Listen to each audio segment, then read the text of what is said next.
I died at 3 in the morning, staring at the 18th version of a proposal. My boss sent one last message, polish it again, then everything went dark. When I woke up, I was lying on dirt under a strange sky. No office. No deadlines. It took me 3 days to figure out I'd ended up in another world. A place called Eldran, full of magic, elves, dwarves, and bandits.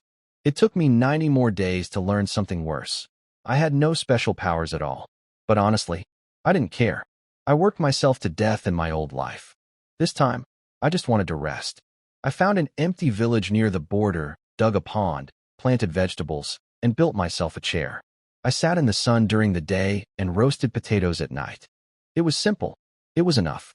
Then one afternoon, trouble showed up. A dozen orc riders came from the north on wolves. 20-something human deserters came from the south on horses. Both groups wanted my land. Both told me to kneel.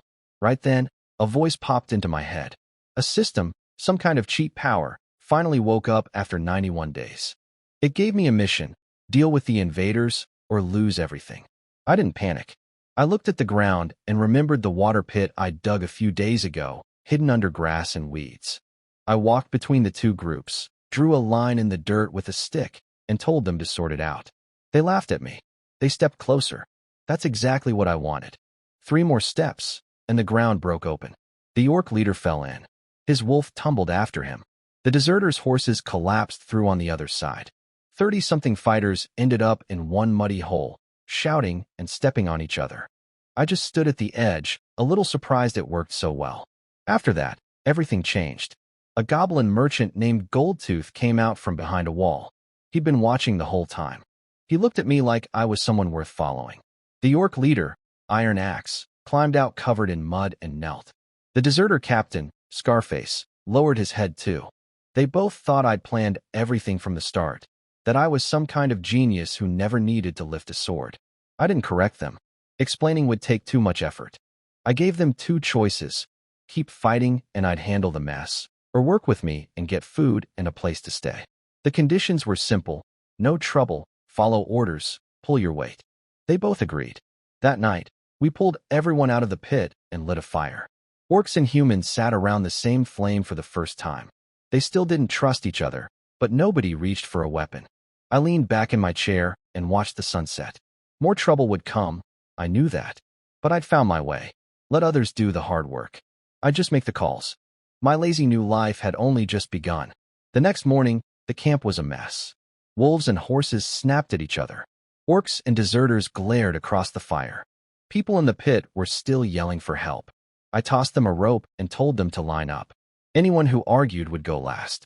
That shut them up. Iron Axe pulled his people out. Scarface organized the deserters.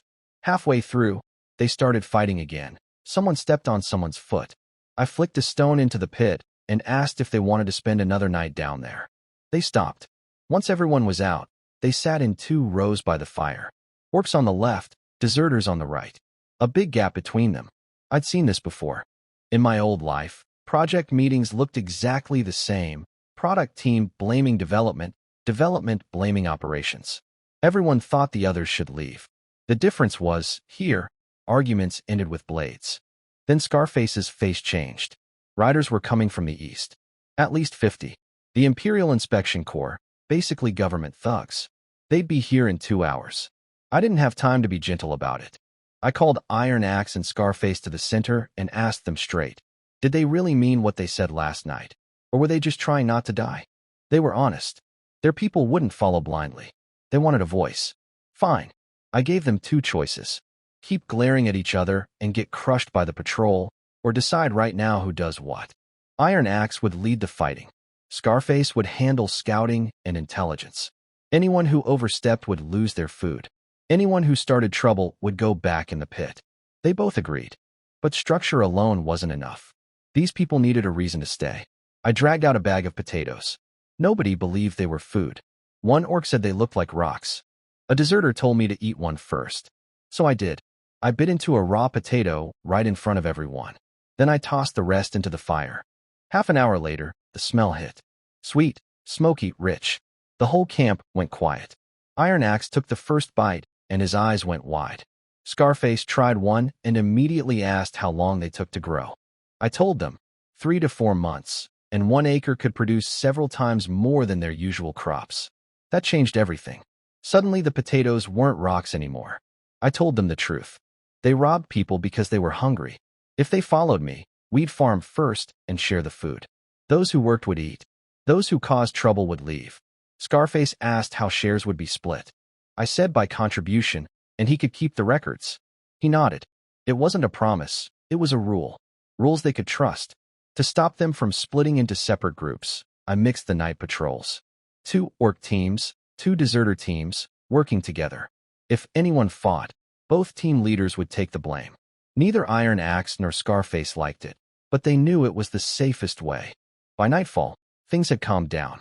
43 people, 27 fighters. Food was low, and stability was shaky. But it wasn't zero. I dragged my chair closer to the fire and leaned back. I never drew a sword. I never gave a speech. I just set the rules, gave people jobs, and fed them. When I bit into that raw potato without flinching, I wasn't trying to be brave. I was just showing them, I do what I say. The next day, Goldtooth showed up in a narrow carriage with 2 goblin guards. He spread out a parchment covered in maps, prices, and cargo lists. The Goblin Trade Guild wanted to offer salt, iron, and cloth. The price? Exclusive rights to my potatoes for 3 months. I looked at the map, then at his golden grin. Trouble never really stopped around here. I tapped my armrest and told him to sit down and talk. Just don't waste my nap time. Goldtooth spread his parchment across the table. Routes, prices, transport costs, everything. He wanted a 3-month exclusive deal. I give him potatoes, he handles everything else. All I had to do was sit back and collect money. It sounded too easy. That's how I knew there was a catch. He tried to push me by mentioning the Grayscale Guild, a rival merchant group that had been watching this border route for years. He said if I didn't sign with him, they'd come with blades instead of words. I asked him if he was threatening me. He smiled and called it a reminder. I didn't buy the charm. I asked him 3 questions. How do I know you won't lower the price? How do I know you won't send fake goods? How do I know you won't sell me out? He started talking about how goblins honor their contracts. I told him to skip the slogans and talk about real guarantees. He put his trade route seal and personal account book on the table. That was a big deal. Without the seal, he'd lose half his power at the border. But I told him it wasn't enough. I grabbed a charcoal pen and wrote 4 rules. A 10-day trial first. Only edible potatoes and not full seeds. Payment settled daily. And a penalty of 10 times the goods value if either side broke the deal. He winced at the penalty. I told him if he was afraid of paying it, then don't break the deal. We haggled over how many seed samples he could have. He wanted 10 bags. We settled on 5, but only planted on land I chose, with my people watching. He agreed. The deal was done. That night, the camp was quiet. The mixed patrols were working.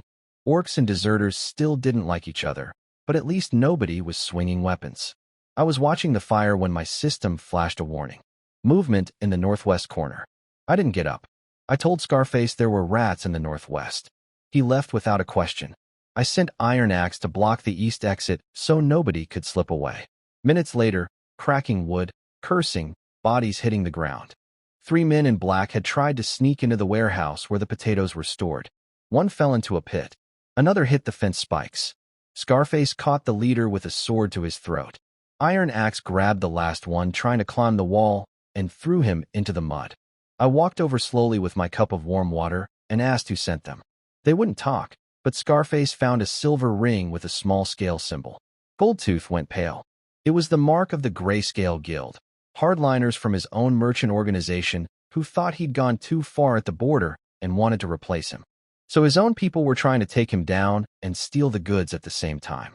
I told Iron Axe not to kill them. Living captives were worth more than dead ones. I asked Goldtooth if he could use them, and his eyes lit up. I gave him until morning to turn this mess into a bargaining chip. If he failed, our deal was off. He worked through the night. He wrote a report to the guild's branch council, blaming the Grayscale Guild for acting without permission, vouching for me as a stable supplier, and asking for independent control of the border branch. Smart move. By dawn, he came back tired but grinning. The branch elders had frozen the Grayscale Guild's accounts and put Goldtooth in charge. Our trade rights were officially recognized. The first shipment would go out that day. But then Scarface brought me a note found on one of the assassins. 2 lines. The deputy officer of the Imperial Inspection Bureau had left for the border. He'd arrive in 3 days to collect a special tax. The Empire was coming. Iron Axe asked if we were fighting. I told him not yet. We'd settle our accounts first. The wind from the east was getting colder. More trouble was on its way. It always was. The inspectors showed up early. A fancy carriage with a blue flag rolled in just after noon, a day ahead of schedule. Goldtooth said they were always early, never on time. A young man stepped out. Silk coat, gold chain, pale face. His name was Roderick Van, deputy officer of the Imperial Inspection Bureau. He unrolled a parchment and listed 3 taxes: land, road, and war preparation. 30% total. Then he said he was taking my land as a grain depot for the governor's office. We had 3 days to leave. Iron Axe lost it. Scarface went quiet, which was worse. Then Roderick told me to kneel and accept the decree. I didn't kneel. I told him I wouldn't pay, wouldn't leave, and he could show off somewhere else. His face went cold. He ordered 20 lashes. 2 soldiers came at me. One grabbed for my shoulder, the other swung a whip. Before either reached me, Iron Axe cracked the first soldier's wrist with the handle of his axe. Scarface caught the whip, slid a blade along it, and cut the other soldier's hand. The whip dropped. Roderick screamed to seize everyone. His 20 soldiers rushed forward. My people stood up together, orcs and deserters, side by side, moving like they'd trained for years instead of 2 days. Iron Axe didn't charge. He held the gap, planted his feet, and used the flat of his axe like a battering ram. One soldier flew backward into the others. A second came from the side. Iron Axe caught him with an elbow to the chin without even looking. Scarface fought differently. Clean, precise. Every strike hit a joint. Knee, wrist, shoulder. 3 soldiers dropped their swords in 3 breaths. When the centurion charged, Scarface met his blade, stepped in close, and slipped a dagger into the gap under his ribs. Iron Axe finished it with a handle strike to the temple. The centurion dropped. The whole fight lasted less than a cup of tea. 13 of Roderick's 20 soldiers were on the ground. That's when Scarface walked up and pulled open Roderick's collar. Underneath was a family crest, black background, silver branches, 3 stripes. The Fan family. Scarface's face went dark. He pointed to the scar on his cheek and told Roderick the story. 3 years ago, the Fan family sent 120 men to block a mountain pass, then retreated through a back route. Only 27 survived. Scarface had been listed among the dead. Roderick pretended not to know. Scarface pressed his sword against the man's throat and said that was fine, as long as he remembered. I stepped in before it went further. I told Roderick to go back and deliver a message. Taxes could be discussed, but only with the proper paperwork, the governor's seal, a border audit officer, and detailed records. Without all 3, don't bother coming back. He tried to threaten me. Said the Black Flag Battalion would arrive in 7 days, and I wouldn't even have the right to kneel. Iron Axe stepped forward, and the ground shook. Roderick scrambled into his carriage and left. One will caught the edge of a pit on the way out. I almost smiled. Goldtooth wiped his sweat and asked if I regretted it. I told him kneeling would have been even more trouble. My system gave me a new quest: make the territory officially recognized within 30 days. I rubbed my forehead. More work. I called a meeting. Iron Axe looked shocked that I'd do it on my own. I told him I didn't want to either, but if we didn't sort things out now, it would only get louder later. Before the meeting even started, a sentry ran in from the east, out of breath. Enemy scouts in elven armor had been spotted at the tree line. They were searching for a silver-haired girl. Her picture was already posted at the old station. I closed my eyes. Trouble never waited its turn around here. Dusk came fast. Pale lights appeared at the forest edge, elven guiding flames. Iron Axe wanted to charge out. Scarface wanted to scout first. They were about to argue again, so I stopped them. The more urgent things got, the more we needed rules. I laid out 3. No running around camp, double the outer guards, and whoever brings trouble and has to explain it. Then Scarface smelled blood in the wind. Someone was already inside. I walked to the water ditch behind my vegetable patch with a lantern. Behind a pile of wooden boards, a pair of bright green eyes stared back at me. A silver-haired girl was crouched in the mud, a short bow drawn tight, arrow aimed at my throat. Her cloak was torn and her left leg was cut deep, blood soaking into her boot. Her hand shook, but the bow didn't. She told me not to make a sound. I told her to put the bow down. She asked who I was. I said I ran this place. She didn't expect that. Iron Axe and Scarface showed up. Iron Axe raised his weapon when he saw the bow. The girl shifted her aim to his eye. I set my lantern down and told everyone to stop. I told her to deal with the bleeding first. After a few breaths, she lowered the bow. Scarface checked the wound, an elven blade with barbs. Her own people had done this. She gave a cold smile and said same kind doesn't mean same path. I told Iron Axe to bring her to the fire. He couldn't believe I was helping someone who'd just aimed an arrow at me. I told him if she died behind my garden, it'd be more trouble tomorrow. He couldn't argue with that. I tossed Scarface a bar of soap to clean the wound. The girl's eyes went wide the moment she saw it. She called it purity soap, something only elven priests used. Then she looked at the grip marks I'd carved on my garden hoe and mistook them for ancient runes. I could see her mind spinning. She asked who I really was. Before I could answer, the signal came. One short whistle, too long. Enemies approaching. 12 elven soldiers stood outside in a fan formation. Silver-edged armor, glowing bowstrings. Their leader was a tall young man with silver hair tied back, a dark green cloak with gold trim. His name was Leon, and he carried himself like the world owed him something. He said they were from the Twilight Council, here to capture a fugitive named Ivira Moonshadow. Everyone else should step aside. Iron Axe told him to watch his tone. Leon ignored him and looked at the girl. Enough of this. Come back, he said. Ivira stepped forward, pale but steady. I won't marry you. Leon smiled coldly and sent 2 soldiers to take her. Scarface blocked them.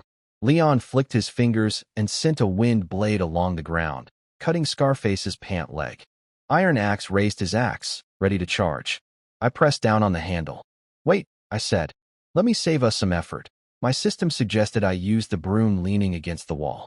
I picked it up. Goldtooth stared. Leon almost laughed. You plan to stop me with that? Not stop, I said.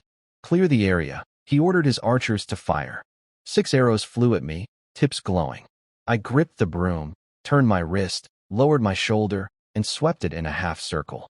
The air rippled. All 6 arrows changed direction. 2 hit the fence, 3 snapped, and 1 flew back and knocked an elf soldier off his feet. Before Leon could call for another volley, I shifted my weight and swung the handle across my shoulder line. This time it wasn't a block, it was a push. The air dropped like an invisible wall and slammed into their formation. The front row caved in and flew backward. Bowstrings snapped. Leon threw up a wind shield, but the pressure crushed it. He hit a tree hard. The forest went silent. I planted the broom on the ground. Quiet now. Iron Axe's mouth hung open. Scarface said nothing. Goldtooth bowed and called my power divine. I ignored him. Leon pushed himself up against the tree, blood on his lip. He asked if I was a space mage. I wasn't, but explaining would take too long. I told him he could think whatever he wanted. He ordered a retreat and warned me the council wouldn't let this go. I told him to take care. After they left, the system told me my daily sweeping had unlocked a new skill, spatial cleaning technique. Even cleaning could become a weapon now. I didn't know whether to laugh or sigh. Then Ivira walked to me and knelt on one knee, hand over her heart. She asked to follow me and call me her teacher. Iron Axe's eyes nearly fell out. Goldtooth held his breath. Scarface stayed quiet but watched closely. I told her to stand up. She wouldn't. She said she didn't want to go back to the cage, and that she'd seen the real path. She was wrong about me. She thought I was some hidden master. But when I looked at the wound on her leg and remembered the people who'd chased her here, I couldn't turn her away. I sighed and told her to stay, rest, and heal. We'd figure the rest out later. She called me master. I told her not to. She called me master again. Iron Axe almost burst out laughing. Scarface turned away, shoulders shaking. Tomorrow she'd start learning to dig potatoes. Another busy day was coming. Dawn came and Iron Axe woke everyone up before I was even out of bed. The system gave me my task for the day: plant 30 acres and train 60 farmhands. I stared at the number 60 and wanted to crawl back under the blanket. I walked to the center of camp. Orcs, deserters, and a dozen new refugees were already waiting. Ivira was there too, legs still bandaged, standing straight. She said good morning, master. I told her not to call me that. She said understood, master. Iron Axe laughed. Scarface looked at the sky. I drew lines in the dirt and showed everyone how to plant potatoes. Cut them into pieces, let them dry, dip in ash, plant with buds facing up. Shallow holes, not deep. Cover, press, water. The orcs started fast but swung their hoes too hard and smashed the potato pieces. I told them it's grain, not an enemy. Iron Axe yelled at them to treat it like their drink money. That worked. They got about 30% gentler right away.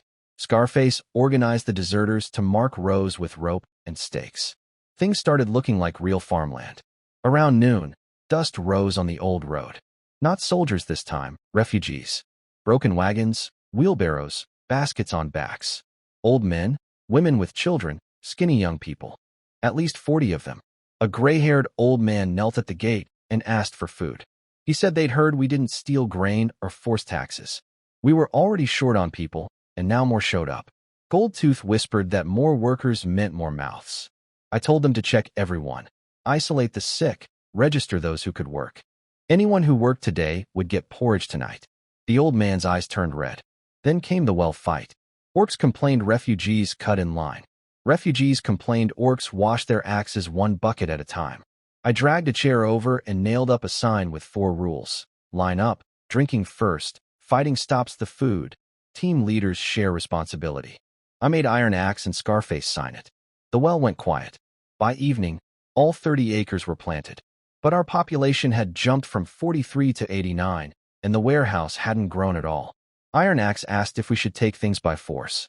I said no, stealing brings 10 times the trouble. We'd explore instead. I sent 3 teams out. Iron Axe went north and found an old hunting trail with usable wood. Scarface went west and found 2 working wells and an old border map with an abandoned trade route that could save 3 days of travel. Ivira took 4 farmers into the southern swamp to dig drainage ditches. That's when one of the farmers hit something hard with his hoe. Not a rock, it rang like metal. They cleared the mud and found dark blue veins glowing underneath. Ivira crouched down and nearly stopped breathing. A magic crystal vein. When Iron Axe came running to tell me, I knew immediately. This wasn't just good news. This was a problem. A treasure like that would bring every power on the border straight to our door. I told everyone to seal the area. We'd call it the Rotten Swamp Epidemic Zone. Signs up, gray cloth hung, fines for anyone who got close. Iron Axe built double fences. Scarface set hidden guards. Ivira drew a fog barrier. I told her to take shifts so she wouldn't pass out. She said yes, master. I was too tired to correct her. It didn't matter anyway. That same night, Goldtooth came racing back from the old relay station, nearly falling off his cart. The news had already leaked. Drunks at the market were talking about blue lights in the swamp. The Grayscale Guild was asking questions. A local lord was gathering men. Even black market brokers were watching the roads. The sign I'd put up, Swamp Plague Zone, no entry, wasn't even dry yet. I looked at the sky. Thick clouds. The wind was shifting. I pulled my cloak tighter. Gather everyone. Tonight, no sleep. That night, the camp was surrounded by trouble from every direction. Goldtooth reported that the Empire's tax riders were patrolling. The Red-Tooth Orc tribe had sent scouts, and the Grayscale Guild was offering bounties for whoever found the blue stone first. 3 groups, all coming for our mine. Iron Axe wanted to fight. Scarface pointed out we couldn't attack 3 directions at once. Ivira warned that forcing the vein open could destroy the whole swamp. Everyone looked at me. My first thought was to run. Take the team, forget the mine, save our lives. But running would only make things worse later. So I stayed. I decided to make them fight each other instead of us. I sent Goldtooth back to the relay station to spread a rumor that the Empire had already cut a deal with the Red-Tooth tribe, and by morning the goblins would get nothing. Scarface planted a second rumor in the Empire's ears that the Red-Tooth tribe had stolen our terrain map and planned to raid the tax cavalry that night.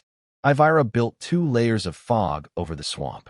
The first layer was thin enough to let blue light peek through, making everyone think the mine was right there. The second layer was thick, hiding the real vein underneath. While they worked, I moved wooden signs around. Plague Zone, Collapse Zone, enter at your own risk. Iron Axe asked if anyone would actually read them. I said no, but someone might use them as proof later. By dawn, all 3 groups arrived at the southern swamp. The Empire lined up with shields and crossbows. The Red-Tooth warriors came with heavy axes and hide shields. The Grayscale Guild brought a small escort with the most crossbows and the least noise. Each side accused the others of betrayal. Every rumor we planted had landed perfectly. They all felt cheated. Then an arrow ripped through the Empire's flag, and everything exploded. The three sides crashed into each other in the mud. But the ground worked against all of them. The Empire's shield wall sank in the muck. Red Tooth's front-runners stepped on the wooden stakes we'd buried and lost their footing. The grayscale carts followed Scarface's fake footprints into soft mud and got stuck. Nobody could gain ground. When the chaos peaked, I had Scarface blow a whistle. The old sluice gate on the west side, the one iron axes people had sawed loose the night before, broke open. Cold, dirty water flooded in. The front lines of all three sides slipped and fell. Shields dropped. Carts tipped over. The battlefield turned into a swamp of mud and curses. I walked down the slope with a copper gong. 3 strikes. On the third, everyone stopped and looked. I told them to keep fighting if they wanted, but 20 steps further and they'd hit floating mud. Whoever pushed someone in would be buried along with the mine. Then I had Ivira tap her staff. The fake outer mine shaft collapsed on cue. Blue light flashed and died. All that was left was black water. Everyone understood. Force the issue, and nobody gets anything. They agreed to talk. We sat around a table made of 3 old doors. I laid out 5 rules. Morningstar controls the mine, mining, sealing, and shipping. The Empire gets a tax, but only 1.5%, not 30. Red Tooth gets a monthly grain contract tied to or shares, so they stop raiding. The Grayscale Guild gets priority transport, but their commission is capped at 20%. And if any side uses force alone, the agreement breaks. The mine shuts down for 7 days, and all supply stops. Scarface added that each side could send 2 witnesses into Morningstar to watch the accounts and the scales. The Empire captain asked if we weren't afraid of sabotage. I told him yes, but they were also afraid of each other. The Grayscale supervisor smiled, a real smile this time. He said he understood. I didn't want them to trust me. I wanted them to distrust each other. They all signed. Red Tooth first, big dark handprint. The Empire captain second, looking bitter. The Grayscale supervisor last, wiping his fingers after. When it was done, the camp didn't scatter. More people gathered, refugees, workers, former soldiers, orcs, even some goblins who'd stuck around. They looked at the contract covered in fingerprints and understood one thing. This place had rules now. It could make 3 armies stop fighting. Iron Axe knelt and called me Lord. Scarface didn't kneel. He placed his dagger on the table, handle toward me, and pledged his life to Morningstar. Ivira vowed to defend the border. Goldtooth, holding the contract tube with red eyes, said for the first time in his life, he was picking a side. Then the whole camp started shouting, Lord, Lord. Someone lifted me onto a platform. My head was pounding. I'd wanted to lie down, not get carried anywhere. Late that night, I finally sat back in my chair. Scarface handed me a scrap of intercepted military news, edges burnt, but still readable. The Black Flag Battalion, reaching the border within 7 days. I folded the paper and tucked it in my sleeve. The sky to the east was very dark. Clouds hung low and heavy. Okay, I said quietly. Next round. The system woke me before dawn. Main quest. Get the territory officially recognized in 29 days. Black Flag Battalion arriving in 7. I pulled myself out of the chair and decided I wouldn't lie down today. At least not during the day. I set 3 wooden signs on the table: military, intelligence, legal, and construction. I gave Iron Axe the military. Scarface got intelligence and citizenship checks. Ivira handled magic formations, medical tents, and camp order. Goldtooth managed the money. Everything else was theirs. I only kept the mine negotiations and big decisions for myself. Iron Axe asked what I'd do. I told him I'd make sure they didn't blow up the camp. They all got to work fast. Iron Axe split the fighters into patrol, training, and guard teams. He couldn't read, so he used colored knots to track shifts. Scarface set up registration boards at the entrance. 1 person, 1 numbered tag, no sneaking in or out. He caught 2 brokers trying to reach the mine by checking the blue mineral powder on their shoes. Ivira drew wind symbols around the medical tent so guards would know if anyone crossed the lines. She turned last night's fog formation into a low-energy loop to save resources. Goldtooth nearly cried with joy at the savings. At noon, a fight broke out at the grain storage. New refugees said the porridge was too thin. Old workers told them to stop being picky. Someone called for me. I walked over and asked one question. Who's in charge of grain storage order today? Ivira raised her hand. I told her to handle it and walked away. She split the porridge into 2 levels. Basic rations for everyone, extra for those who earned work points. The noise died fast. Then all 3 of my people fought over wood. Iron Axe needed stakes for the fence. Ivira needed frames for her magic circle. Goldtooth needed boxes for mineral samples. I sat them down and wrote priorities. Fence first, mine seal second, boxes third. Goldtooth started to complain. I asked him what good money was if the fence broke. He shut up. By evening, we held a council meeting. Iron Axe reported patrols and new recruits. Scarface reported registrations and caught spies. Ivira reported medical treatments and stable fog barriers. Goldtooth said expenses were down 20%. Everyone was exhausted. I told them they did well today. Just those words. All 4 of them looked up at once. That night, I walked through the potato fields with a lantern. An old farmer dug up 3 potatoes on the first scoop, 4 on the second. Round, firm, heavy. The first harvest was ready, within 72 hours. The yield was more than double what we expected. Grain storage jumped from 18 days to 91. But 91 days didn't mean safety.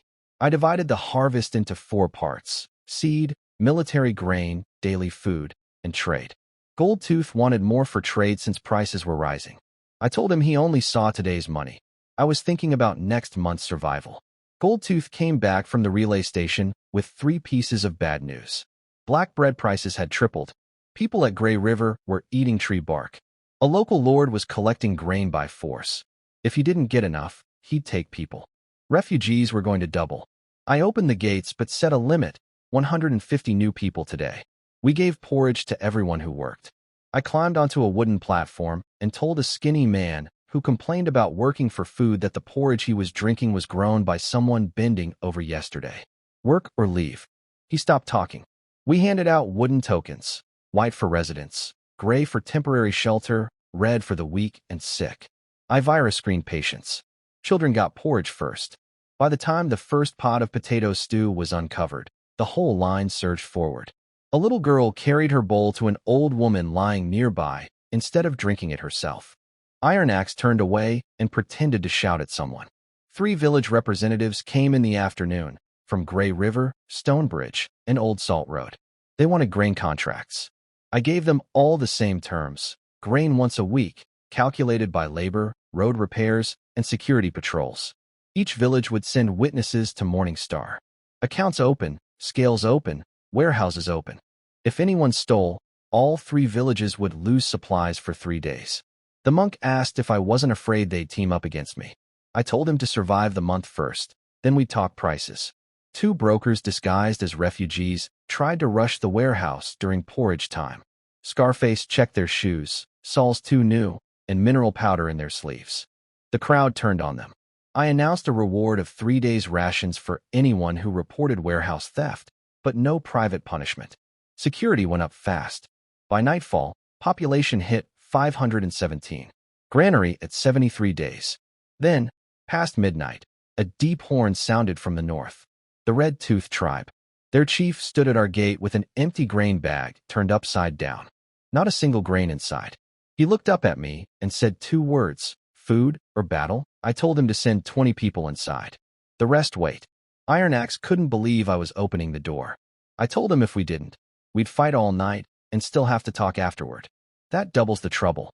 They came in thin and armed. The smell of potato stew hit them immediately. A young orc swallowed hard. I pushed a basin of hot potatoes toward the chief and told him to eat first, talk about fighting later. He asked if it was poisoned. Iron Axe grabbed one and bit in, burning his mouth. The chief finally ate. Then his 20 men stopped pretending and emptied the basin in 3 breaths. I put 3 signs on the table: battle, fight, switch. I walked him through each option. Battle. He'd charge in. We'd fight until dawn. Fight.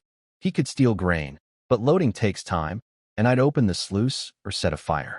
His carts would get stuck, and the Empire's tax riders would catch him before he reached the north slope. He knew I was right. He could steal it, but couldn't keep it.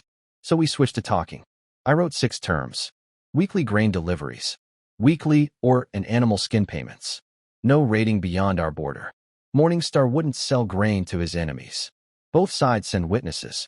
Share military reports if the Empire comes. He said the grain was too little. I told him the first batch was just enough to breathe. If he wanted more, help fix the mineral road so carts could carry bigger loads. A young orc reached for his sword. Iron Axe knocked it back into the sheath with one swing. The chief told his man to stop. I told the chief not to let his people make the first move. He stared at me, then asked for one more condition. The grain couldn't be mixed with chaff or moldy. I agreed, and asked that his minerals contain no stones. He said deal, then cut his palm and pressed blood onto the contract. The grain carts rolled out that night. 20 carts, each marked and sealed. Outside the gate, the starving orcs stared at the potato sacks. Some knelt, not to Morningstar, to the grain. I barely closed my eyes before Scarface woke me again. A white carriage with a golden sun wheel flag, the Morning Dawn Church. A priest came to verify two things: last night's ceasefire and the strange energy in our territory. He brought medicine, bandages, and emergency medical tokens. Then he asked me to step into a verification circle. 6 silver nails in the ground. White light converged on my feet. Everyone tensed. But instead of rejecting me, the light softened and spread outward. People nearby felt warmth. An old soldier's shoulder stopped hurting. The light flowed back to me and just glowed. The priest knelt. He said the holy light didn't reject me. It returned to me. He called me chosen by the gods. Ivira almost knelt too. Iron Axe grinned. I told everyone to calm down. The priest asked to set up a prayer shelter in Morningstar. Medicine, healers, first aid, no taxes. I gave 3 conditions. Help everyone regardless of race. Follow Morningstar's rules, and never use divine favor to pressure me. He agreed and signed. Before I could sit down, 6 horses arrived from the south. A messenger threw down a leather scroll with 7 wax seals, the 7 Leaders Alliance. They wanted me at Grey Fortress in 3 days with grain contracts, tax records, and border maps. If I refused, they'd block trade routes. I went to the meeting. They wanted me to join their defense pact, pay 50% grain taxes, let them supervise the mine, and station 300 soldiers in my camp. I didn't argue with their terms. I just asked 3 questions. First, could any of them guarantee no trouble from the north in 30 days? Nobody answered. Their joint defense had 120 men and not enough grain. Second, did any of them have enough food to last through late summer? Goldtooth read out their storage numbers. The longest was 13 days. The shortest was 7. Nobody spoke. Third, if they blocked Morningstar's roads, how would or get down the mountain? How would carts cross Grey River? Scarface pointed out the only alternate route had broken bridges, swamps, and crossed the Black Flag patrol line. I told them these 3 problems couldn't be solved alone. So why take over Morningstar? Then a messenger burst in. Honshu's granary was being rushed by 200 starving refugees mixed with beast men. I placed my road sign on the table and offered to send a convoy today, but only if they decided now. One by one, they agreed. Shared roads. Public accounts. A 3-month trial. Grey Fortress gave me an executive seal for border meetings. 3 months. Then reconsider. 8 seals went on the same alliance contract. I told them the meeting was over and I was going to rest. On the way out of Grey Fortress, a team of heavy wagons was parked at the gate. A short, red-bearded dwarf stood at the front, broad shoulders, forging hammer on his back. He asked who Alan was. Iron Axe started to answer, and the dwarf told him to shut up. I stepped forward. He slapped an old iron badge into my palm. Cracked stone pattern. His name was Grom. He said he was from Iron Axe's side. His uncle, apparently. He'd heard I had Iron Axe risking his life for me, and he came to see if I was worth it.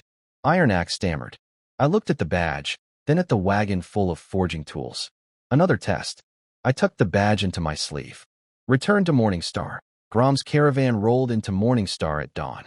Iron wheels, low axles, heavy wagons. He didn't look at the storage first. He checked the construction. The stakes, the joints, the nails. After inspecting everything, he snorted and said the work wasn't bad. Then he turned to me. He held up 3 thick fingers. 3 questions.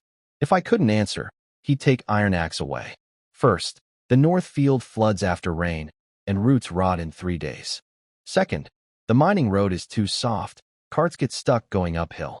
Third, the granary basement gets damp and grain spoils. He didn't want speeches. He wanted a map, a plan, and results. Before sunset, I walked the sites. At the north field, I stuck a ruler into the mud. The problem wasn't too much rain. We'd trapped the water with no way out. At the mining road, I pinched the roadbed. Big stones sat on top, small ones pressed into mud. It wasn't a road, it was rocks dumped on dirt. At the granary, the windows faced the wrong direction and the floor wasn't raised. Moisture got in but couldn't escape. I grabbed a charcoal pencil and started drawing.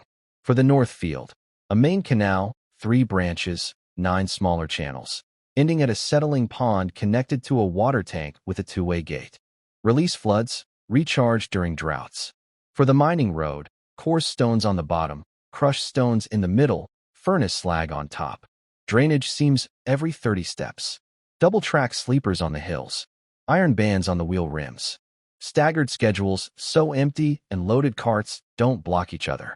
For the granary, raised platform, ventilation underneath, north-south windows, moisture vent on the roof ridge, curtains up during the day and down at night. Grom tested me with follow-up questions. What if the settling pond fills during heavy rain? Alternate between 2 ponds. What if an iron band cracks and a cart tips? Whoever inspects signs off and takes responsibility. Which part first? North field drainage. Fastest results. Proof by today. We started digging afternoon. Iron Axe swung the first shovel and got mud all over his face. Scarface marked lines with white stakes. Ivira placed stone markers at the gate and guided the water flow with a gentle breeze. Within hours, the ground that used to sink underfoot was firm enough to stand on. Grom walked over and stomped the dirt. No sinking. He grabbed a handful of soil. Loose, not sticky. He checked the channel. Steady flow, no backflow. His red beard was trembling. Not from fear. From excitement. He told his people to dig another branch channel. Iron Axe almost cried when he realized his uncle was convinced. Before sunset, Grom slammed his hammer into the ground and told me I'd passed. Not just passed, done well. He handed me a second iron badge, thicker than the first, with a royal forge mark. A permit to the dwarf workshop area in the Ironbeard Mountains. He offered 30 craftsmen, 40 sets of iron farming tools, and 10 heavy mine carts. In return, I gave him stable grain contracts, priority mineral supplies, and work points with wine vouchers for his people at Morningstar. When Iron Axe promised the wine wasn't watered down, Grom finally smiled. Deal. Before I could rest, a gray fortress messenger arrived with a gilded invitation bearing the Empire's double eagle emblem. A night banquet at Copper Bay in 3 days to discuss border taxes. Iron Axe said nobles never talk during the day. Scarface checked the wax seal and found tiny pinholes. The letter had been opened and resealed. Grom said it didn't feel right. I pocketed the invitation and told everyone I needed half an hour of sleep first. At Copper Bay, the harbor lighthouse swept orange light across the stone streets. Scarface slipped a paper into my sleeve before I went in. 4 unfamiliar guards at the back door, a crossbow position on the second-floor east corridor, 2 new groups in the kitchen. He told me if I wasn't out in 15 minutes, he'd dismantle the lighthouse to create chaos and pull me out. I told him to let me finish my meal first. Inside the manor, they sat me at the end of the table.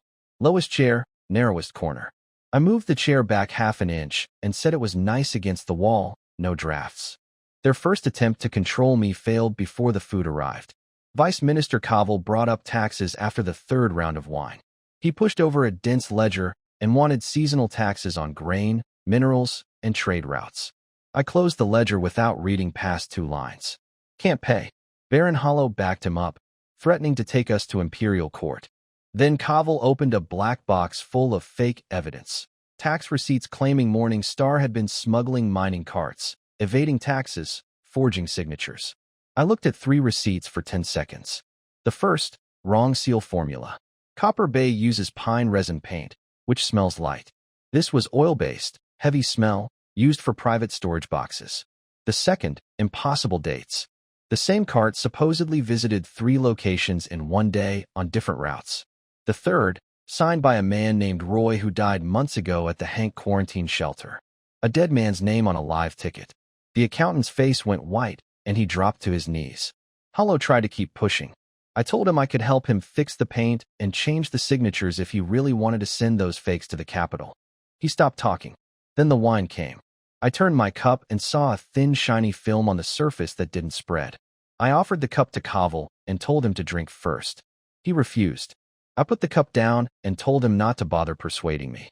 I looked up at the second-floor east corridor and mentioned that the person upstairs should stop shaking. The bowstring was noisy and annoying. Someone at the end of the table dropped their fork. Kaval's smile cracked for the first time. That crossbow position was supposed to be secret. Only 3 people knew about it.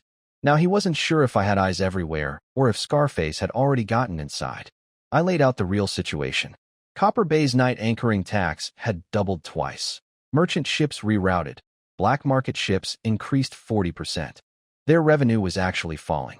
Their border troops were stationed at the wrong place, leaving warehouses empty. 3 days ago at Hank, Copper Bay sent 0 soldiers.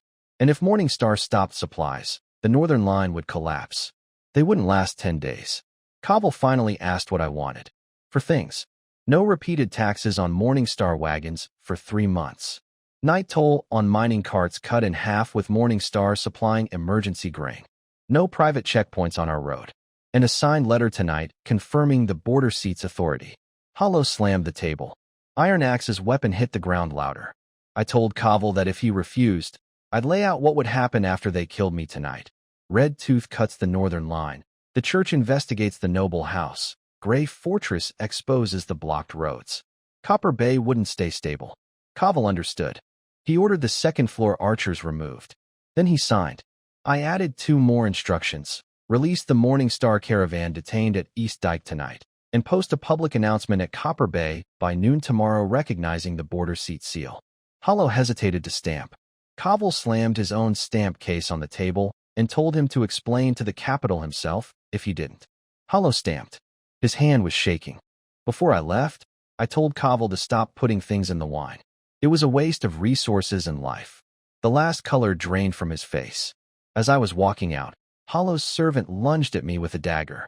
Too close, too fast. Iron Axe moved first. Axe handle to the wrist, then pressing into the ribs. The blade missed my throat by half a foot. The servant went down. The guards dragged him away. I dusted off my cloak and told them next time we discuss taxes, make it during the day. They were too distracted at night. Scarface was waiting in the alley outside. His first look was at my throat. No injury. He relaxed. I handed him the signed reply. The crossbows were withdrawn. The fake taxes were canceled. Then Goldtooth came running with one shoe missing, clutching an urgent letter. The Grayscale Guild Council was meeting early. The Hawks wanted to use him as a sacrifice and dismantle Morningstar's shipping route. I looked at the horizon. Sleepiness was coming back. The Tax Bureau just retreated. Now the Merchant Guild is calling. I took the letter and told them to head for Morningstar.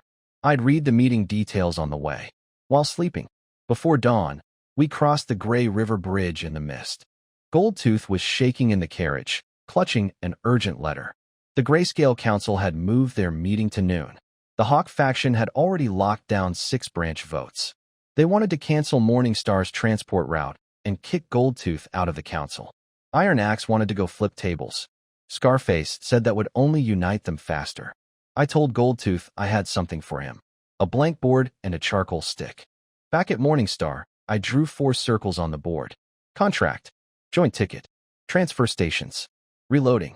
Not a battle formation, a business route plan. First circle. Merchants pay a seasonal contract fee up front. Only then do they get on the regular supply list. Goods on the list are locked for 30 days. Off the list, prices change daily. Cash flow gets stable before anything moves. Second circle. Every shipment gets a double-signed ticket. 1 signature at shipping, 1 at delivery. Change vehicles mid-route. The ticket stays valid. If cargo goes missing and the ticket stubs don't match, you're caught on the spot. Third circle. 4 transfer stations at Gray River, White Bridge, Copper Bay, and Morningstar. Each station does 3 things only. Check tickets, change vehicles, weigh goods. No overnight storage at stations. Stations are throats, not stomachs. Fourth circle. Empty return trips are the biggest waste. Register a day ahead to load return cargo. Minerals, salt, timber, cloth, loaded by weight. Add a compensation clause. 2 days late, 30% freight refund. For days late, 50%. The refund goes to the contract customers, not the route operators.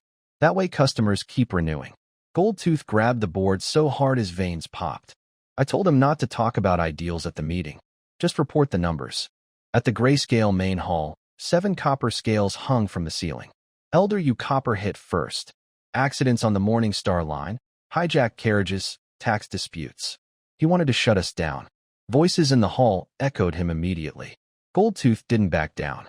He placed the Copper Bay reply on the table, Covel's official seal, confirming the border seat and canceling duplicate taxes.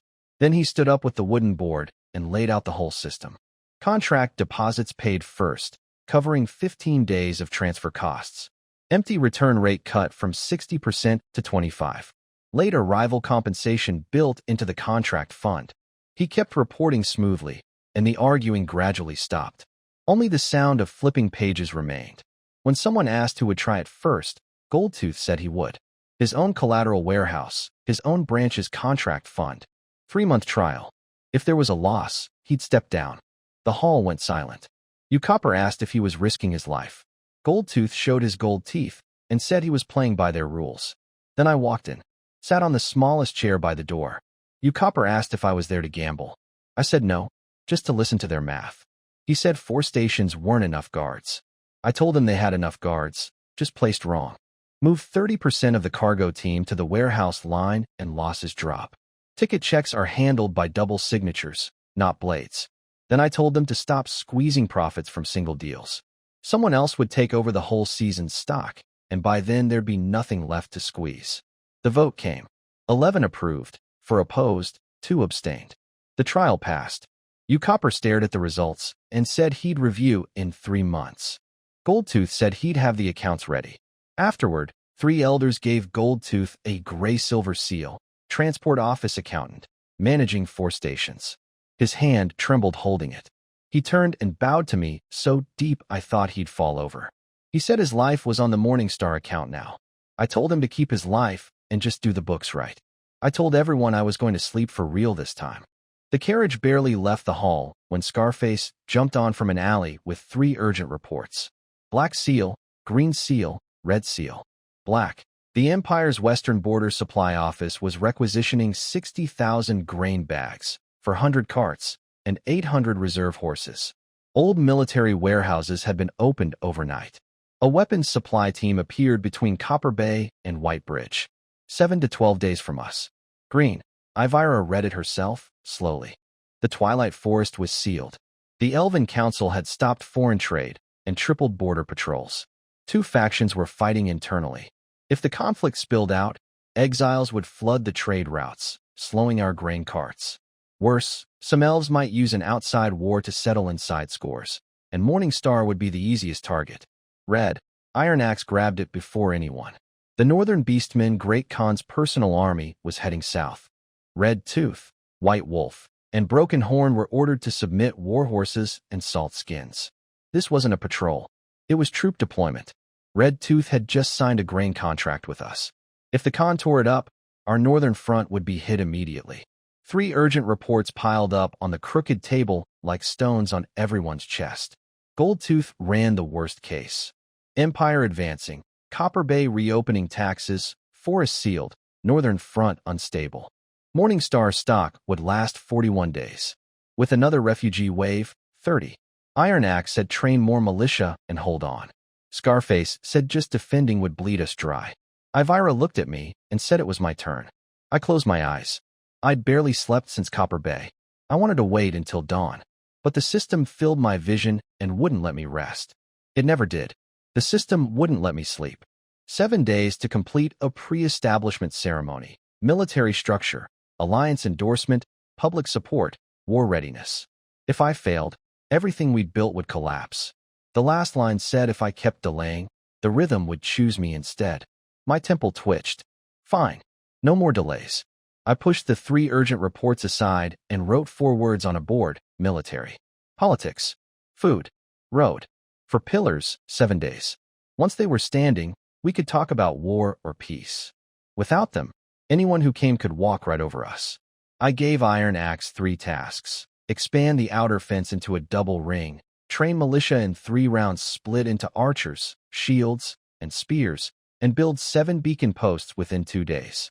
He asked how many people he could have. I told him to choose, but the construction site and fields couldn't go empty. He grinned and said he understood. Troops need training, but food still needs growing. Scarface got the political pillar and half the intelligence work. Information flow updated every 6 hours. Fake targets on the border at 3 locations. 5 evacuation routes planned. A full recheck of every outsider in camp. He asked for 2 groups of literate young people, a sealed room for intelligence walls, and a sign for emergency troop deployment. I pushed my main sign forward and gave him the deputy.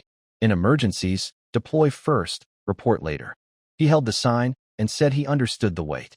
Ivira took the magic circle and medical tents. 3 layers of defense. Outer fog to block vision. Middle layer for early warning alarms. Inner layer to protect the warehouse and water gates. I expanded the medical tent to 3. 1 for war injuries, 1 for disease control, 1 for refugee emergencies. If herbs ran out, borrow from the church prayer tents. She said she'd start tonight. Goldtooth handled grain and road posts. Keep the 4 stations running. Add 2 wartime routes. Prioritize grain contracts. Military first, civilians second, merchants last. Set up an emergency convoy outside the regular ticket system. I slapped the Copper Bay reply on the table and told him to take it to all 4 stations for stamping. Anyone who tried to impose heavy taxes, write down their names. We'd settle accounts after the war. His eyes went red, and he said he'd go himself. Grom stepped in from the construction site, mud still on his hammer. He'd been listening. I told him I needed barricades, nailed boards, and spare axles in 7 days. He offered a portable furnace that could repair axles on the front line. Iron Axe laughed and said his uncle was generous. Grom told him to shut up. He did the work. He didn't need special treatment. Then a copper gong rang outside. 3 short, 1 long, the urgent signal from the Northern Watch. 6 people were carried in through the north gate. 4 of our sentries, 2 refugees from the road. 1 sentinel had a torn arm, the wound edge black from dirt and rusty metal. Ivira knelt and stitched him up, hands trembling but steady. Goldtooth watched the medicine being used and went pale. It was only the first night. The 2 refugees told us soldiers had set up posts along the river to the north. All roads blocked. Black background with double eagles, the same flag from the urgent report. Nobody in the tent looked hopeful after that. The system warned me that public support was at 79. If food shortages and injuries kept happening for 3 days, it would drop below 70. And one of the requirements for establishing the territory was keeping support above 75. I told Goldtooth to keep the night porridge going. Make it thicker with more potatoes, less rice. Keep the wartime supplies sealed and untouched. I told Iron Axe that anyone injured would still get full family rations. He nodded hard. Can't let the front line starve first. I flipped the board over and drew 7 lines, 1 for each day. Day 1, double ring fence and wartime funds. Day 2, beacon posts lit, night relay communication. Day 3, border seat endorsement approved and stamped. Day 4, medical tent drills, medicine inventory checked. Day 5, militia training complete, barriers in place. Day 6, rehearsal for the founding ceremony, list announced. Day 7, ceremony done, wartime operations begin. Iron Axe swallowed and said being even a little slow could break everything. Scarface placed his deputy sign beside the board and said they wouldn't be slow. Ivira added a rule. Magic circle inspections every night at 3, no exceptions. Goldtooth changed daily settlements to half-day settlements. Money and grain couldn't stay overnight. Grom slammed his hammer on the table corner and said the furnace stays lit on 4 rotating shifts, and anyone caught slacking gets kicked first. I told them all, from now on, verbal promises meant nothing. Only documents, signatures, and results counted. Deep into the night, the camp was brighter than daytime. The north gate got a 2nd layer of fencing. The east side was getting a 2nd drainage ditch. Medical tents boiled salt water and herbs. People lined up quietly at the grain storage. No panic, just soft footsteps. I stood on the watchtower and watched. The system showed progress. Military 21%, politics 18, grain 27, road 24. Public support had ticked up 1 point to 80. My shoulders relaxed. Not bad. Before everyone split up, Iron Axe turned back and asked if I was serious this time. Ivira, Goldtooth, and Scarface all stopped and waited. I rubbed my temples. I told them I didn't enjoy taking things seriously, but the problems were already lined up at the door. Instead of being woken up every day, I'd rather wake up once and deal with everything. The sooner it's done, the sooner I can relax. Iron Axe laughed loud. He said those were the words he'd been waiting for. Ivira said she'd hold the line. Goldtooth tucked his silver badge into his sleeve and promised to turn the 4 stations into a single lifeline. Scarface said he'd have the first intelligence wall ready before dawn. Near dawn, our first beacon fire leapt up. The flames cut a straight line through the wind. Then a scout came crawling into camp, helmet crooked, face covered in mud. He knelt at the table, voice shaking. Empire Vanguard flags on the north bank of Grey River. More than one. At least 12. I climbed the watchtower. The morning fog was pulling apart. On the horizon, a row of dark flags rose slowly. Black background. Double eagles. Behind them, endless gray shapes. Carts, horses, people, layer after layer. Ivira stood beside me and said softly, "They have arrived." I stared at the flags. The system told me I had 6 days and 19 hours left. I turned and left the tower. Notify the entire camp. Everyone starts moving based on last night's assignments. I paused. From now on, Morningstar enters wartime mode. The wind pulled our first Morningstar flag straight. It snapped like a tightly stretched string. Morningstar didn't sleep all night. The north gate is knocking on wooden stakes. The south shed is boiling medicine. The west slope is practicing archery. The east transfer station is brightly lit. At dawn, the first batch of porridge is served. A little later, the second batch of work orders is posted on the wooden wall. Everyone is running around. Everyone is watching the northern shore flags. The Empire's vanguard hasn't crossed the river yet, but the pressure has already arrived. Alan stands on the watchtower. He holds the 7-day milestone board from last night. There are 4 check marks after the first day. Military pillar, check. Political pillar, check. Food pillar, check. Road pillar, check. The system panel immediately pops up. First day milestone completed. Main storyline progress. January 7th. Public support threshold. 80. Tip. A public declaration is needed to lock in consensus. Alan stares at the last line. Another meeting is needed. He rubs his eyes. Fine. One more session. In the morning, the old quarry is cleared and turned into a temporary meeting place. A 3-layer wooden platform. 4 flagpoles around it. A Morningstar flag in the middle. 3 small flags beside it. A stamp mark from the Grey Fortress Council. A stamp mark from the Dawn Prayer Tent. A hammer mark from the Short Workshop. The flags are small, but very eye-catching. When the wind blows, the 3 small flags spin around the Morningstar flag. The crowd slowly gathers. Veterans, refugees, farmers and workers, goblins ledger keepers, Short Workshop craftsmen, the Red Tooth Witness team. Even those who can leave the medical tent are leaning on their staffs to come. Everyone is waiting for a clear statement. Iron Axe steps onto the stage first. He carries an axe and speaks loudly.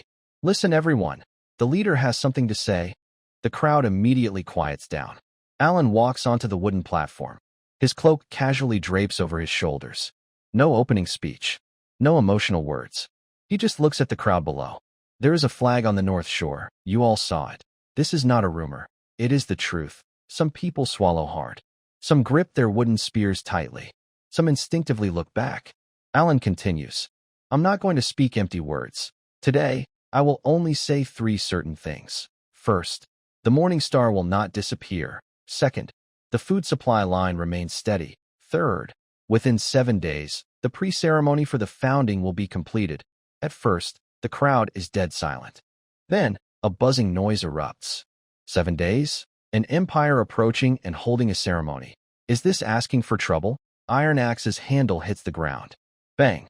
The noise is suppressed halfway. Alan raises his hand. Because the empire is approaching, we need to hold the ceremony. No name. You are just a camp. With a name, you are order. Camp members can be stepped on. But if order is stepped on, there will be consequences. When he finishes, the scene becomes quiet. Many people don't fully understand, but they catch one word. Consequences. Alan stands up the wooden board. 4 words are written very boldly. Military. Politics. Food. Road. Starting today, Morningstar follows the 4 departments. Military Department, Iron Axe. Political Department, Scarface. Medical Department, Ivira. Food Supply Department, Gold Tooth. He paused briefly, then added another. Public Works Department, Grom. Grom hummed softly from below.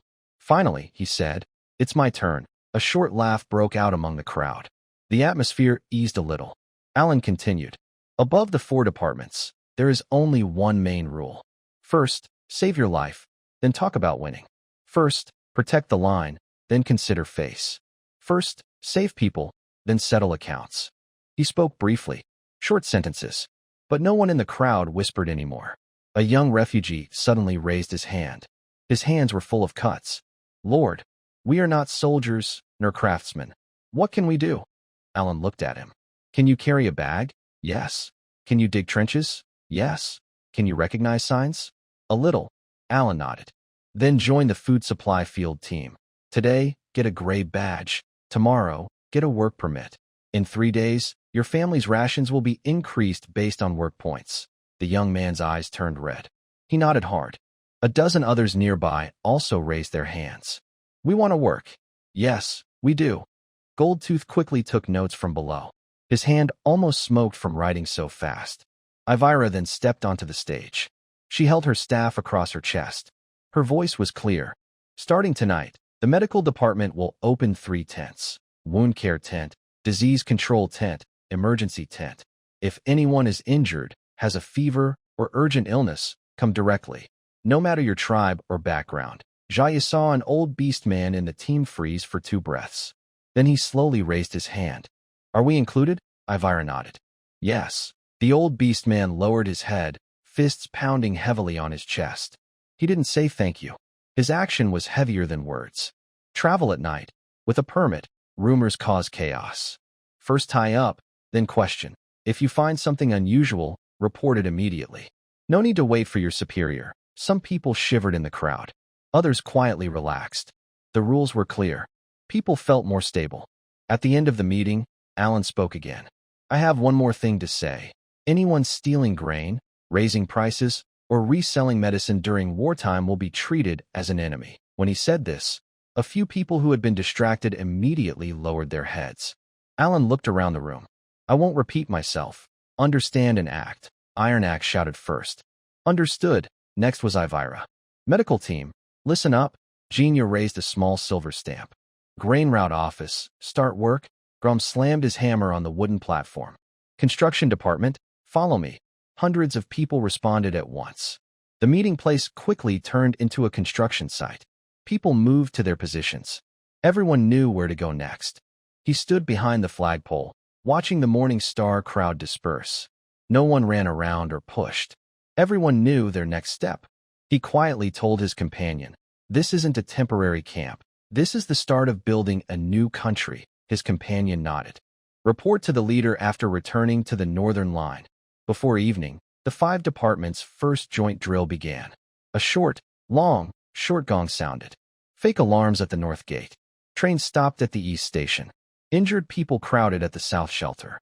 3 problems happened at once. Iron Axe led the shield team to rush the north gate. The first move was a bit slow. He immediately changed the formation. 2 in front, 4 behind, shifting diagonally to cover.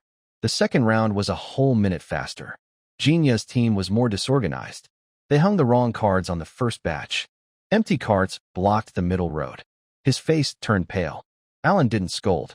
He only said, "Mistakes count. Make a record of errors." Genia clenched his teeth. "Understood." He immediately added red ropes to divide the card wall into zones. After another run, most of the blockages were cleared. Ivira's front line is the most stable. The outer fog is rising slowly. She immediately ordered to reduce tension and increase airflow. The next round will take effect half a moment earlier. Scarface's intelligence wall is also growing. Black sign for intelligence.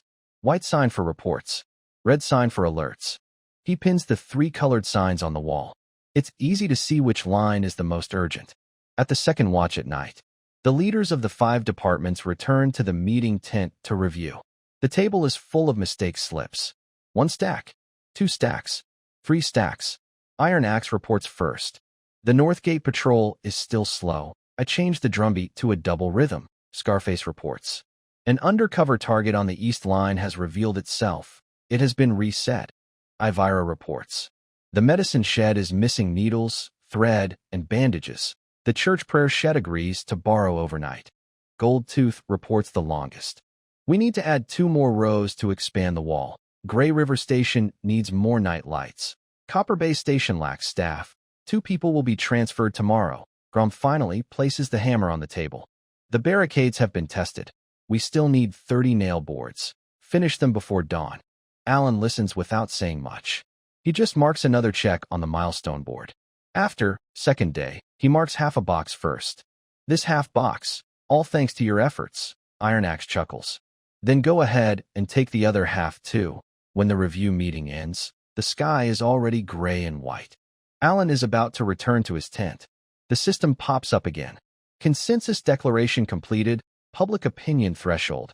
8083. Mainline progress. February 7th. Tip.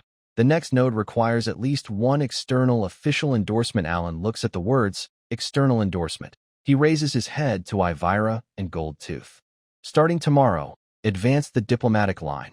Ivira is surprised. To the Twilight border? Yes. Bring the church verification documents and the duplicate of the seat approval seal. First discuss neutrality, then recognition. Ivira tightens her staff. Understood. Alan then looks at Goldtooth. Go to the Elder Council on Goblin Road 7. Bring the trial data from the 4th station. Have them sign the External Transportation Protection Agreement. Goldtooth nodded. I'll prepare the entire file tonight. Grom interrupted at the door. What about the dwarf side? Alan looked at him. Write a joint guarantee letter for the workshop, stamped with the forged seal in the name of the Stonebreaker Workshop. Grom grinned. I'll write that letter myself. Dawn is approaching. On the northern shore, several new flags are raised again. More than yesterday. And closer. The beacon guards lower their torches. No panic. No chaos. They first check the watch schedule. Then listen to the drumbeats. Then follow the protocol to change guards. At the same time, the inner city gate of Morningstar opens by a third. Ivara's light carriage leaves through the south gate. Goldtooth's fast horse departs from the east gate. Grom's messenger with the forged seal exits from the west alley. All 3 depart simultaneously. Different routes, but the same goal. To reclaim the external endorsement before the Empire's flag reaches the river's center. Alan stands on the city tower, watching the 3 groups' figures fade away. He yawns deeply. All right. Preparations are complete. The wind blows the Morning Star flag straight, making its shadow fall on the city wall, like a line pressing forward. The first day has passed. No reply received. The next morning, still no response. Alan continued his patrol as usual. He took a quick look at the north gate, then at the south shed, then at the west slope. At each point, he asked only 3 questions. What is missing? Who is fixing it? When will it be ready? The answers came quickly. No one dared to delay. No one dared to hide anything. After hearing, Alan simply left.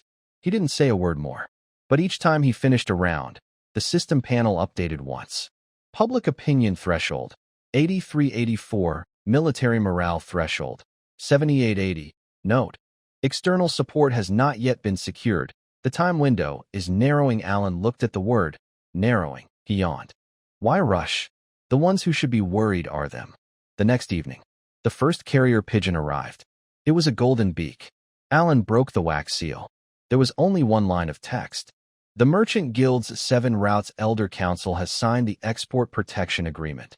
Note: trial data has been copied 3 times. A slight movement appeared at the corner of Alan's mouth. He folded the letter and put it into his sleeve pocket. The system immediately popped up a notification. Goblin's Merchant Guild Export Protection Agreement. Locked. Trade routes safety level. 1. Relationship map updated. Goblin's Merchant Guild. Cooperation strategic collaboration. Alan stared at the words, strategic collaboration.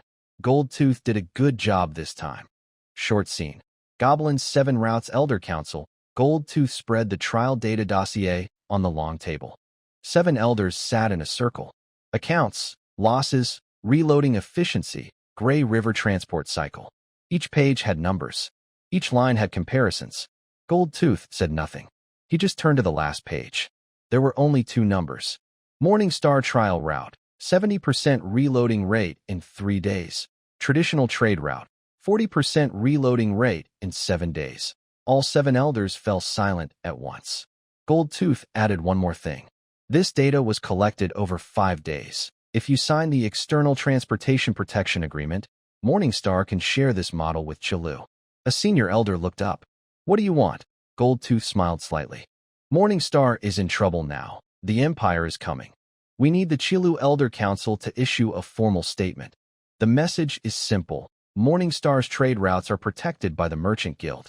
Any military action affecting the trade routes will be considered a declaration of war against the guild. The elders looked at each other. Gold-Tooth added again. Of course, whether you issue the statement or not is up to you. But I have taken the trial data. The dwarf workshop in the north asked to borrow a set just yesterday. One elder suddenly stood up. Sign. The scene cut back. On the third morning, a second carrier pigeon arrived. Grom's dwarf messenger. The envelope was stamped with a furnace seal. Alan opened it. The handwriting was ugly, but the meaning was clear. The joint guarantee letter for the stonework workshop has been sent.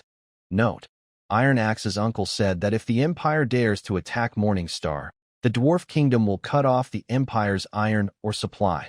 Alan folded the letter. The system popped up again. Dwarf Workshop, Joint Guarantee Letter. Locked, Resource Deterrence Value. 2. Relationship Map Updated. Dwarf Kingdom, Neutral Strategic Support. Alan watched the numbers on the panel change. 2 routes now, 1 more to go. At noon on the third day, the drumbeat on the northern shore suddenly changed pitch. Scarface rushed to the city tower. Lord, the Empire's vanguard is starting to build a floating bridge. Alan walked to the battlements. Squinting, he looked out. On the gray river, a dozen wooden rafts were approaching. Engineers were driving piles into the shore. Cavalry was lined up behind. The flags had been changed to the standard Imperial military banner. The Golden Lion flag. The Empire's Northern Legion. Alan looked for 2 breaths, then turned around. Keep waiting. Scarface was stunned. Not waiting for Elvira's message? Alan nodded. Waiting. She's more anxious than anyone. Short scene. Twilight border. Neutral elf camp. Elvira stands inside the council tent. In front of her are 3 elf elders. On the left is the leader of the Twilight faction, with silver hair and a cold look. In the middle is the neutral elder, wearing a gray robe, with a blank expression. On the right is the conservative representative, young but standing straight. Elvira places the church verification document on the table. This is the verification document from the Dawnlight Church prayer tent. The Morningstar leader has passed the light affinity test. The silver-haired elder glances over. We don't trust church stuff. Elvira remains still. Then what about this? She places the copy of the official seal from the council seat. The Dawnstar leader has obtained a temporary council seat in the border corridor. The gray-robed elder finally speaks. A temporary seat. Doesn't count as official recognition. Elvira nods. Exactly. So, I am standing here now. If the neutral elf faction is willing to issue an official recognition document, the Dawnstar leader can turn the temporary seat into an official one. The silver-haired elder sneers. You, a runaway bride. Why should we risk ourselves for you? Elvira looks him straight in the eyes. I'm not doing this for myself. I'm doing it for the elf race. If the Empire annexes Dawnstar, the next will be Twilight Border. You may not recognize Dawnstar, but you can't stop the Empire. There is silence in the tent for 3 breaths. Suddenly, the gray-robed elder speaks. Is the space magic you mentioned real? Elvira nods. I can demonstrate it right now. She raises her staff. The air begins to twist. A small space rift forms inside the tent. After 3 breaths, the rift disappears. The gray-robed elder stands up. Write the document. I'll sign. The silver-haired elder frowns. Are you crazy? The gray-robed elder looks at him. If the Empire attacks, how many days can your Twilight faction hold out? The silver-haired elder says nothing. The gray-robed elder continues. Dawnstar is a buffer zone. Protect Dawnstar, and you protect the Twilight border. This isn't about helping others. It's for ourselves. The young representative also stood up. I'll sign too. Elvira let out a breath of relief. Thank you. The frame was withdrawn. On the evening of the 3rd day, the 3rd carrier pigeon arrived. It was from Elvira. Alan opened it. The handwriting was neat. The elf neutral faction has officially signed the acknowledgement document. Note: Some representatives of the Twilight faction and the Conservative faction also signed as supporters. Alan folded the letter. System pop-up windows appeared one after another. Elf Neutral Faction Official Acknowledgement. Locked. Political Recognition Level. 2. Relationship Map Updated. Elf Neutral Faction. Watching Official Acknowledgement. Main Story Progress. March 7th. Tip. With all 3 endorsements in place, diplomatic pressure procedures can be initiated. Alan looked at the words, all 3 endorsements in place. Finally, he stood up. Scarface. Here. Make 3 copies of the 3 letters. Send 1 to the Empire Vanguard camp. Send 1 to the Grey Fortress Council. Post 1 on the North Gate wall. Scarface took the letters. Lord, from the Empire. Directly send them? Alan nodded. Yes, send them directly. Let them know Morningstar is not fighting alone. On the morning of the 4th day, at the Empire Vanguard camp, a messenger rushed into the commander's tent. General, Morningstar sent 3 letters. The general took the letters. Glanced at them. His face changed. Goblin Merchant Guild, Dwarf Kingdom, Elf Neutral Faction. He threw the letters onto the table. When did this kid make so many connections? The deputy quietly said beside him. General, if all 3 put pressure at the same time. The general interrupted him. I know. Goblin Merchant Guild cuts off trade routes. Dwarves cut off iron mines. Elves cut off border lines. We haven't even fought yet. Logistics are already collapsing. He stood up, walked around the tent twice. What are the Emperor's orders? The deputy opened the dossier. Take down Morningstar within 7 days and establish a northern outpost. The general sneered. 7 days? Does he think this is a fight with refugees? He sat back in his chair. Send orders. Delay crossing the river. Send a messenger to Morningstar. I want to meet their lord. At the same time. Morningstar City Tower. Alan stood on the battlements, watching the floating bridge on the north bank stop work. The Imperial cavalry began to retreat. Their banners changed from attack formation to defensive stance. Scarface stood nearby. Lord, are they giving up? Alan shook his head. It's not that they are giving up. It's that they want to talk first. Whether to fight or not depends on the outcome of negotiations. The system panel popped up again. Deterrence value. 3. Imperial Vanguard. Attack confrontation. Main storyline progress. April 7th. Tip. Diplomatic pressure takes effect. Negotiation framework can be activated. Alan looked at the words, negotiation framework. He yawned. All right, let's talk. The sooner we finish, the sooner I sleep. On the afternoon of the 4th day, Imperial envoy arrived at Morningstar's North Gate. A middle-aged civil official, wearing Imperial Ministry of Rights attire. His attitude was respectful but firm. Alan met him at the council tent. The official spoke. Lord of Morningstar, I come on behalf of the Imperial Northern Army. The general wishes to speak with you. Alan looked at him. About what? The ownership of Morningstar. Alan nodded. We can talk, but there are 3 conditions. The official paused. Please, go ahead. First, the Empire recognizes Morningstar as an autonomous territory. Second, the Empire will not interfere in Morningstar's internal affairs. Third, the Empire will withdraw the Vanguard camp and retreat to the north bank of Grey River. The official's face changed slightly. These 3, Alan interrupted him. Go back first. Bring the message. If the general agrees to these 3 points, I will meet tomorrow. If not, he paused. Then continue fighting. Anyway, I am already prepared. The civil official was silent for 2 moments. Then he stood up. I will deliver the message. After the civil official left, Iron Axe rushed into the meeting tent. Leader, are you really going to talk? Alan nodded. Yes, but not tomorrow. The day after tomorrow. Make them wait 1 more day. Iron Axe was stunned. Why? Alan yawned. Because I want to sleep today. Iron Axe opened his mouth, but couldn't speak for a long time. Alan had already stood up and was heading toward the door. By the way, have Scarface copy the 3-party endorsement copies 10 more times. Send them to all the refugees coming to seek shelter tomorrow. Let them know. Star of Dawn is not a lonely city. Iron Axe looked at Alan's back. Suddenly, he smiled. This leader. Really impressive. Short scene. Empire Vanguard camp. Commander's tent. The general listened to the civil official's report. He was silent for a long time. The deputy asked softly beside him. General, can we accept these 3 points? The general sneered. Autonomous territory? No interference in internal affairs? Withdraw troops? Who does he think he is? The deputy didn't dare to speak. The general stood up. But the problem is, goblins, dwarves, and elves are all watching. If we fight hard, our logistics line will have problems within 3 days. He turned to look at the map. The emperor wants the northern border outpost. Not a hopeless defeat. The deputy asked carefully. So, what do you mean? The general was silent for 2 moments. First, stabilize him. Sign a temporary agreement. Wait until reinforcements arrive, then deal with it slowly. He turned around. Tomorrow. No, the day after tomorrow. I will go see him. Scene cut back. Early morning on the 5th day, the drums of the Empire vanguard sounded again. But this time, it was not for attack.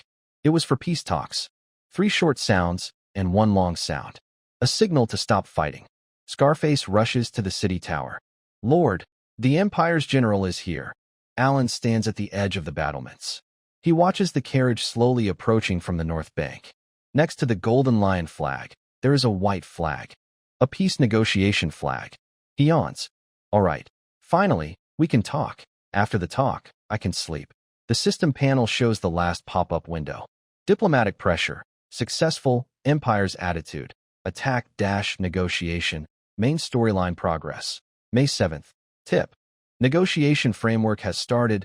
Next step is official signing. Alan looks at the numbers on the panel. 2 more steps to go. After signing tomorrow, it will be over. He turns and walks down from the city tower. Scarface, have Iron Axe take 50 men and follow me. Avila and Gold Tooth, come along too. Let them see how to win even while lying down. The fog on the north bank has not yet cleared. The Empire's general's carriage is stopped at the floating bridge in the river. Alan's carriage departs from the south bank. The 2 carriages meet in the middle of the floating bridge. The general gets out of his carriage. He is in his early 50s. He has white hair. His eyes are sharp. He stands very straight. Alan also gets out. His cloak is casually draped. He is not wearing armor. He is not carrying a sword. He only has a small bag in his sleeve. Inside are 3 copies of official endorsements. The general looks at him. Are you the Lord of Morningstar? Alan nods. Yes. Are you the Empire's general? The general frowns slightly. But he does not get angry. I am Rodrigo, commander of the Empire's Northern Army. Alan nods. Oh, hello. Rodrigo stares at him. You don't look much like a lord. Alan yawns. That's true, but I am one. So, can we start talking? Rodrigo pauses for a moment, then nods. Yes, but I have one condition. Alan looks at him. Speak. If we can't agree, my army will still attack. Alan nodded. That's fine, but I have one condition too. Roderick looked at him. Speak. If we can't agree, I will disable the entire northern supply line of the Empire within 3 days. Roderick's face changed. Alan continued. The Goblin Merchant Guild has already signed a protection agreement for transportation. The Dwarf Kingdom has issued a joint guarantee letter. The Neutral Elf faction has signed an official recognition document. If you insist on fighting, these 3 parties will act together. I might not be able to defeat you, but you definitely won't last 3 months. Roderick stared at him. A long pause. Then suddenly, he smiled. Interesting. This is the first time I've met someone brave enough to speak to an Empire general like this. Alan nodded. Now you've met one. Can we start talking now? Roderick nodded. Yes. Both turned at the same time.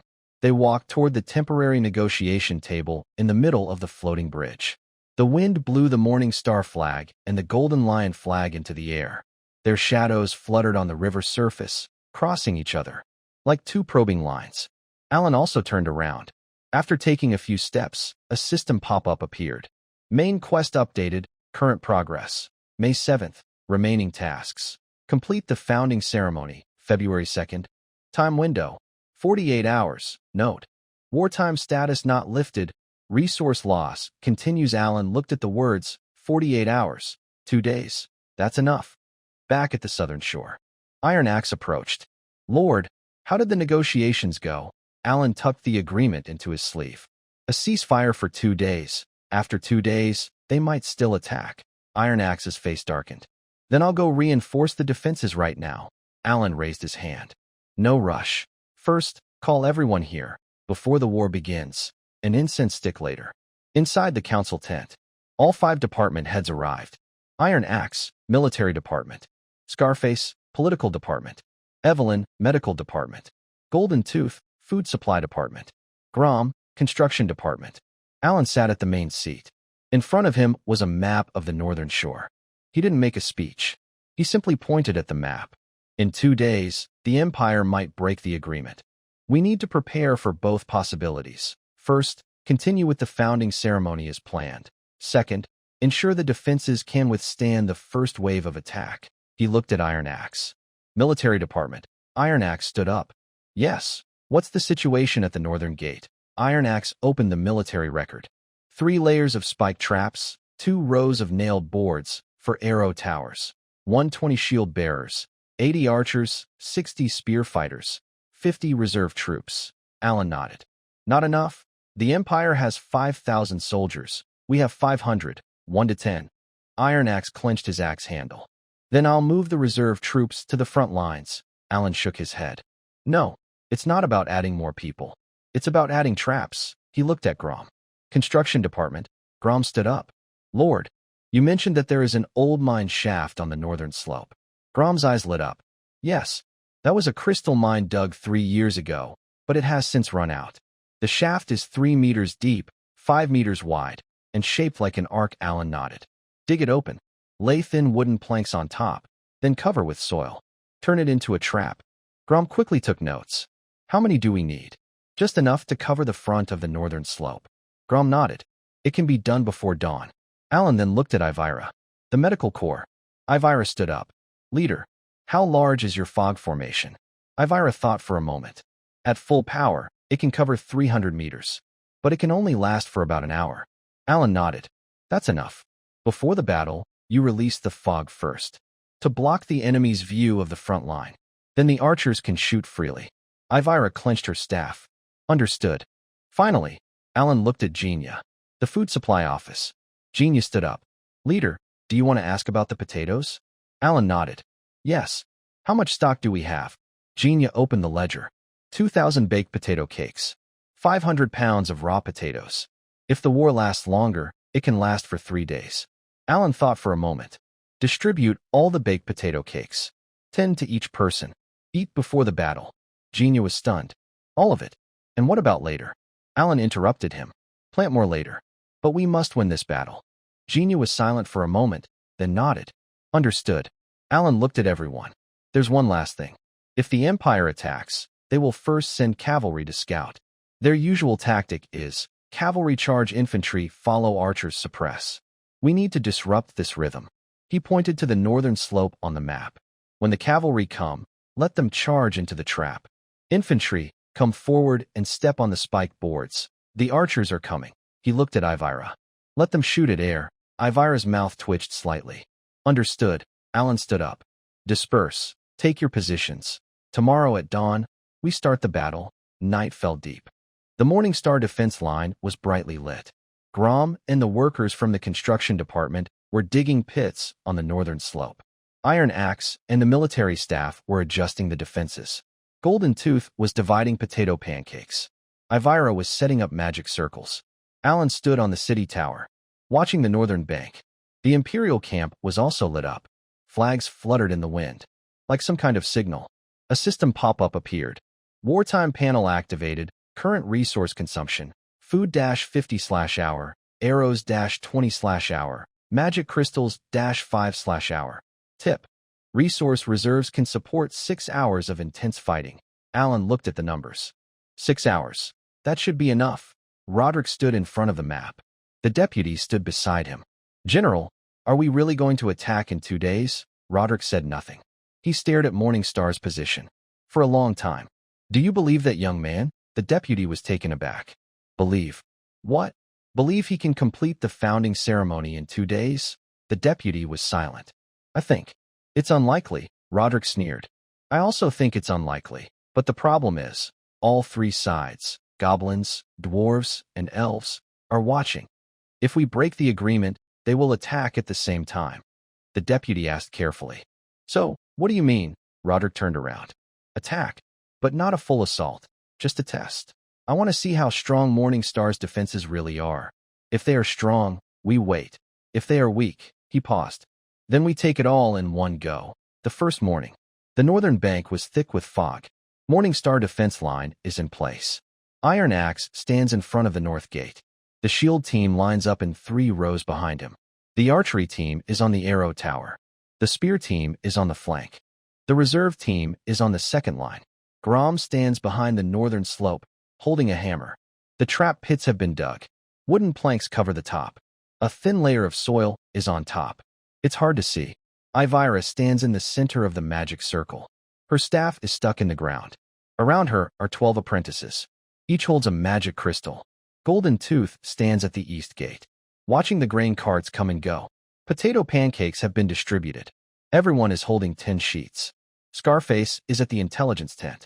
Black, white, and red flags are nailed to the wall. The latest red flag reads, "The Empire Cavalry is gathering."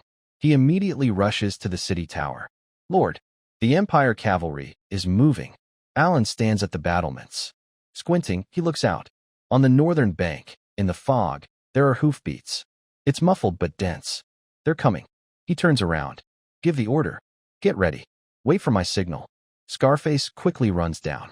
The Empire Cavalry is getting closer. 100 riders. 200 riders. 300 riders. The leading officer waves a flag. The Golden Lion flag. The flag's corners flutter in the wind. He looks at the northern slope. It's flat. It's clear. There are no obstacles. Charge. Test the waters. The cavalry begins to speed up. Hooves hit the ground. Dust rises. 100 meters. 50 meters. 30 meters. The officer raises his sword, ready to shout the charge. Suddenly, the front horse disappears. The entire horse sinks into the ground. The rider is thrown off, falling to the ground. The following cavalry can't stop.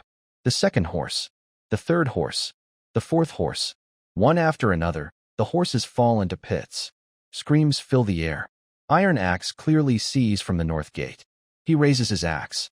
"Archers, fire." The archers on the tower immediately drew their bows. Arrows rained down.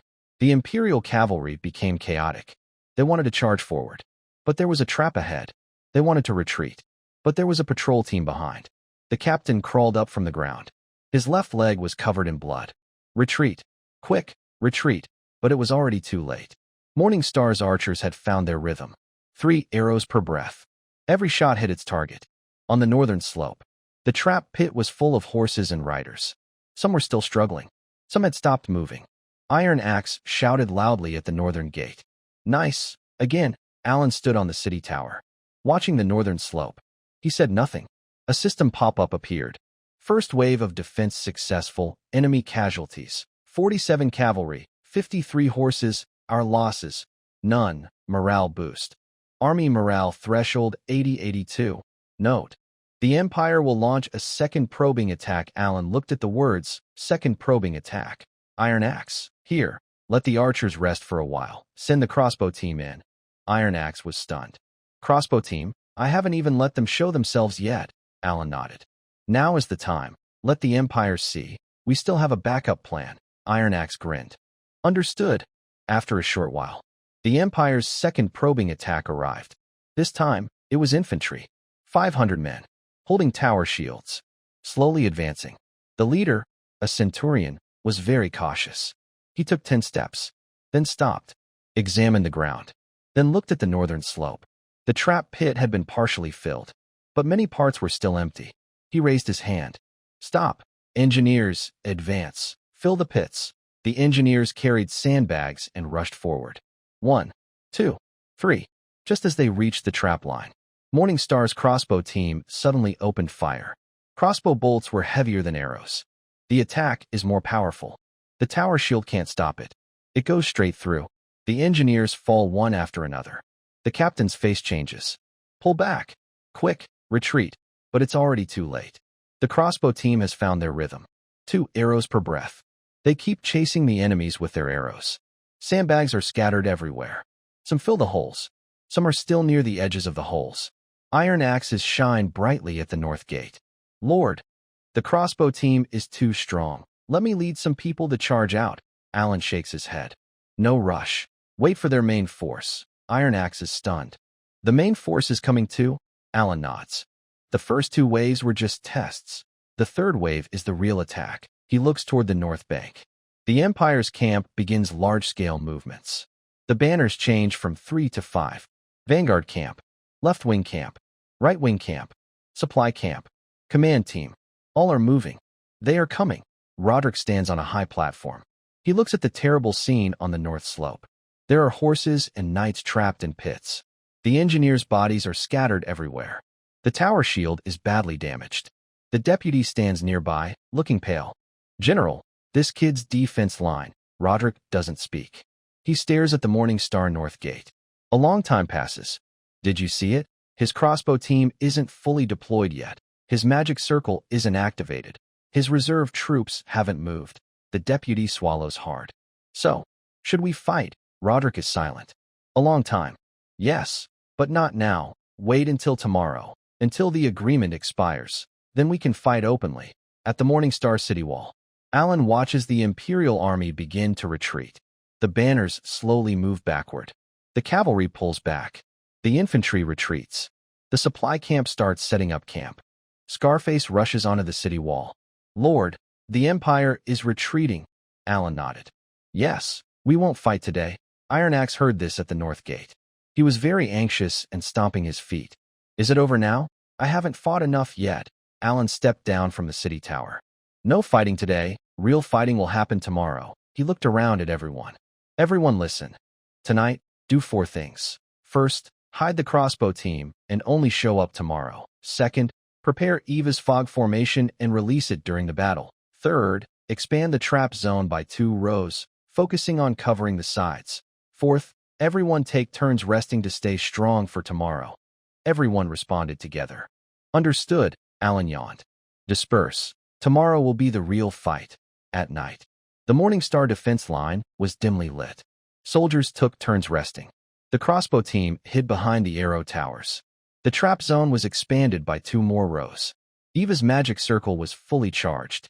Golden Tooth was cooking porridge. The smell of potatoes filled the camp. Alan stood on the city tower, looking at the north bank. The Imperial camp was brightly lit. Flags fluttered in the wind. Like a countdown, a system notification popped up. First day of defense successful. Enemy losses: 47 cavalry, 32 engineers, 53 warhorses, 17 shield towers. Our losses: none. Morale increased from 82 to 85.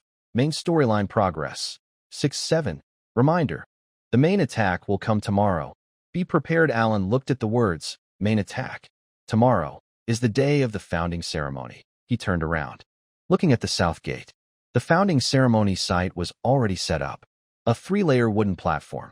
Flags on 4 sides. In the middle was the Morning Star flag. Next to it were 3 banners representing the elves, dwarves, and goblins. As the wind blew, the 4 flags fluttered together.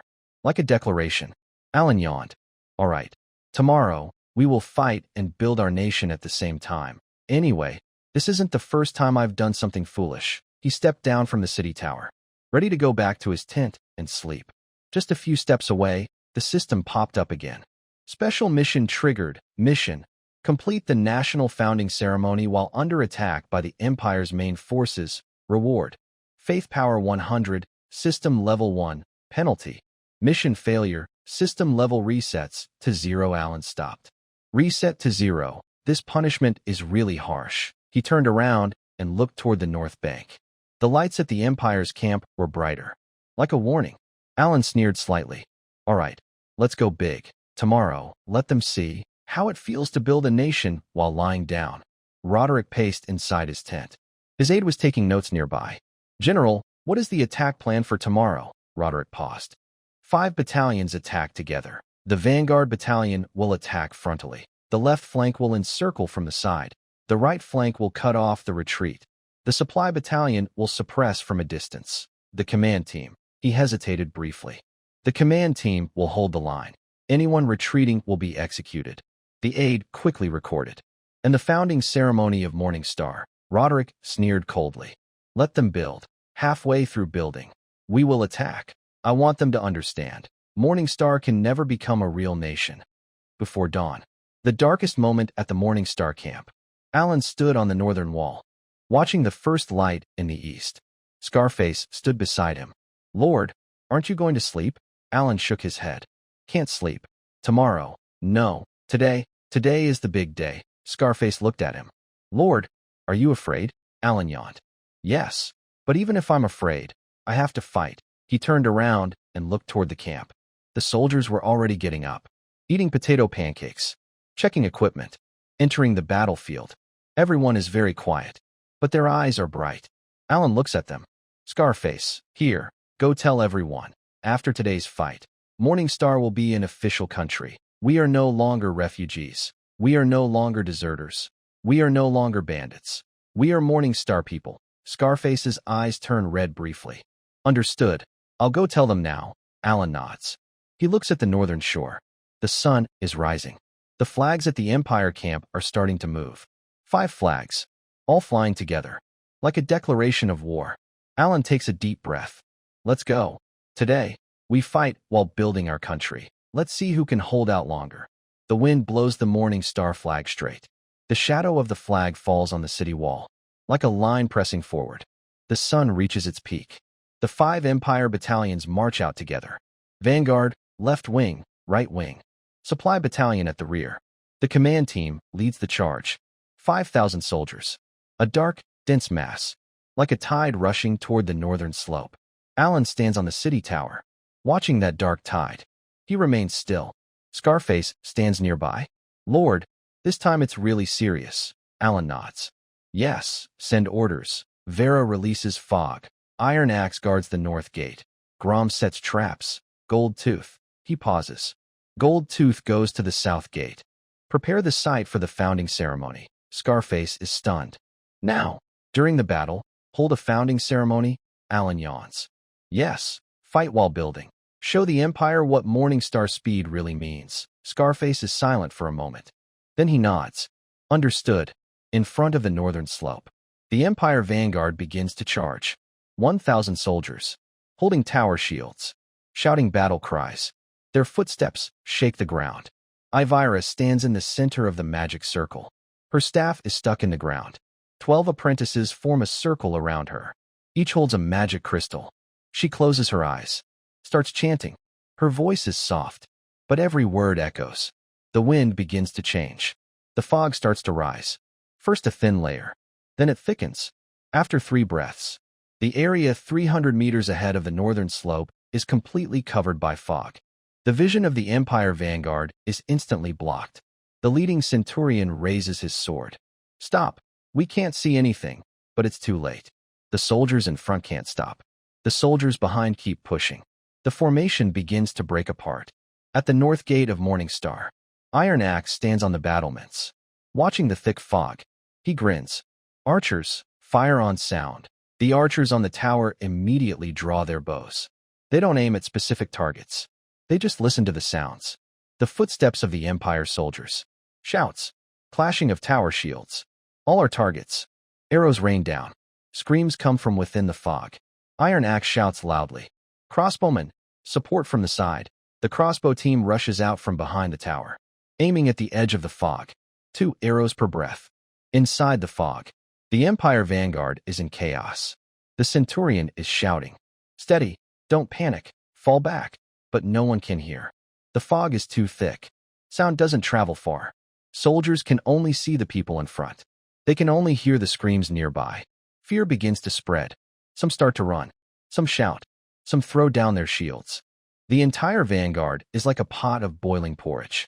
At the North Gate Tower, Alan looks at the fog. He says nothing. A system pop-up appears. The fog formation effect is ongoing. Remaining time. 1 incense stick, enemy casualties. 87 soldiers, 23 shield towers, our losses. 120 arrows, 12 magic crystals, morale boost. Army morale threshold from 85 to 88. Alan looked at the numbers. 1 incense stick. That's enough. He turned around. Scarface, here, tell Iron Axe not to chase. Just defend the north gate. I'm going to the south gate. The founding ceremony is about to start. Scarface was stunned. Now, we're still fighting here. Alan nodded. Yes, Iron Axe can hold here. The ceremony can't wait. The agreement expires today. If the ceremony isn't finished, the Empire will have an excuse to keep fighting. Scarface was silent for a moment. Then he nodded. Understood. I'll go with you. Southgate. The ceremony site was already set up. A 3-layer wooden platform. Flags on 4 sides. In the middle was the Morning Star flag. Next to it were 3 banners representing different factions. Elves, dwarves, goblins. Genius stood at the edge of the platform, holding the ceremony schedule. Seeing Alan approach, he immediately went to meet him. Lord, everyone is here. Refugee representatives, veteran representatives, craftsman representatives, goblin accountant, red tooth witness team. Total of 123 people. Alan nodded. Let's start. Genia was stunned. Now, Northgate is still fighting, Alan yawned.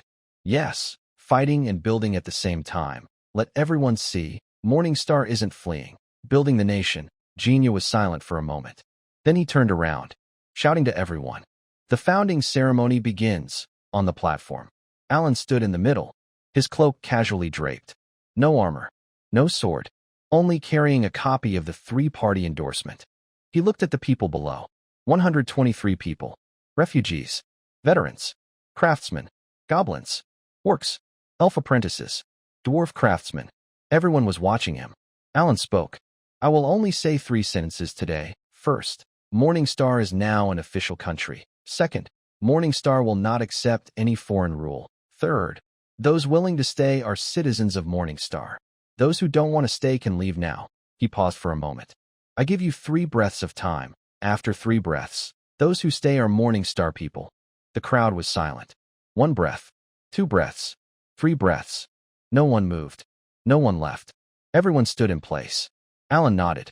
Good. From now on, you are citizens of Morningstar. Morningstar will protect you. You also need to protect Morningstar. He turned around. He picked up the Morningstar flag, stuck it into the flagpole. The wind blew. The flag fluttered. A system pop-up appeared. Founding ceremony complete. Morningstar Nation officially established. Main story progress. July 7th. Faith Power 100. System Level 1. Unlocked feature.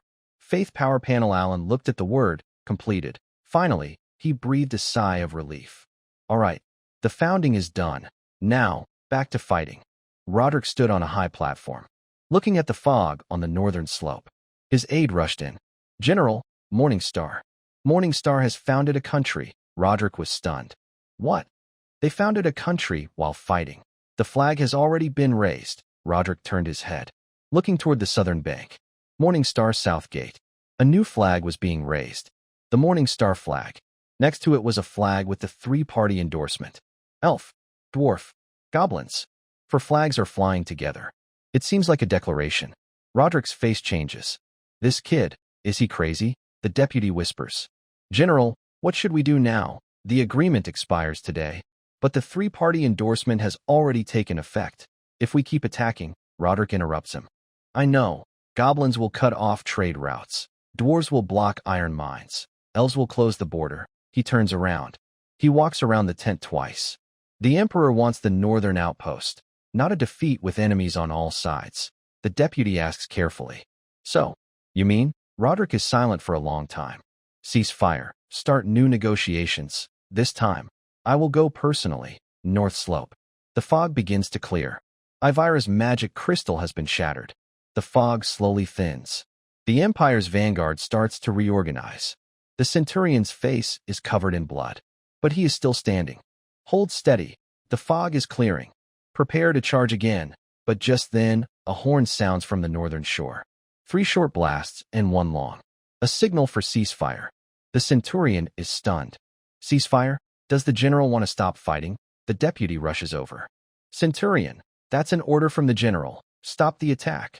Retreat the entire army. The Centurion tightens his grip on his sword. Retreat. We haven't lost yet. The deputy shakes his head. It's not about winning or losing. It's just that. He glances at the southern shore. They have established a new country. The 3-party endorsement has taken effect.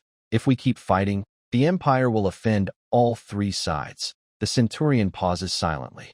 Then he turns around. Retreat the entire army. Morningstar Northgate. Iron Axe stands on the battlements, watching the Empire's troops begin to retreat. He is stunned. Retreated? Are you withdrawing now? Alan walked over from the south gate. He yawned. Yes, we're withdrawing. Iron Axe turned around. Lord, what have you done? Alan pointed to the north gate. I declared independence. Iron Axe was even more surprised. Declaring independence? During the war? When did that happen? Alan nodded. Yes. The agreement expires today. The independence ceremony is complete, and the three-party endorsement takes effect.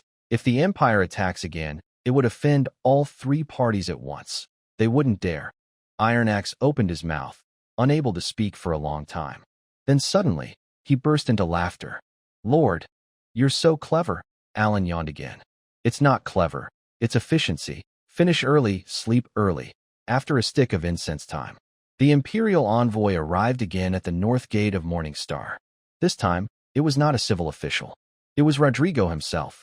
He was dressed in armor, wearing a golden lion cloak, standing very straight. Alan received him at the meeting tent. Rodrigo spoke directly. Lord of Morningstar, I represent the Empire to renegotiate. Alan nodded. Sit down. Rodrigo did not sit. I have only 3 conditions. First, Morningstar recognizes the Empire as the suzerain. Second, Morningstar pays tribute to the Empire every year. Third, the Empire sets up an observation post in Morningstar. Alan listened and shook his head. No, that's not acceptable. Rodrigo frowned. Then what are your conditions? Alan stood up.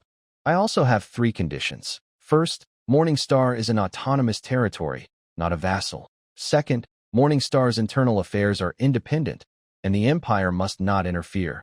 Third, the Empire withdraws its troops to the north bank of Grey River and must not station troops on the south bank. Rodrigo stared at him. Are you trying to become independent? Alan shook his head.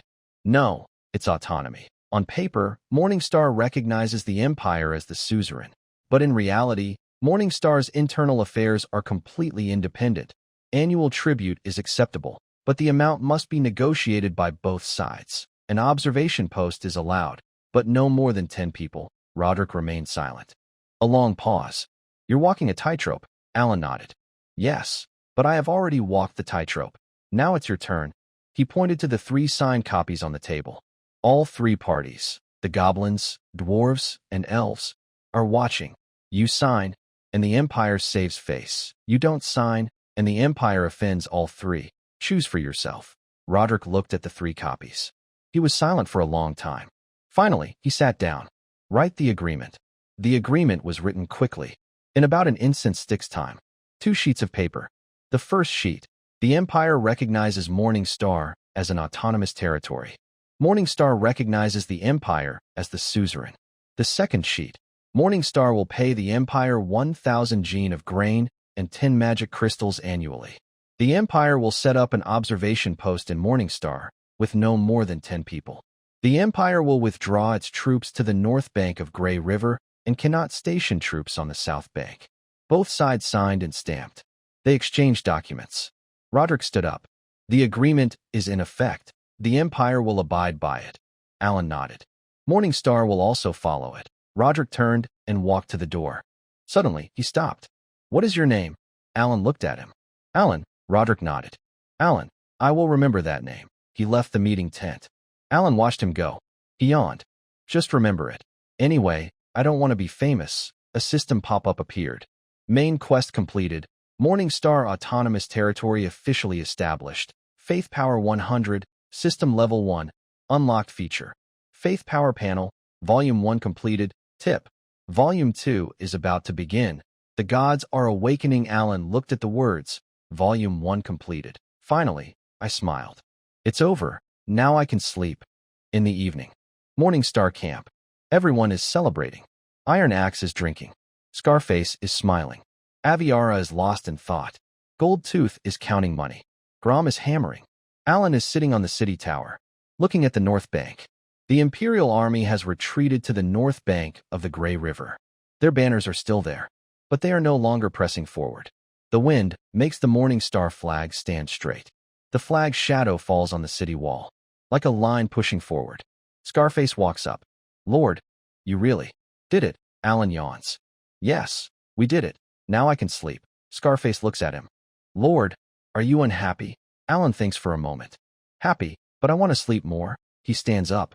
Oh, right. Tell Gold Tooth to start planting potatoes tomorrow. Offering 1,000 gene of grain is not a small amount. Scarface is stunned. Are you already thinking about the tribute? Alan nods. What else? Although the Empire signed the agreement, they won't give up easily. Next year, or the year after, they will come again. Scarface falls silent for a moment. What should we do? Alan yawns again. Plant potatoes, train soldiers, mine, and then he pauses. When they come again, let them know Morningstar is not an easy target. He turns around, walking down from the city tower. That's enough. I'm going to sleep. Handle tomorrow's matters yourselves. Scarface watches him leave. Suddenly, he smiles. This lord, really impressive.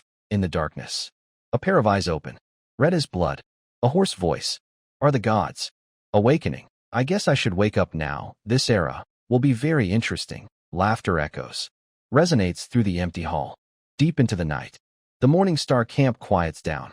Alan lies on a lounge chair, staring at the stars. A system panel appears before his eyes. Volume 1 completed. Current level 2. Faith power 200. Territory status. Autonomous region. Population 523. Military strength 120. Resources. Sufficient food. Magic crystal mine being developed. Relationship map. Goblin Merchant Guild. Strategic cooperation. Dwarf Kingdom. Strategic support. Elf neutral faction. Official recognition. Empire. Mother country. Alan looks at the panel. Autonomous region. Seems like I've established a firm footing. Next, he closes his eyes. Let's talk about it later. For now, sleep. The wind blows the Morningstar flag straight. The flag's shadow falls on the lounge chair, like a line pressing forward. 3 days later, Morningstar camp. The wooden platform for the founding ceremony remains. The Morningstar flag on the pole has been replaced with a new one. Bigger, straighter. When the wind blows, the flag's shadow falls on the platform, like a line pressing forward. Alan stands at the edge of the platform, looking at the 523 people below.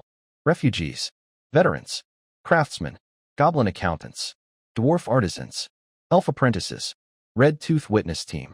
Everyone is watching him. Alan yawns. That's enough.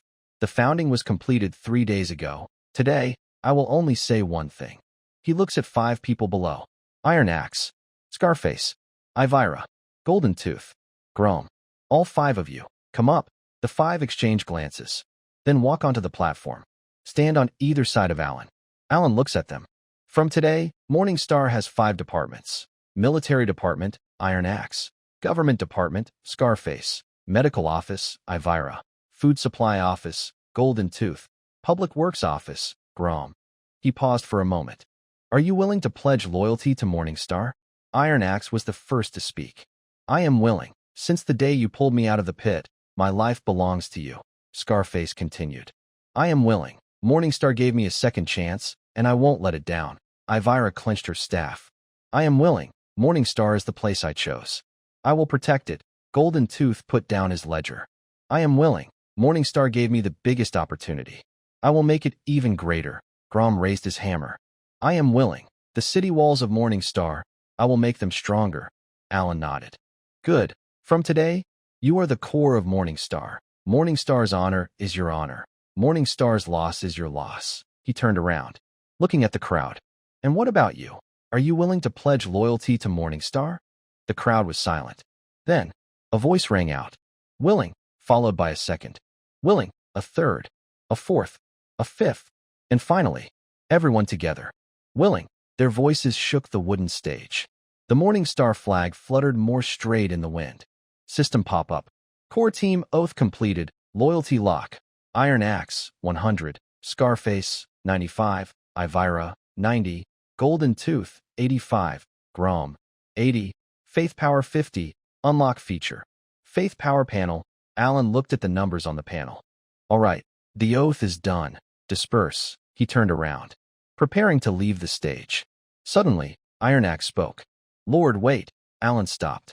What's wrong? Iron Axe took out a piece of cloth from his pocket.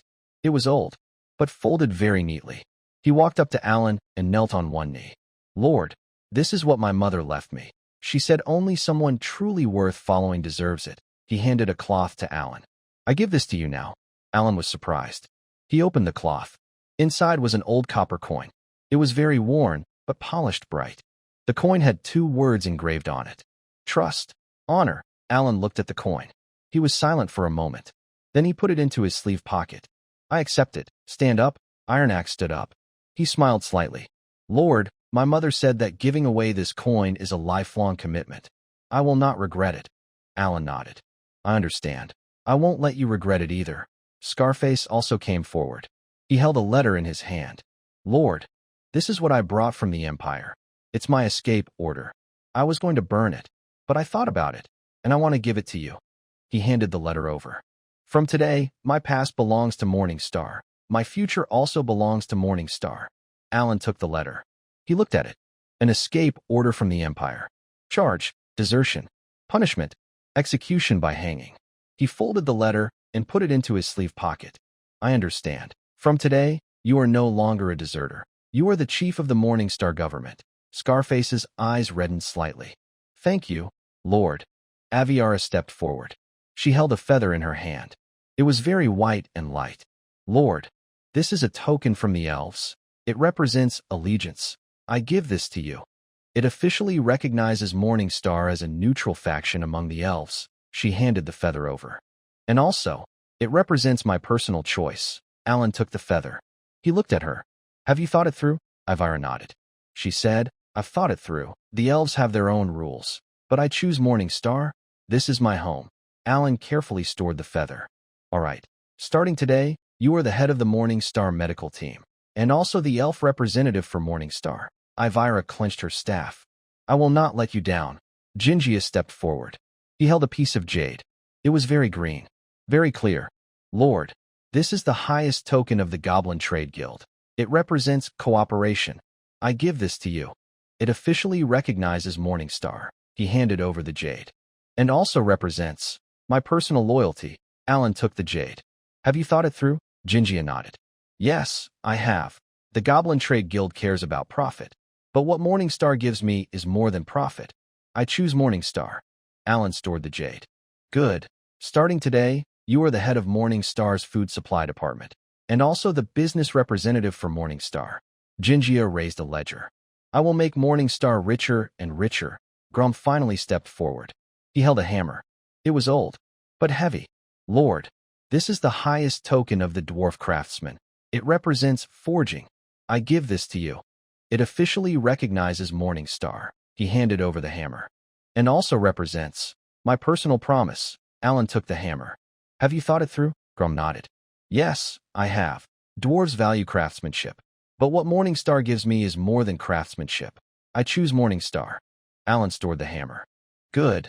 Starting today, you are the head of Morningstar's construction department, and also the craftsman representative for Morningstar. Grom raised the hammer. I will make Morningstar grow stronger. The 5 people all returned to their positions. Alan looked at them. That's enough. The ceremony is over. Now, let's get to the main business. He looked around at everyone.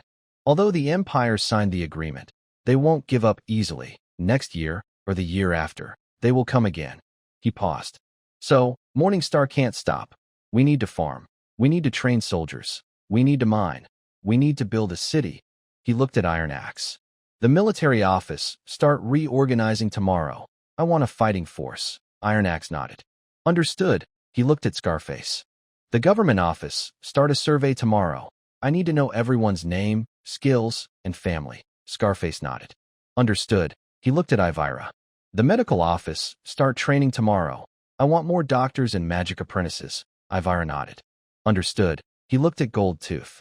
The trade office, expand roads starting tomorrow. I want more trade routes and markets. Gold-Tooth nodded. Understood. He looked at Grom. The construction office, start building the city tomorrow. I want higher walls and more workshops. Grom nodded. Understood. Alan nodded. That's all.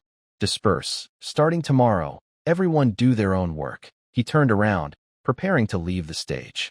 System pop-up window. Settlement complete. Current level 2. Faith power 250. Territory status. Autonomous territory. Population 523. Military strength 120. Resources. Food sufficient. Magic crystal mines being developed. Relationship map. Goblin Merchant Guild. Strategic cooperation. Dwarf Kingdom. Strategic support. Elf neutral faction. Official recognition. Empire. Sovereign country. Preview. God's Awakening. The battle of faith begins. Alan looked at the words, God's Awakening. He frowned. All the gods. What do you mean? The system did not answer. It only displayed a new warning. Warning. Unusual activity detected in the divine realm. Warning. Signs of the evil god awakening. Warning. Faith power will become a key resource. Alan focused on the last warning. Faith power. Key resource. He remembered the faith power he had gained earlier. 250 points. Not a lot. But the system said it was a key resource. It seems there are bigger problems ahead, he sighed. Oh well, let's sleep first. Tomorrow's issues can wait until tomorrow. The grand hall was empty. 12 divine thrones. Only 3 were occupied. On the left, the god of war. His armor was bright red. His eyes sharp. In the middle, the god of dawn, wearing a flowing white robe. His face was unclear. On the right, the god of harvest, dressed simply in green, holding a sheaf of wheat. The god of war spoke. Did you feel it? The god of dawn nodded. Yes, I felt it. The evil god has awakened. The god of harvest sighed. Silence for 300 years. Finally, it has woken up. The god of war stood up. If it's awake, then so be it. That's fine. I haven't fought in a long time either. The god of dawn shook his head. It's not that simple. The awakening of the evil god means the start of the battle of faith. The god of harvest looked toward the center of the hall. There was a mirror there. In the mirror, it reflected the scene of the Dawnstar territory. Alan was sleeping on a lounge chair. The Dawnstar flag fluttered in the wind. This human, he has gained faith power. The god of war sneered. 250 points? That's too little. The god of dawn shook his head. That's enough? For a newly established human nation, this is already a lot. The god of harvest nodded. And in his territory, there are elves, dwarves, and gnomes. The beliefs of the 3 factions all gather around him. The god of war looks into the mirror. So what? He is just an ordinary person. The god of dawn remains silent for a moment. An ordinary person. Sometimes, ordinary people are more interesting than gods. The god of harvest nods. I agree. I believe in this human. The god of war snorts. Then you watch. I will prepare for war. He turns around and leaves the hall. The god of dawn and the god of harvest exchange a look.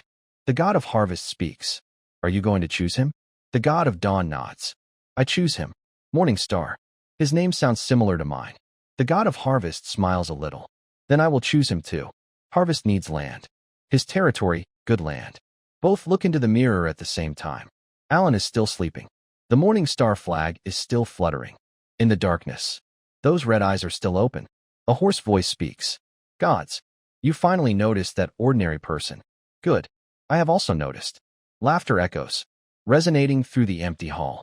The power of belief. 250 points. Not much, but enough. Enough for me to find him. In the darkness, something begins to move. Very slowly, but with determination. Like some awakened giant beast. Ordinary person. Do you think building a nation is the end? No. This is just the beginning. The battle of faith. I will make you see what true fear really is. The laughter grows louder, finally turning into a roar, echoing throughout the valley of the dead. In the evening, Alan wakes up from the lounge chair, stretches lazily. Not a bad sleep. He stands up, looking at the sunset.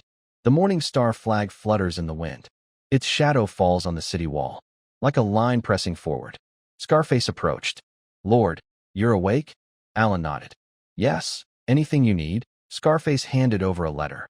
From the neutral elves, a copy of the official recognition document. Alan took it and glanced at it. Good. Put it away. Scarface nodded, then hesitated a moment. Lord, are you really not worried? The Empire, the gods, the evil gods. These things, you seem not to care. Alan thought for a moment. I do care, but worrying won't help. What's meant to happen will happen. All I can do is make Morning Star stronger. He looked north. That is the direction of the Empire, and also the direction of the Undead Valley. The Empire will come again. The evil gods will come too. Even the gods will come.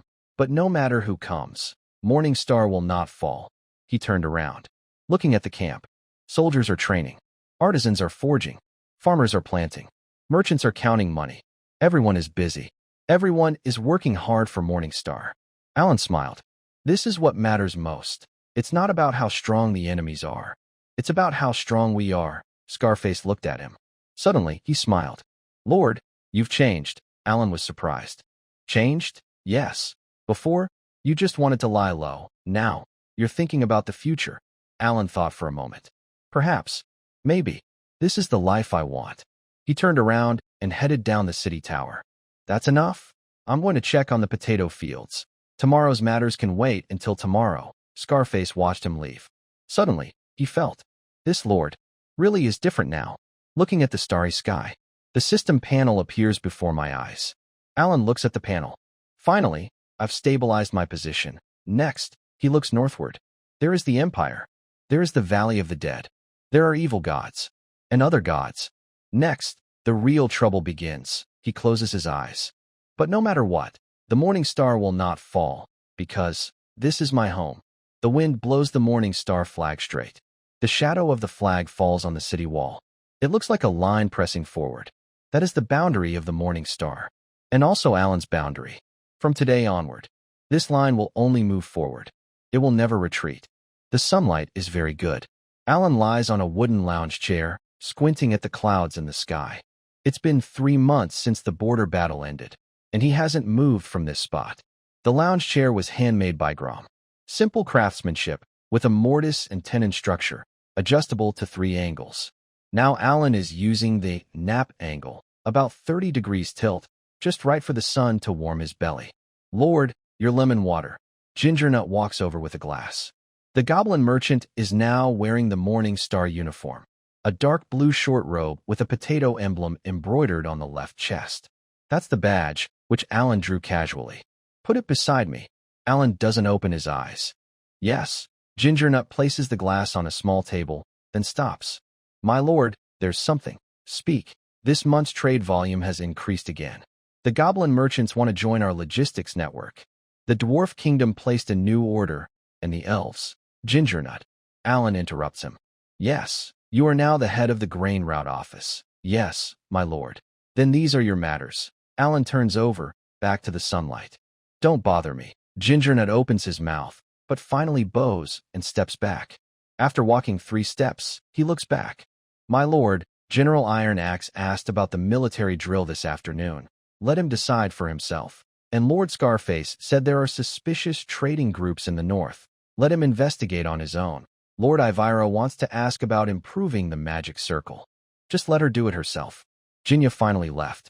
Alan sighed. 3 months ago, during the battle, he was forced to get up from his lounge chair and lead the fight. After the war, he swore he would never get up again. Now, the territory runs smoothly. Iron Axe handles the military. Scarface manages intelligence. Ivira is in charge of magic. Jinya oversees trade. And Grom takes care of farming. The 5 of them each do their part, keeping everything in order. Alan only needs to lie here, occasionally nodding or shaking his head. Most of the time, he's too lazy to even shake his head. He closes his eyes, ready to continue sunbathing. Lord, Jinya's voice rings out again, this time trembling. There's a visitor. Send them away. It's people from the Dawnlight Church. They have a divine message. Alan frowns. He has heard of the Dawnlight Church. It's the largest religious group on the continent, worshipping the Dawnlight god. 100 years ago, the gods fell into sleep, and the church became a shell, with only some old priests maintaining appearances. What are they here for now? Tell them to wait. Sir, they're already at the door. Alan sighs. He slowly sits up, stretches lazily, and takes a sip of lemon water. Take them to the reception hall. Yes. Jinya runs off quickly. Alan lies back down for another 5 minutes. The sunlight is just right, and he doesn't want to move. But the church people are here, so he can't ignore them. Annoying. He stands up, dusts off his robe, and strolls leisurely to the reception hall. Inside the reception hall, 3 people are standing. In the middle is an old man in a white robe with gold trim, holding a staff. The top of the staff is decorated with a shining crystal. Behind him are 2 young people, a man and a woman, both wearing plain white robes without gold trim. Alan walks in silently and sits directly at the main seat. The old man pauses, surprised. He has seen many lords, some proud, some friendly, some cautious. But he has never seen one so lazy, barely lifting his eyelids. Lord of the Morning Star, the old man asks loudly. Yes, Alan replies simply. I am White, the high priest of the Dawnlight Church. The old man slightly bowed and said, I come on the order of the gods. Speak. White was momentarily stunned again. His attitude was too casual.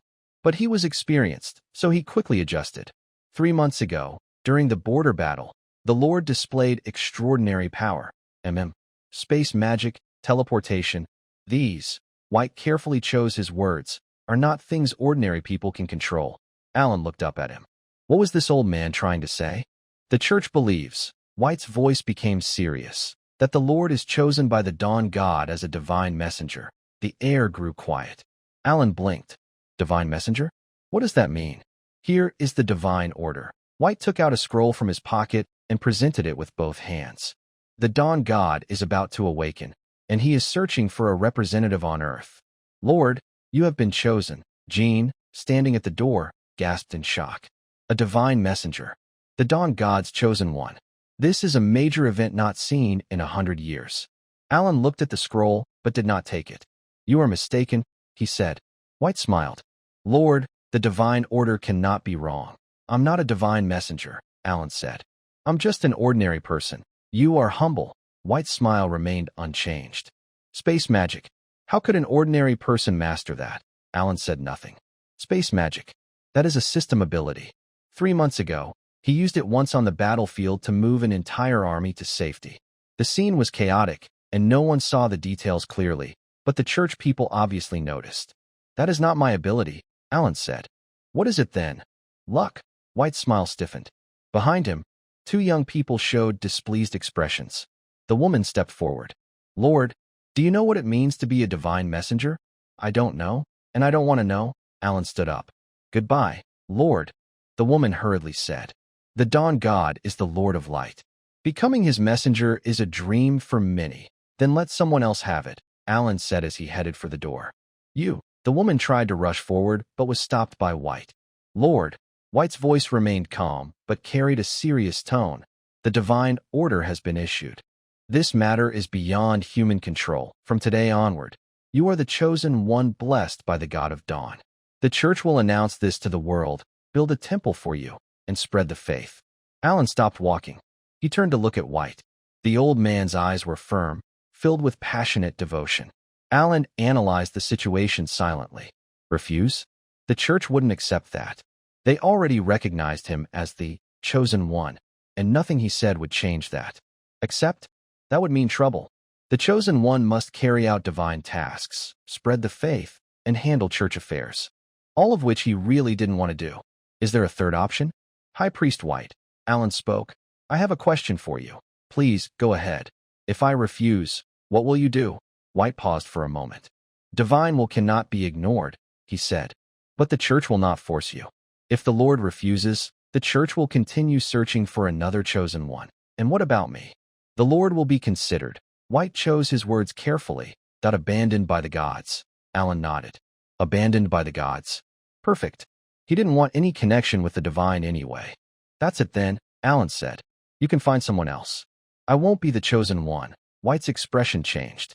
Lord, do you understand what that means? I do, Alan replied. It means I can keep doing nothing, just lying around. White was stunned. Yes, doing nothing. Alan headed toward the door. Leave now, Master, White hurriedly said. You can't do this. The divine will. Iron Axe, Alan called out. The door opened, and Iron Axe stepped in. His tall figure blocked the entrance, holding an axe. Master, leave now. Iron Axe nodded and looked at White and the others. Please. White's face looked grim. The 2 young men behind him were furious, but they dared not challenge Iron Axe's axe. Lord, White finally said, you will regret this. No, I won't, Alan said without turning back.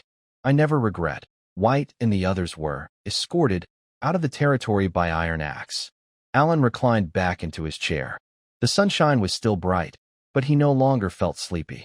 The church people had left, but things wouldn't end so simply.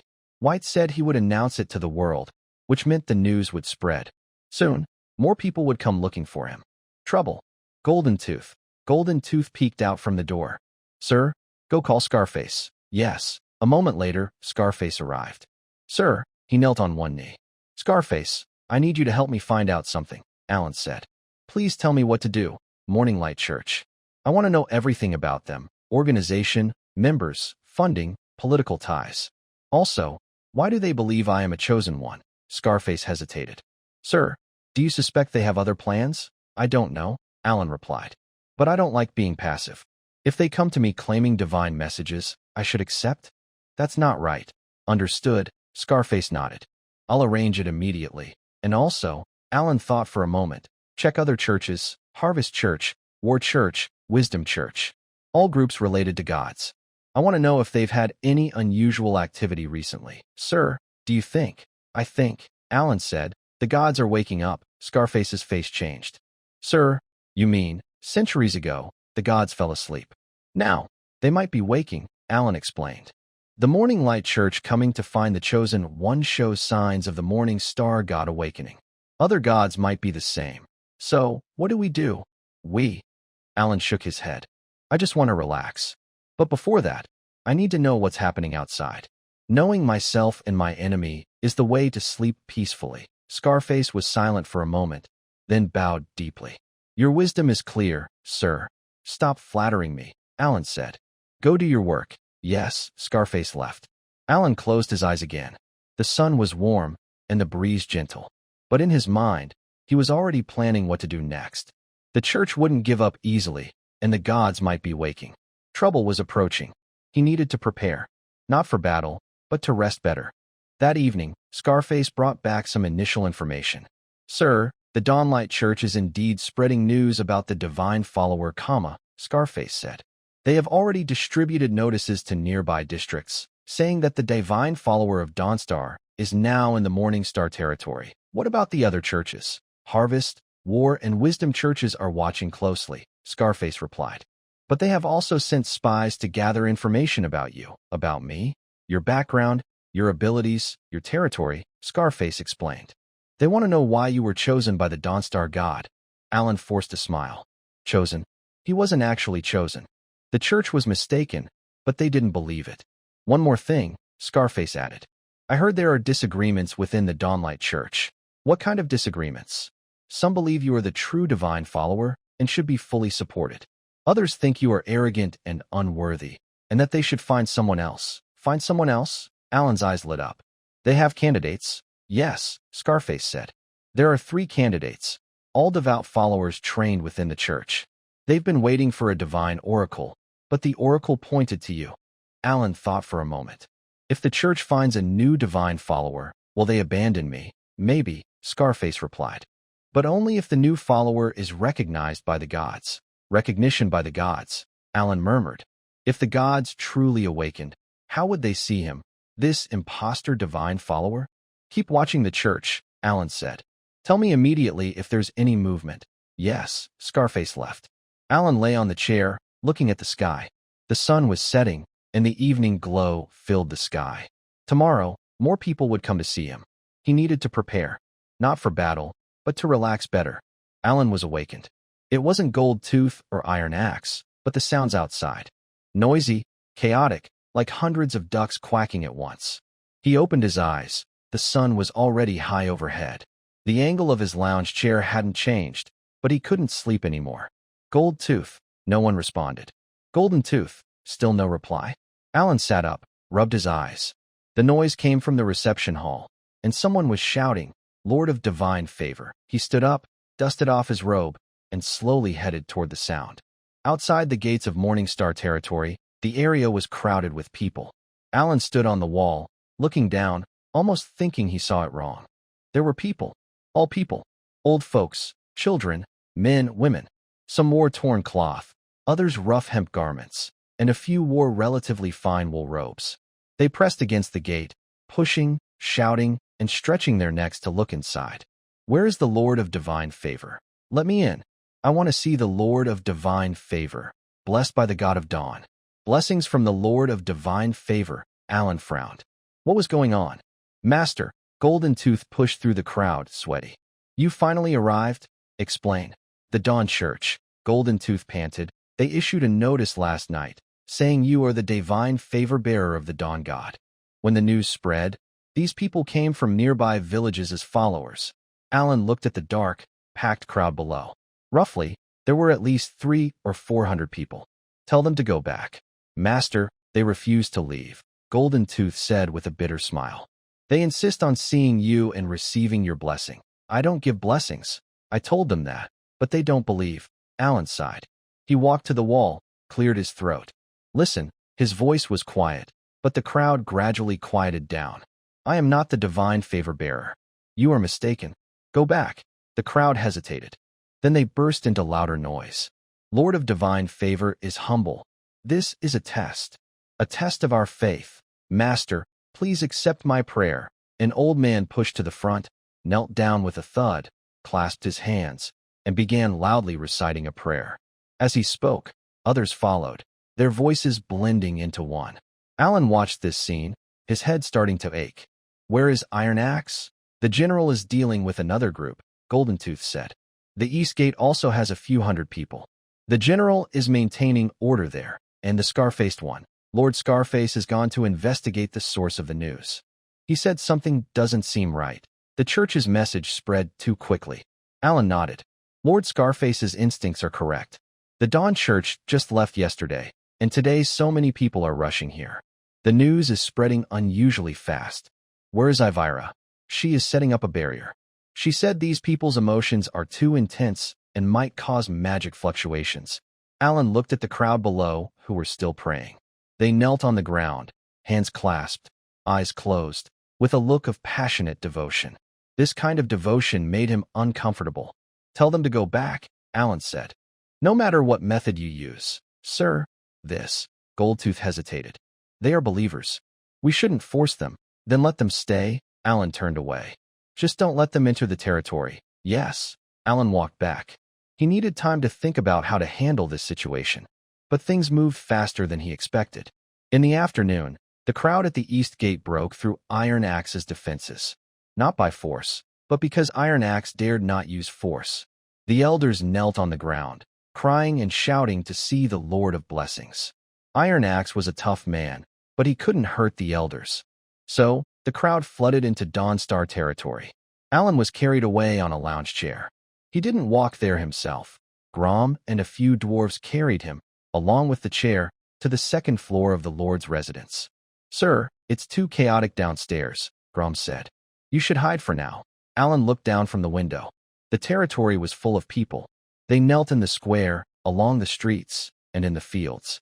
Some were praying loudly, some silently crying, and others held up portraits. Images of a blurry figure with the words, Lord of Blessings, underneath. The portrait looked a bit like Alan, but not completely.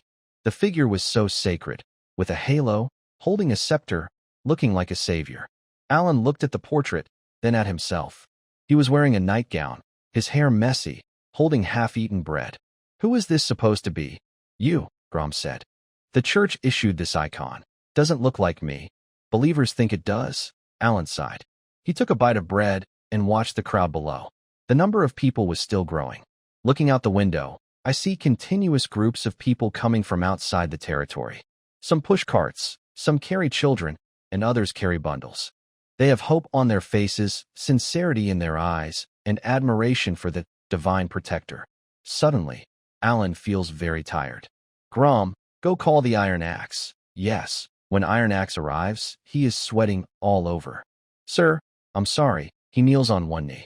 I didn't guard the East Gate. It's not your fault, Alan says. These people are hard to handle. Sir, let me take some people and drive them out, Iron Axe says, looking up with anger in his eyes. They are disturbing your rest. Driving out one group will only bring more. Alan shakes his head. The church has already spread that I am the divine protector, and the whole continent will know. So, what should we do? Alan pauses and thinks. Why are these people here? Because they believe I am the divine protector. Why do they believe? Because the church says so. Why does the church say so? Because of the so-called divine oracle. The root of the problem is the church. But if I argue with the church, they won't admit they are wrong. They have already accepted my identity as the divine protector, and nothing I say will change that. Can I start from the followers? Iron Axe, Alan asks. What do you think these people want most? Iron Axe hesitates. To see you, he tentatively suggests. No, Alan shakes his head. They want to see the divine protector, not me. They want hope, blessings, and divine protection. So, if I give them what they want, what will happen? Iron Axe thinks for a moment. They will believe more that you are the divine protector? Yes, Alan sighs. But if I don't give them what they want, they will be disappointed, angry, and cause trouble. What should we do? Alan looks at the crowd outside the window. Let them stay, he says. But don't let them enter the Lord's mansion, and don't let them disturb the residents. Give them food and water, so they know the territory isn't lacking. Sir, you mean, I want them to leave on their own, Alan says. They came because they believe I can bring them benefits. If I can't give them anything, they will leave. Iron Axe thought for a moment and nodded. I understand. Also, Alan said, keep an eye on the church. I want to know what they plan to do next. Yes. Iron Axe stepped back. Alan lay back in his chair and closed his eyes. But just then, there was a commotion outside. Sir, Gold Tooth rushed in. It's bad. Someone is fighting in the crowd. Alan opened his eyes. What's going on? The zealots and regular believers are fighting, Gold Tooth said. The zealots say the regular believers are not devout enough and force them to kneel and pray. The believers refuse and start fighting. Alan stood up. Where's Iron Axe? Iron Axe has gone to handle it. But the situation is chaotic and uncontrollable. Alan walked to the window and looked down. The square was indeed a mess. A group of people in white robes were pushing others, shouting words like blasphemy and disrespect. The pushed people fought back. Elderly people were crying, children were shouting, and the scene was very chaotic. Annoying, Alan sighed. He originally wanted them to leave on their own, but now it seems that plan won't work. Gold Tooth, go call the scar-faced man. Yes. When the scar-faced man arrived, Alan was already standing on the stairs below. The crowd was still chaotic, but Iron Axe and his guards had already suppressed the most intense conflicts. The zealots were separated on one side, and the regular believers were moved to another. Sir, the scar-faced man knelt on one knee. Scar-faced, I need information, Alan said. Where did these zealots come from? I checked. The scar-faced man replied. They are from the Dawnlight Church's radical faction. There are disagreements within the church. The moderate faction believes we should wait for your approval, but the radical faction thinks they should actively help you become a true chosen one. Help? They want to pressure you into accepting the role of the chosen one, the scar-faced man explained. If the territory falls into chaos because of the influx of believers, you'll have no choice but to seek help from the church. At that point, you won't be able to refuse, Alan sneered.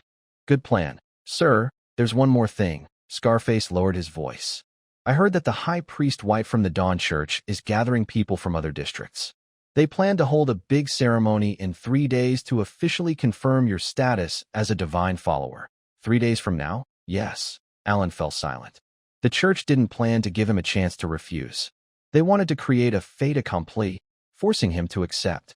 Scarface, Iron Axe, Alan said, I need you to do something for me. Please tell us. At the ceremony in 3 days, I want to prevent them from succeeding. The two looked at each other. Sir, what do you plan to do? Alan thought for a moment. What does the ceremony need? It needs a response from the divine, Scarface explained. The church will pray, and if the Dawn God responds, the ceremony will be successful, and if the God doesn't respond, then the ceremony fails, Scarface said. But the Dawn God is about to awaken, so he might respond. And if he responds, but I refuse to accept, Scarface hesitated. Then, the ceremony also fails, Alan nodded. That's how it is, he said. Let the church prepare the ceremony. When it starts, I will speak directly with their God. Speak with the God? Iron Axe's eyes widened. Yes, Alan replied. I have many questions I want to ask him. In the evening, the crowd finally quieted down. Iron Axe and his men drove the fanatics out of the territory, and the ordinary believers were moved to an open space outside the territory. Scarface sent food and water to them so they wouldn't go hungry. Alan stood on the balcony of the Lord's mansion, watching the people below. They were still praying, but their voices had become much softer.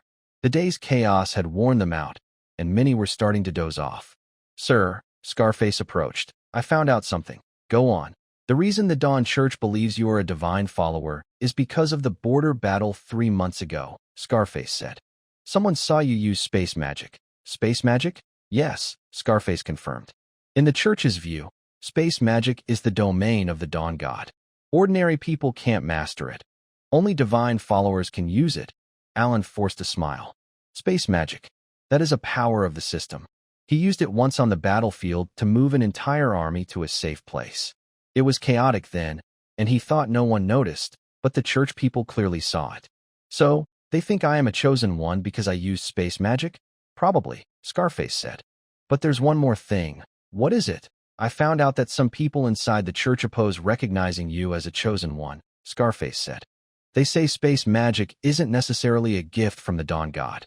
Other gods might also grant such abilities. Other gods? Yes, Scarface replied. Goddess of harvest, god of war, goddess of wisdom. They could all give their followers special powers. Alan thought for a moment. So, other churches might come looking for me too, very likely, Scarface said. The Dawn Church announced you as a chosen one first, but other churches won't just ignore this. Alan sighed. Troubles were increasing. Keep watching what the churches are doing, he ordered. Tell me immediately if there's any news. Yes, Scarface stepped back. Alan stood on the balcony, looking at the crowd in the night. They were still praying, still waiting, still believing he was a chosen one. But he wasn't. He was just an ordinary person who wanted to relax. 3 days, he whispered.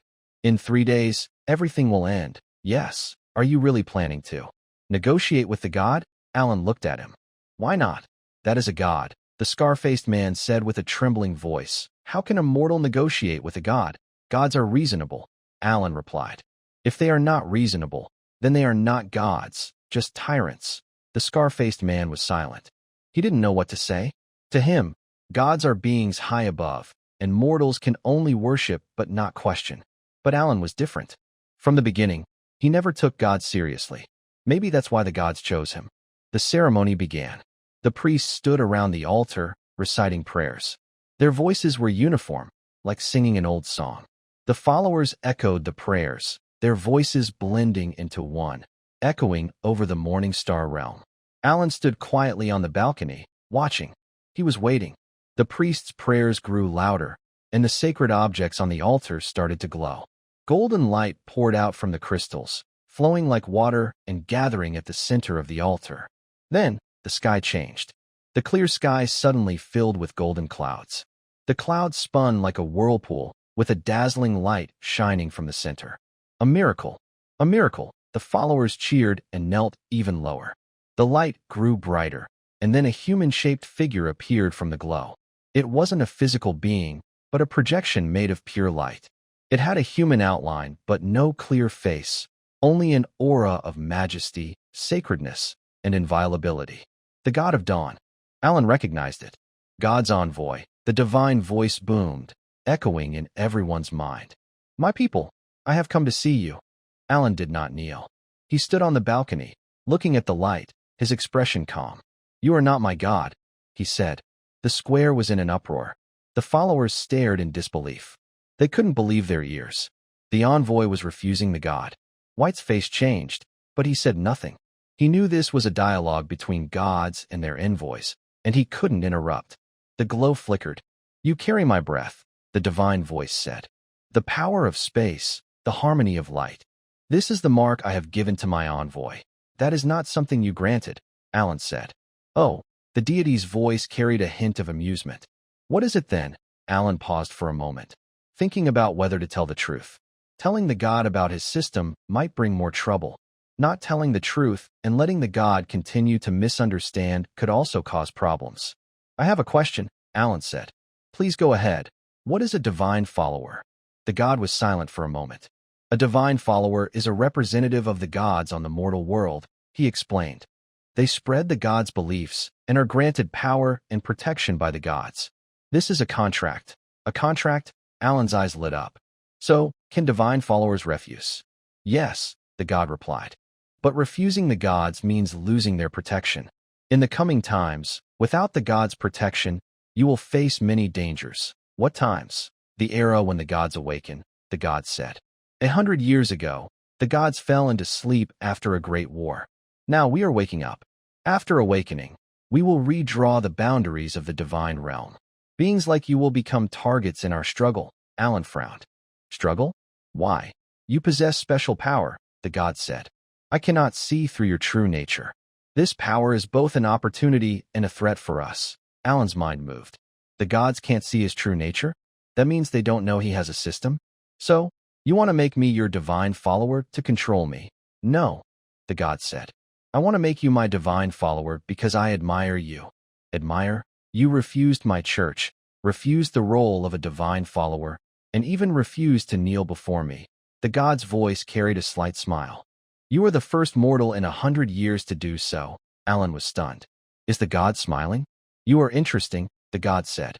I have seen many mortals who are respectful and obedient to the gods. But you are different. You have your own will and judgment. That is exactly what I need. What do you need? A true partner, not a puppet. Alan remained silent. The words of the deity surprised him. He thought the god would force him to accept the role of a divine follower, but it seemed like the god was negotiating. Are you saying that if I become your divine follower, you won't force me to do anything? No, the deity replied. You can continue your life, relax. I only need you to stand with me at critical moments. Critical moments? The moments when the gods compete, the deity explained. Other gods will also come to find you. You will need to make a choice. Alan thought for a moment. What if I refuse you? I would feel disappointed, the god said, but I won't force you. What about the other gods? Will they force me? No, the deity said.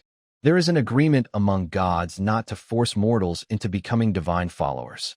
But they will try other ways to win you over. Like what? Benefits, threats, temptations, the deity explained. You will have to decide for yourself. Alan looked at the glowing light and was silent for a long time. The god's words sounded sincere, but Alan knew the god wouldn't be so kind without a reason. There was definitely a motive. Why do you value me so much? He asked. Because you have potential, the deity said. Your strength, your will, your way of thinking are all different. I believe you will be a key person in this era. Key person? The outcome of the gods' competition may depend on your choice, the deity said. So, I hope you will choose me. Alan shook his head. I don't want to get involved in your competition, he said. I just want to relax. Relax? The god's voice carried a hint of confusion. What does that mean? It means doing nothing, Alan replied. Sunbathing, sleeping, eating potatoes, living a peaceful life. The deity was silent for a moment. You are very special, he said. I've never seen a mortal like you. Have you seen many mortals? Many, the god replied. You are the first to make me feel confused. Confused? I don't know if you're truly wise or truly foolish, the deity said. Your way of thinking, I can't understand it, Alan smiled. Then continue to be confused, he said. Anyway, I don't want to get involved in your affairs. A flash of light flickered. I understand your thoughts, the deity said. I won't force you, but I want you to remember, the gods' competition has already begun, and you can't stay out of it. Why? Because of the power within you, the deity replied. That kind of power will attract the attention of other gods. You can choose not to participate, but participation will find you. Alan frowned. What should I do? Become stronger, the deity said. Strong enough to protect yourself, strong enough to refuse any god. How do I become stronger? That's up to you, the deity said. I can only tell you, time is running out. In 3 months, the gods will fully awaken. By then, the competition will be even more intense. The light began to fade. I will come back. The deity's voice gradually faded away. I hope next time we meet, you've made your choice. The light disappeared completely, and the sky returned to normal. The square was silent. The followers knelt on the ground, afraid to speak. The priests looked at each other, unsure of what to say. Alan stood on the balcony, looking at the sky. 3 months. He still had 3 months. That night, Alan gathered everyone. Iron Axe, Scarface, Gold Tooth, Ivira, Grom, all were there. I have something to announce, Alan said. Everyone looked at him. In 3 months, the gods will fully awaken, he said. At that time, many gods will come to see me. I need to be prepared. Sir, what do you plan to do? Iron Axe asked. First, I need to understand one thing, Alan said. What is this power within me that the gods mentioned? He looked at Scarface. Scarface, check if there are any records about special powers. Old books, legends, myths. Any related information? Yes. Ivira, go to the Magic Academy and see if there are any studies about divine followers. I want to know what exactly divine followers are and what rights and duties they have. Understood. Iron Axe, keep training the guards. No matter what happens, the safety of the territory is the top priority. Yes. Grom, continue developing agriculture. Food is fundamental. We cannot have problems with it. Understood. Golden Tooth, keep expanding trade. We need more resources. Yes. Alan looked around at everyone.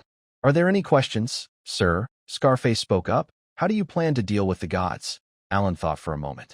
Don't act proactively, don't refuse, and don't make promises, he said. Let them come to me, and I will judge what they want. And if they force their way in, then let them try, Alan replied. I don't want trouble, but if trouble comes, I won't hide from it. Everyone was silent for a moment. Then they all said together, Yes, sir. They stepped back. Alan returned to his lounge chair and closed his eyes. The sun had already set, and night covered the territory. 3 months. He still had 3 months to prepare. Not for battle, but to relax better. The potatoes are ready. Alan stood on the ridge, looking at the golden land before him. 300 acres of potatoes, from planting to harvest, took only 2 months. That's half the usual growth time recorded in his previous life. Sir, Grom came over, holding a potato in his hands. Look at this. Alan took it and examined it. The potato was about the size of a fist, smooth-skinned, no holes, and heavy in his hand.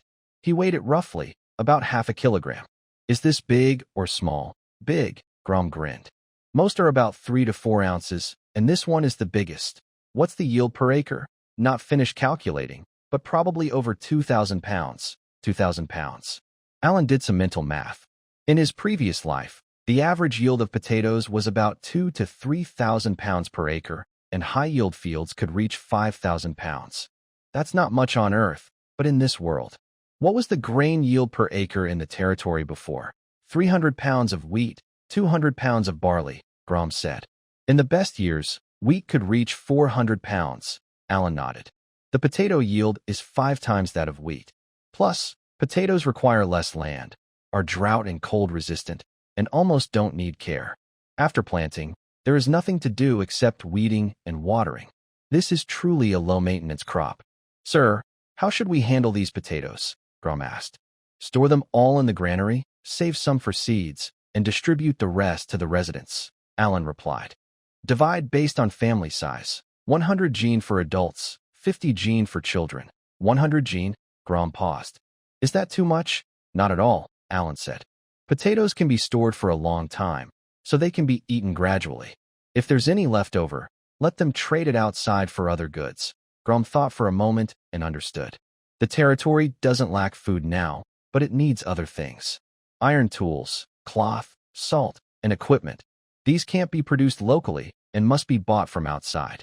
When residents have extra food, they can trade it for essential supplies.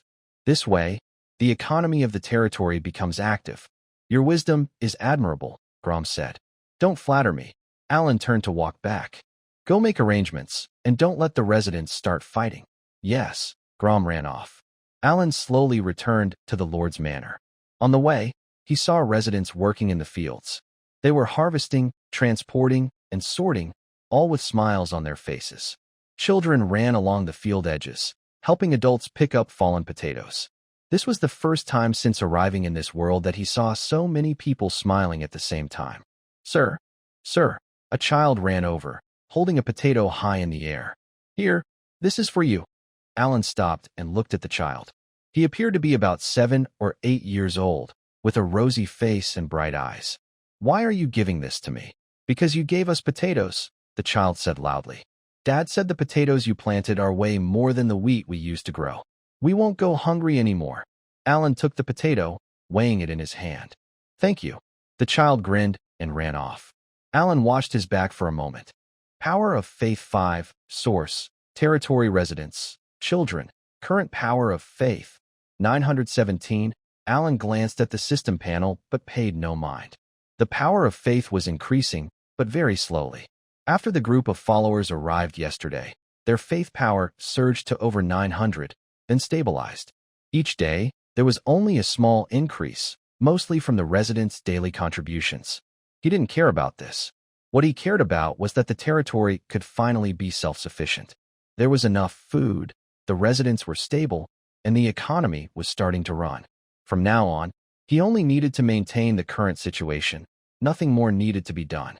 This was the life he wanted. Back at the Lord's residence, Alan had just sat in a lounge chair when Iron Axe arrived. Sir, someone is outside. Who is it? Someone claiming to be a messenger from the Harvest Church. Alan frowned. The Harvest Church? That is the organization of followers of the Harvest Goddess.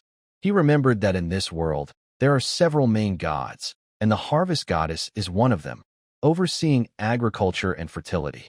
What does she want? She says she has a divine message from the Harvest Goddess. Alan sighed and stood up. Let her in. Iron Axe turned and left. A moment later, a young woman entered the Lord's residence. She wore a green robe, with a wheat-ear woven belt around her waist, and held a wooden box. She had a gentle face and a calm demeanor, making her seem friendly at first glance. Lord Morningstar Alan. She bowed slightly. I am a messenger from the Harvest Church. My name is Wheat-Ear. Hello. Alan nodded. You said you have a divine message. Yes. Wheat-Ear opened the wooden box, revealing a roll of golden sheepskin parchment. This is a divine message from the Harvest Goddess. Please, your lordship, review it. Alan took the sheepskin and unrolled it. There was only one line of writing. I wish to meet you. The signature was a symbol, a wheat ear shining in the sunlight. Alan looked at the words and was silent for a moment. The Harvest Goddess wanted to meet him. When will she come? He asked. The goddess said that if you are willing, she can descend now, Wheat Ear replied. If it's inconvenient, we can arrange another time. Now? Alan thought for a moment. Let her come. Wheat Ear nodded, closed her eyes as if praying. After a moment, a warm aura spread from outside. Alan turned to look and saw a green light gathering in the square. The light was gentle, carrying the scent of earth and grass. Unlike the oppressive feeling of the god of dawn, this light made people feel relaxed and comfortable. The light gradually formed into a human shape. A woman's outline appeared. She wore a simple linen dress, her hair braided with wheat stalks, and she had a gentle smile on her face. She looked about 30, but her eyes showed a wisdom beyond her age. Are you Alan? Her voice was soft, like a spring breeze blowing through wheat fields. Yes, Alan replied, standing at the gate of the Lord's mansion, not stepping out. I am the goddess of harvest, she said. I saw your land in the divine realm. Oh, the potatoes you planted are growing very well, the goddess smiled. I can feel the land's happiness. Alan paused for a moment. The land's happiness? What does that mean? What do you want from me? He asked. I want to work with you, the goddess said. You are good at farming, and I oversee the harvest. We can help each other. You spread my faith, and I help increase your crop yields, she explained. It's a win-win. Alan didn't answer right away. He was thinking. The goddess's proposal sounded good. Farming was his strongest skill and what he wanted to do most. If he could increase crop yields, the food problem in his land would be solved. But the thing about spreading faith. What do I need to do to spread your faith? He asked. It's simple, she said. Build a harvest temple in your land and have the residents worship regularly. I will bless your land, making crops grow better. Just that? Just that. Alan thought for a moment. I have a question, he said. What if I refuse you? The goddess paused, seeming surprised he asked that. I won't do anything, she said. I just want to cooperate, not force. If you don't want to, I will respect your choice. Really? Really, she smiled. I'm not the kind of god who forces others. Alan looked at her, trying to find any sign of deception. But he saw nothing.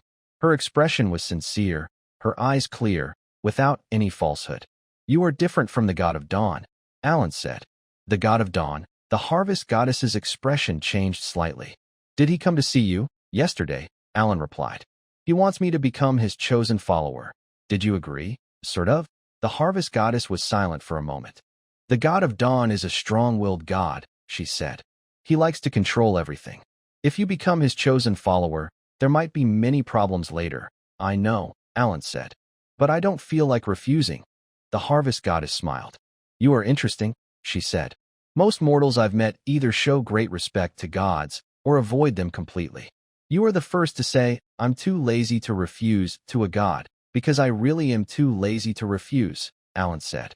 Being his follower doesn't make much difference to me, since I don't plan to do any work.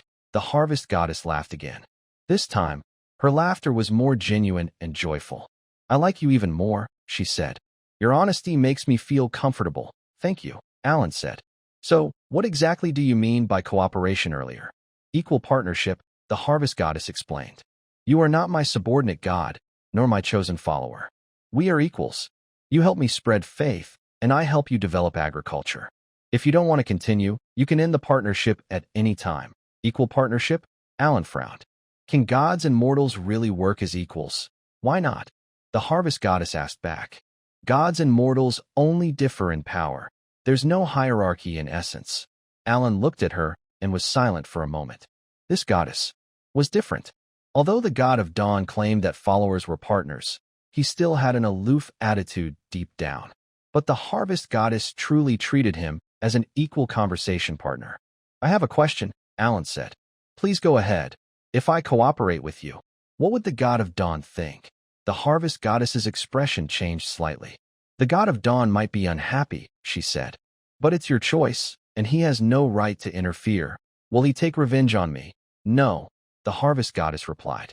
There are agreements among gods that they cannot attack mortals directly just because of disputes over followers. The god of dawn is usually not very angry and won't harm you.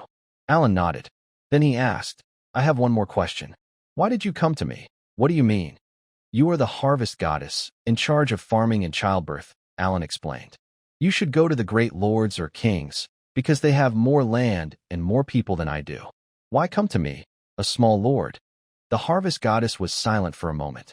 Because your way of farming is very special, she said. I have watched from the divine realm for a long time and found that the potatoes you grow twice as fast and produce 5 times more than normal potatoes. This is not natural. It's some kind of force I cannot understand. Alan's mind moved. System. The harvest goddess sensed the system's presence but didn't know what it was. Do you want to know how I do it? He asked. Yes, she nodded. But I won't force you to tell me. If you want to share, I'll be happy. If not, I won't ask. Alan looked at her and thought for a long time. The harvest goddess was sincere, with no threat or pressure. She truly wanted to work together, not to use him. Also, farming is what he most wanted to do. If he could get the harvest goddess's help, his land's agriculture would develop faster. I can work with you, Alan said. But I have conditions. Please, go ahead. First, I won't spread your faith actively. You can build temples in my land, but whether people believe or not is their choice. I won't force them. That's fine. Second, I won't pray to you, perform sacrifices, or join any religious activities. That's fine. Third, if I think the partnership isn't right, I can end it at any time. That's fine. Fourth, you can't interfere in my land affairs. That's fine. Fifth, you can't let the church people bother me. The harvest goddess smiled. Your conditions are very reasonable, she said. I accept all of them. Alan nodded. Then it's settled, he said. You can build a temple, but not near the Lord's mansion. Find a remote place, and don't disturb me. I will. The harvest goddess said, Thank you for your cooperation. Her figure began to fade, and her light started to diminish. But before she completely disappeared, her voice sounded again. I will watch over your territory from the divine realm. If you need help, you can call my name. I won't need anything, Alan replied. The harvest goddess's laughter echoed, then she vanished completely. The square returned to silence. Alan stood there, looking in the direction where the goddess disappeared, silent for a moment. Ding! System detected that the host has established a cooperative relationship with the harvest goddess. Blessing received, harvest protection. Effects: crop growth rate 50%, yield 30%, pest and disease resistance 50%. Current crop bonuses: growth rate 100%, yield 80%. Alan glanced at the system panel but paid no attention. Blessings are good, but he cared more about the goddess's attitude. She was the first god to truly treat him as an equal conversation partner. Master, Iron Axe's voice came from behind. Alan turned around and saw Iron Axe standing at the Lord's mansion gate with a complicated expression. What is it? Did you negotiate with the gods again? Sort of. And did you win again? It's not about winning, Alan said. It's about reaching an understanding. Iron Axe opened his mouth but couldn't speak for a long time. Alan ignored him and turned to walk. Yes, sir. Iron Axe's voice trembled slightly. Alan lay back on the lounge chair and closed his eyes. The sun was shining nicely, and a gentle breeze was blowing. Today, another problem was solved. Maybe now, things could stay quiet for a while. 3 days later, Scarface returned. He was covered in dust and blood and stormed straight into the Lord's mansion. Master, he knelt on one knee. There's trouble at the border. Alan sat up from the lounge chair. Tell me, Scarface said. 3 days ago, a tribe of orcs crossed the border and set up camp northwest of Morningstar territory. About 300 people, all warriors, 300 orc warriors. Alan thought to himself. The current fighting force in the territory includes 30 guards from the Iron Axe, 20 of Scarface's spies, and 50 militia from Grom. That totals about 100 people, most of whom lack combat experience. What are they planning to do? They haven't acted yet, Scarface replied. But they are moving around near the border, chasing away wild animals and cutting down trees. I sent people to find out. They said they came from the northern plains, pushed out by other tribes, looking for a new place to settle. To settle? Alan frowned. How far is their chosen place from my territory? 20 miles. 20 miles. It takes half a day to ride a horse or a full day on foot. That's very close. Do they know about this territory? They probably do, Scarface said. Orcs have a keen sense of smell. They must have detected the smoke and the scent of crops. But they haven't sent anyone to approach us yet. Alan was silent for a moment. Orcs are not humans. Their way of thinking is different. If they want to settle, why not send someone to negotiate? If they want to raid, why haven't they attacked yet? Scarface, Alan stood up. Keep watching them. I want to know everything. How many people, what weapons, how much food, who their leader is, and if there are any internal conflicts. Yes, and, Alan thought for a moment, find out what they lack. Food, weapons, salt, iron tools. What do they need most? Scarface hesitated. Sir, you mean, I want to see if we can trade with them, Alan said. Scarface's expression became strange. Sir, orcs. Orcs are barbarians. They don't understand trade, only plunder. That's your prejudice, Alan replied. Any intelligent creature will weigh the pros and cons. If they can get what they want through trade, why fight? Scarface opened his mouth but didn't speak. Go now, Alan waved his hand. I want detailed information. Yes, Scarface turned and left. Alan lay back in his chair and closed his eyes. Orcs. He had read many stories and played many games about orcs in his past life. Most stories depict orcs as wild, aggressive, and unreasonable. But some stories show a different side, how they have their own culture, beliefs, and social structure. If orcs in this world are also intelligent beings, then they should be able to communicate. The key is figuring out how to communicate. 2 days later, Scarface brought back detailed information. The orc tribe is called Blacktooth. The leader is Grom Blacktooth, a level 7 warrior, Scarface said. The tribe has 312 members, including 180 warriors and 132 elders, women, and children. What about their weapons? Most are made of stone and bone. Only the leader and a few elite warriors have iron weapons, and their food, not much, Scarface replied. They fled from the northern plains and have run out of their stored food. Now they survive by hunting and gathering, but there aren't many animals near the border, and they are starting to starve. Alan nodded. Are there conflicts within the tribe? Yes, Scarface said. Grom wants to go further south to find a better place to settle. But the elders want to stay here because this place is much better than the northern plains. How many support the elders? About 1/3. Alan nodded again. What do they need most? Food, Scarface said. They need food the most. After that, salt and iron tools. Alan stood up. An iron axe. The iron axe entered the room. Sir, get ready, Alan said. I'm going to meet the orc leader. The iron axe was surprised. Sir, you want to go personally? Yes. It's too dangerous, the iron axe said urgently. Orcs are very savage. If they turn against you, that's why I need you to protect me, Alan said. Bring 20 guards, and Scarface will bring 10 intelligence officers. If negotiations fail, you are responsible for bringing me back. The iron axe wanted to say more, but Alan had already turned and walked inside. Prepare to leave. The orc camp was built on a small hill, with tents made of wood and animal hides scattered randomly. Alan was riding his horse at the bottom of the hill, looking at the tents. Sir, should we send someone to report first? Scarface asked. No need, Alan replied.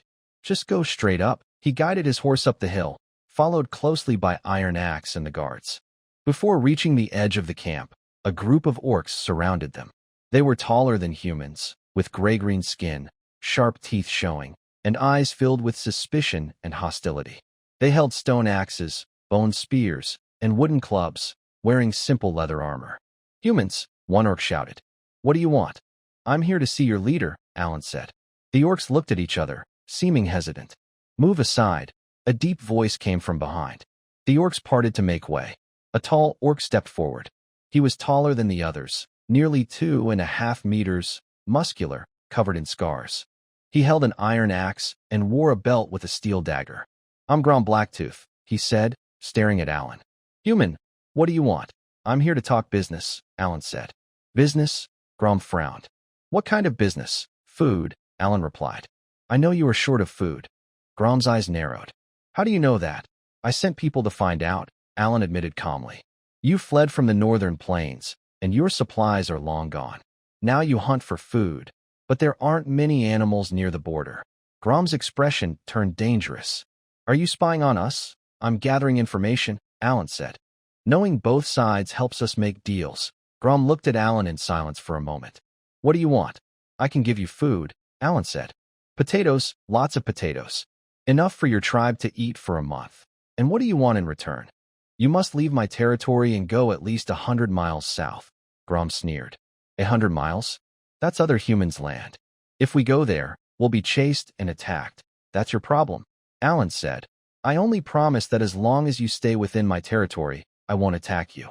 But you're too close, and I don't feel safe. You don't feel safe? Grom's voice grew deeper. Are you afraid of us? I'm afraid of trouble, Alan replied. Your group has 300 people, but only 100 can fight in my territory. If you try to take what you want, I might not be able to stop you. But I don't want to fight because fighting is tiring. So I prefer to give you food and let you leave. Grom paused for a moment. He had met many humans, some proud, some scared, some sneaky. But he'd never met anyone so honest about being afraid of trouble. You're interesting, Grom said. But what you give is too little. A month's worth of food. And then what? We will still be hungry. That's your problem, Alan said. I can give you a month to find a new place to settle. Or you can go further south and look for a place without human rulers. Places without human rulers are wastelands and forests, Grom said. There are no farms there, and we still won't have enough food. Alan thought for a moment. Do you know how to farm? Grom looked surprised. What? Farming, Alan explained. Planting seeds, watering, weeding, harvesting. Can you do that? We are warriors, Grom said. Warriors don't farm. Then how do you survive? Hunting and raiding, Grom answered. Alan sighed. Can hunting and raiding feed 300 people? Grom was silent. You were pushed out of other tribes and escaped from the northern plains, Alan said. Why? Because we are weak. Grom's voice was low. The Blacktooth tribe has only 300 people. We can't fight the bigger tribes. They took our hunting grounds, so we had to run. So you want to find a new home? Yes, but your way is to raid, Alan said. Raiding will bring retaliation from humans. You can't defeat their armies, and in the end, you'll be driven away. Grom's face looked unhappy. So what do you suggest we do? Alan paused for a moment. I can give you a choice, he said. What choice? Stay here, Alan said. Become my mercenary. Grom was stunned. Mercenary? I will provide you with food, shelter, and land, Alan explained. You help me protect the territory from thieves and wild animals. You want to hire us? Yes. Grom looked at Alan with a complicated expression. Human, do you understand what you're saying? Hiring orcs will make you seen as a traitor by other humans. I don't care, Alan replied. I only care if my land is safe. You 300 warriors are much stronger than my 100 militia. If you agree to serve me, my land will be secure. Do you trust us? Not exactly, Alan said. But I will have Scarface watch you. If you have any bad intentions, I will act first. Grom was silent for a long time. Let me discuss this with the elders. Of course, Alan said. You have one day. Tomorrow at this time, I will be here waiting for your answer. He turned around and rode his horse down the mountain. Iron Axe and the guards followed closely, escorting him away. Back at the territory, Iron Axe couldn't hold back his worries. Sir, are you really going to hire the orcs? What's wrong? Orcs are barbarians, Iron Axe said anxiously. They are savage, brutal, and untrustworthy. What if they turn against us? Then we will kill them, Alan said calmly. Iron Axe was stunned. I give them food, land, and work, Alan explained. If they are still not satisfied, that's their problem. Scarface will watch them, and so will you. If they show any signs of betrayal, we strike first. But, Iron Axe, Alan interrupted. What do you think is the biggest problem in our territory right now? Iron Axe thought for a moment. Not enough people. Exactly, Alan said. We have only 300 people, and only 100 can fight. If a 1,000-strong army came, we couldn't stop them. But if the Orcs join us, we will have 400 people, with 300 warriors. That strength is enough to handle most threats. But the Orcs are also people, Alan said. They have families, old people, and children. They need food and to survive. As long as we give them a way to live, they won't rebel. Tiefu was silent. And, Alan continued, hiring Orcs has another benefit. What benefit? Other lords will be afraid, Alan said. 300 Orc warriors are more intimidating than any wall. In the future, thieves and bandits who want to steal will think twice. Tiefu thought for a moment and slowly nodded. Your wisdom is clear. Don't flatter me, Alan said. Prepare the food. If the Orcs agree, start supplying tomorrow. Yes. The next day, Alan went to the Orc camp again. Gurum stood on a hill. Behind him were the tribe elders. Humans, Gurum's voice was deep. We have discussed. What was the result? We accept your offer, Gurum said. But we have conditions. Speak. First, you must give us enough food to keep the tribe from starving. Agreed. Second, you must give us land to build houses. Agreed. Third, you must give us weapons, iron tools. Alan thought for a moment. Agreed. But weapons will be supplied in parts. The first batch of 10 iron axes and 10 iron knives. Then 10 more each month. Gurum frowned. Why in parts? Because I don't have that many iron tools, Alan said honestly. My territory is poor. When I develop, I will give you more. Gurum looked at Alan and was silent for a while. You are honest. I don't like to lie, Alan said. Lying is tiring, and telling lies later is even more tiring. Gurum smiled. This was the first time Alan saw an Orc smile. Human, you are interesting, Gurum said. I accept your conditions. He extended his hand. Alan also reached out, and their hands clasped. Gurum's hand was large, rough, and covered with calluses. But his grip was steady, without malice. From today, the Blacktooth tribe serves you, Gurum said. As long as you do not betray us, we will not betray you. Deal completed. Ding. Congratulations, the host has successfully hired the Orc tribe. Achievement unlocked. Alien ally. Reward, 100 faith power. Current faith power, 1017. Warning, deity attention detected. God of War, highly attentive. Alan glanced at the system panel but paid no mind. He turned and headed down the mountain, escorted by his iron axe and guards. Master, Scarface caught up from behind. Are the Orcs really reliable? I don't know, Alan replied. But give them a chance. If they value this opportunity, they can become our allies. If not, they are our enemies. What if they? Scarface, Alan interrupted. Keep an eye on them. Report any movement immediately. Yes. Alan nodded and continued walking forward. The sun was shining brightly, and a gentle breeze blew. Today, he had solved another problem, and his territory now had 300 more warriors. That night, Alan was resting in a lounge chair when suddenly the sky darkened. It wasn't clouds blocking the sun, but a deeper darkness, as if something had covered the stars. Alan opened his eyes and saw a red glow gathering in the square. The light was intense, carrying a scent of blood and rust. Unlike the golden light of the dawn god or the green of the harvest goddess, this glow felt oppressive, tense, and full of fighting spirit. The glow gradually formed into a human shape. A man's outline appeared. He wore iron armor, with a giant sword at his waist and a wild smile on his face. He looked about 40, but his eyes held an eternal fighting spirit. Are you Alan? His voice was like thunder, making the air tremble. Alan stood up at the gate of the Lord's mansion. I am the God of War, he said.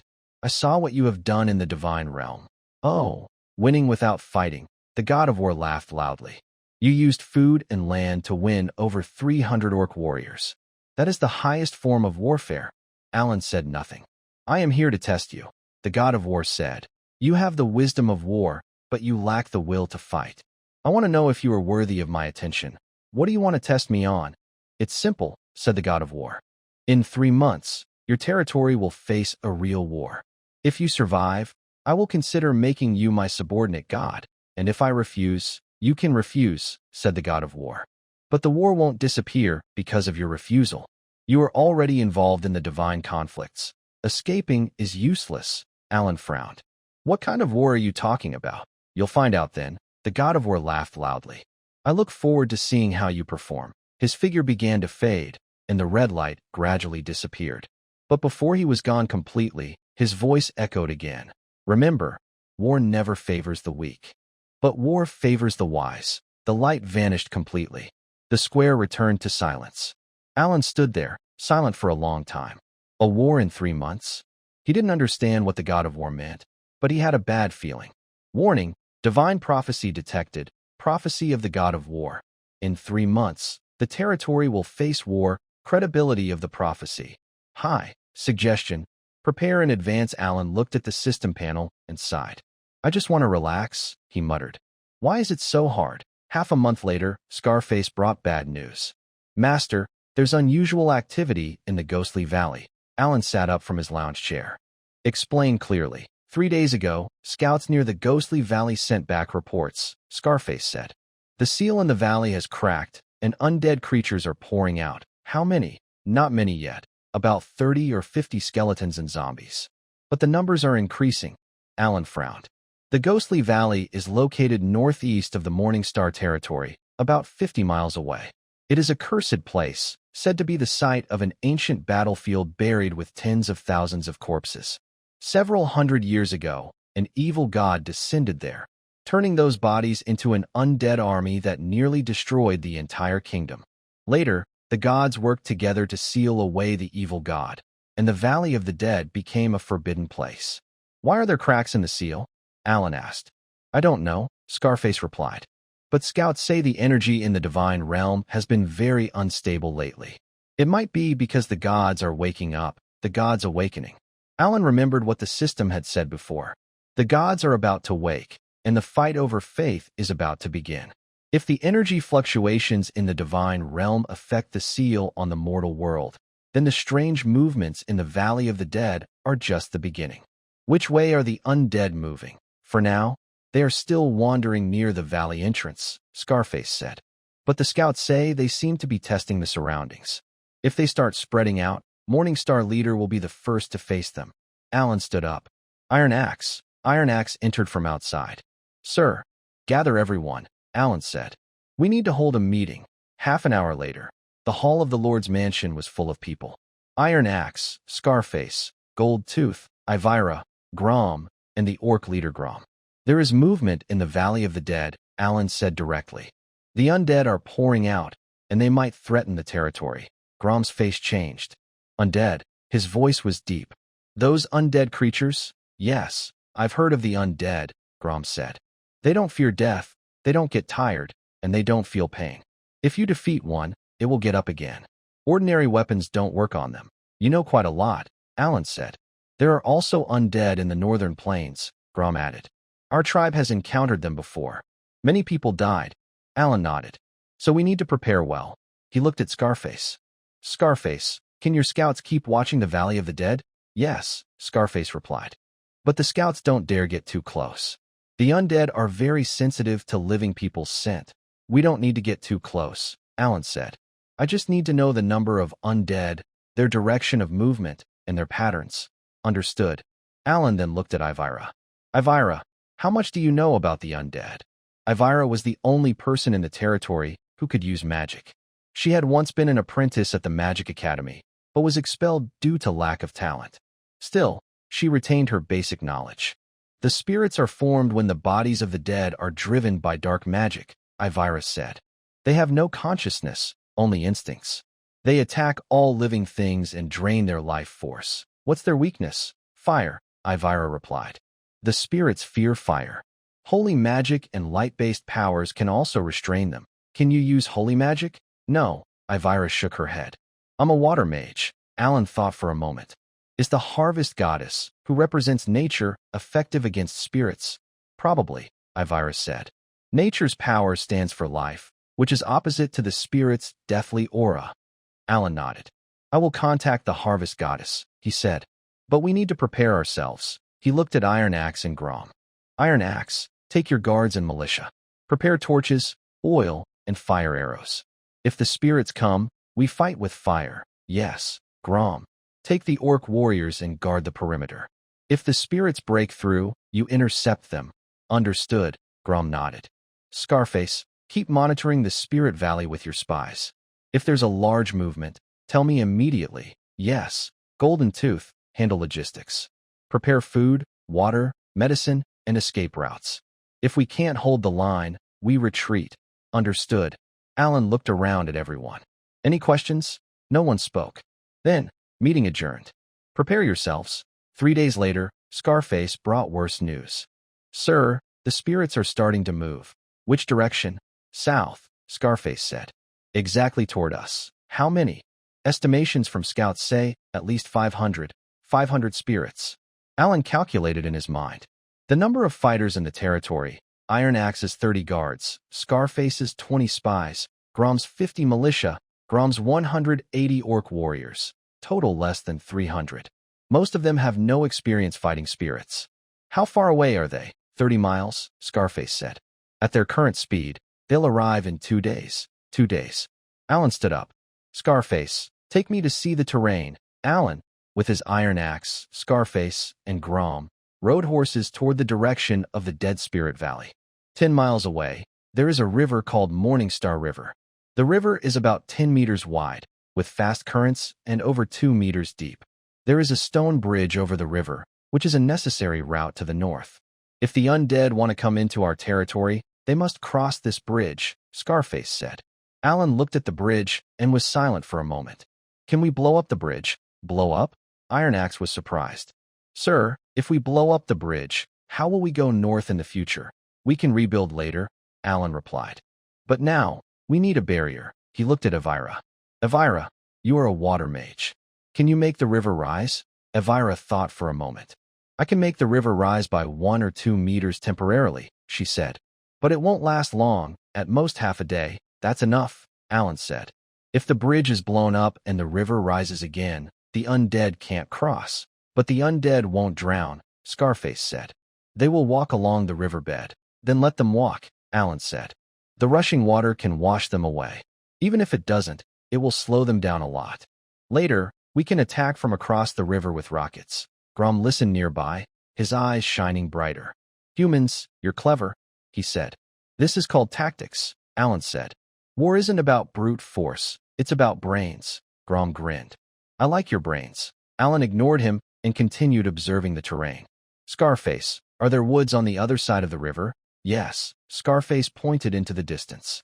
There is an oak forest over there. Send the militia to cut down the trees, Alan said. Pile the logs on the other side of the river. If the undead cross, we set fire and use a firewall to block them. Understood. And, Alan pointed at the bridge, bury some oil on the bridge. If the undead step on it, light it up. Let them burn on the bridge. Sir, we don't have enough oil, Iron Axe said. We only have 20 barrels. Then save it, Alan said. Bury 5 barrels on the bridge first, and keep the rest for later. Yes. Alan looked around at the terrain again. Grom, what are your orc warriors good at? Close combat, Grom replied. We are strong and not afraid of pain. Then you will guard the riverbank, Alan said. If the undead cross the river, you will stop them. Understood, Alan nodded. Go back and prepare. Everything must be ready by tomorrow night. The next evening, everything was prepared. 5 barrels of oil were buried on the bridge, and the trees on the opposite bank had been cut down and piled up. The river had risen by 1 meter, thanks to Elvira's magic. Alan stood on the high ground across the river, looking north. As the sky darkened, stars began to appear. Then he saw the shadows. At first, just a few, but then more and more. Skeletons, zombies, ghouls. All kinds of undead creatures emerged from the darkness, moving like a tide toward this side. It's coming, Scarface whispered. Alan said nothing, just watched quietly. The undead army grew closer. There were 500, maybe more. They had no formation or leader, just instinctively heading toward the living. Elvira, Alan whispered. Are you ready? Ready? Elvira replied, her hands glowing with a blue light. Wait until they are on the bridge. The undead continued forward.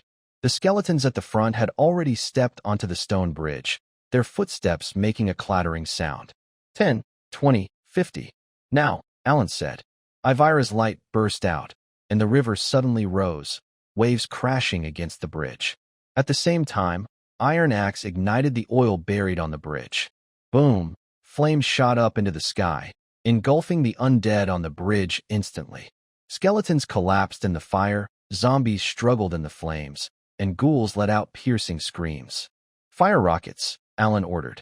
Iron Axe waved his hand, and 50 militia members fired rockets simultaneously. The rockets hit the woodpile on the other side of the river, and the flames spread quickly, forming a wall of fire. The undead army was blocked by the firewall and could not advance. They instinctively tried to cross the river, but the rushing water swept them away. "Keep firing," Alan said. The rockets continued to fall, and the flames grew higher. The spirits struggled in the flames and floated in the river, but they could not reach the shore. This battle was a one-sided slaughter from the start. An hour later, the fight was over. The bridge was burned, the wooden piles on the other side turned to ash, and countless remains of spirits floated in the water. Alan stood on the riverbank, looking at the scene before him. "Any casualties?" "None on our side," Iron Axe replied. "About 300 spirits were burned, and around 200 were washed away by the river. No casualties." Alan sighed in relief. "Scarface, send someone to scout near the Spirit Valley. I want to know if more spirits are coming out." "Yes." "Grum, your team is responsible for clearing the battlefield. Collect the remains of the spirits and burn them." "Understood." Alan turned to head back. "Sir," Scarface caught up, "how do you know the spirits will cross the bridge?" "I don't," Alan said. "But the bridge is the easiest route. Spirits have no intelligence. They will instinctively choose the shortest path. What if they cross somewhere else? Then let them," Alan replied. "The river is fast-flowing and can wash them away. Even if it doesn't, it will slow them down significantly. We just need to defend the most vulnerable point." Scarface nodded, eyes filled with respect. "Sir, have you fought in battles before?" "No," Alan said. "But I have read many books from his past life. The Art of War, On War, Romance of the Three Kingdoms." He had read many books about warfare. Though he hadn't fought on the battlefield, he understood the theory. "Books? Yes," Alan replied. "They contain the wisdom of those who came before us. War isn't about brute strength, it's about brains." Scarface was silent for a moment. "Sir, I admire you more and more. Stop flattering me," Alan said. "Go back and do your work." "Yes." That night, Alan was resting in a lounge chair when a cold aura suddenly enveloped the territory. It wasn't winter cold, but a deeper, more profound chill, like the coldness of death itself. Alan opened his eyes and saw a dark light gathering in the square. The light was faint, like an extension of the night. Without the golden light of the god of dawn, the green of the harvest goddess, or the red of the god of war, this glow is almost invisible. It can only be sensed through the surrounding darkness. Gradually, the light gathers into a human shape. A man's outline appears. He wears a black robe, has a pale face, deep-set eyes, and a faint smile on his lips. He looks about 30, but his eyes show a kind of timeless weariness. "Are you Alan?" His voice is soft, like a whisper from the depths.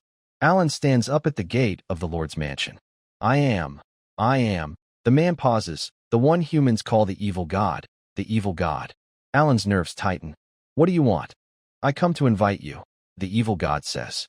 "I saw what you have done in the divine realm." "What have I done?" "Using wisdom instead of strength to defeat enemies," the evil god smiles. "You and I are alike. I'm different from you," Alan says. "Really?" The evil god's voice has a teasing tone. "Don't you want to lie down and rest? Don't you want to stay away from conflict? Don't you want to find a quiet place and do nothing?" Alan pauses. "How do you know?" "Because I want that too," the evil god replies. "I have lived for 10,000 years. 10,000 years, and I am tired of war, tired of fighting, tired of the scheming in the divine realm. I just want to find a quiet place and sleep forever." Alan remains silent. "So you came to find me? I want to work with you," the evil god says. "You help me break my seal, and I will help you fulfill your wish." "What wish?" "To lie down and rest," the evil god says. "I can make your territory forever safe, free from any threats. You can rest forever, doing nothing." Alan looks at the evil god, silent for a long time. "What is the cost?" "The cost?" The evil god laughs. "You are very clever." "Yes, there is a cost." "What cost?" "I need your faith power," the evil god says.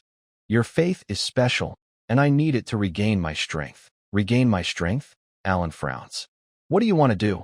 I already told you, the evil god replies. I just want to find a quiet place and sleep forever, but I am currently too weak to leave the seal. Help me restore my strength, and I will help you fulfill your wish. This is a fair deal. Alan did not answer immediately. He was thinking. The evil god's words sounded very tempting. Always safe, always lying flat, doing nothing. That's what he had always wanted. But nothing comes for free. The evil god had been sealed for 10,000 years, and the gods had worked together to suppress him. If he regained his power, what would he do? I need to think about it, Alan said. That's fine, the evil god nodded. I will give you 3 days. After 3 days, I will come again. His figure began to fade, and the black light gradually disappeared. But before completely vanishing, his voice sounded again. Remember, you and I are alike. You will understand me someday. The light disappeared completely. The square returned to silence. Alan stood there, silent for a long time. Warning, deity contact detected, identity, evil god, sealed, level, unknown, cannot detect, status, trying to contact the host, suggestion, handle with caution. Alan looked at the system panel and sighed. I just want to lie flat, he muttered. Why is it so hard? In the divine realm, the god's hall. This is a huge palace floating in the void, made entirely of pure divine power. The dome is the starry sky, the floor is a sea of clouds, and the surroundings are endless emptiness. At this moment, 3 deities are in the palace. The god of dawn sits on the eastern throne, surrounded by golden light, with a stern face and sharp eyes. The harvest goddess sits on the southern throne, surrounded by green light, with a gentle face and kind eyes. The god of war sits on the western throne, surrounded by red light, with a wild face and fiery eyes. Have you noticed too? The god of dawn spoke. That mortal, you mean Alan, the harvest goddess said. Of course I noticed. He has already formed a partnership with me. Partnership? The god of war laughed loudly. You think that little cooperation counts? I have already predicted his war. In 3 months, he will face a real test. Your prophecy? The god of dawn frowned. You want to make him your subordinate deity? Why not? The god of war asked back. He has the wisdom of war. He can defeat enemies without fighting, using food and land to conquer orcs, and rivers and fire to defeat spirits. He is the most talented mortal I have ever seen. He is already my chosen one, the dawn god said. Chosen ones are not gods, the god of war replied. Chosen ones can refuse your commands, but gods cannot. And what about you? The dawn god looked at the harvest goddess. Do you want to make him your chosen one? No, the harvest goddess shook her head. I only want to work with him. Equal partnership. Equal. The god of war sneered. How can gods and mortals be equal? Why not? The harvest goddess asked. Different strength doesn't mean different status. You are too naive, the god of war said. In the divine realm, strength is everything. Without strength, there is no status. That is your view, the harvest goddess said. I do not think so. The dawn god looked at the 2 gods and was silent for a moment. Let's not argue, he said. Let's discuss how to handle this mortal. Handle. The harvest goddess frowned. What do you want to do with him? Treat him like an object? You know what I mean, the dawn god said. This mortal is special. He has a power I cannot understand. His faith is growing faster than ordinary mortals, and his divine affinity is increasing rapidly. If he keeps developing, he might become. Become what? The god of war asked. Become our rival, the dawn god replied. The 3 gods fell silent. So, what do you want to do? The harvest goddess asked. Kill him? No, the dawn god shook his head. I don't want to kill him. I want to win him over. I want that too, the god of war said. I don't want to win him over, the harvest goddess said. I only want to work with him. Then that's settled, the dawn god said. Let's agree on a rule. Fair competition, no direct interference. Fair competition? The god of war frowned. What does that mean? We can all try to win him over, but we can't use divine power to force him, the dawn god explained. Let him choose for himself. And what if he chooses to reject everyone? The harvest goddess asked. The only option is for him to face the conflicts of the divine realm alone, said the god of dawn. Without the protection of the gods, he will be targeted by other deities. Other deities? The god of war squinted. Are you saying, the evil god? The god of dawn's voice was deep. I sensed the presence of the evil god. He is watching that mortal. The goddess of harvest's face changed. Evil god.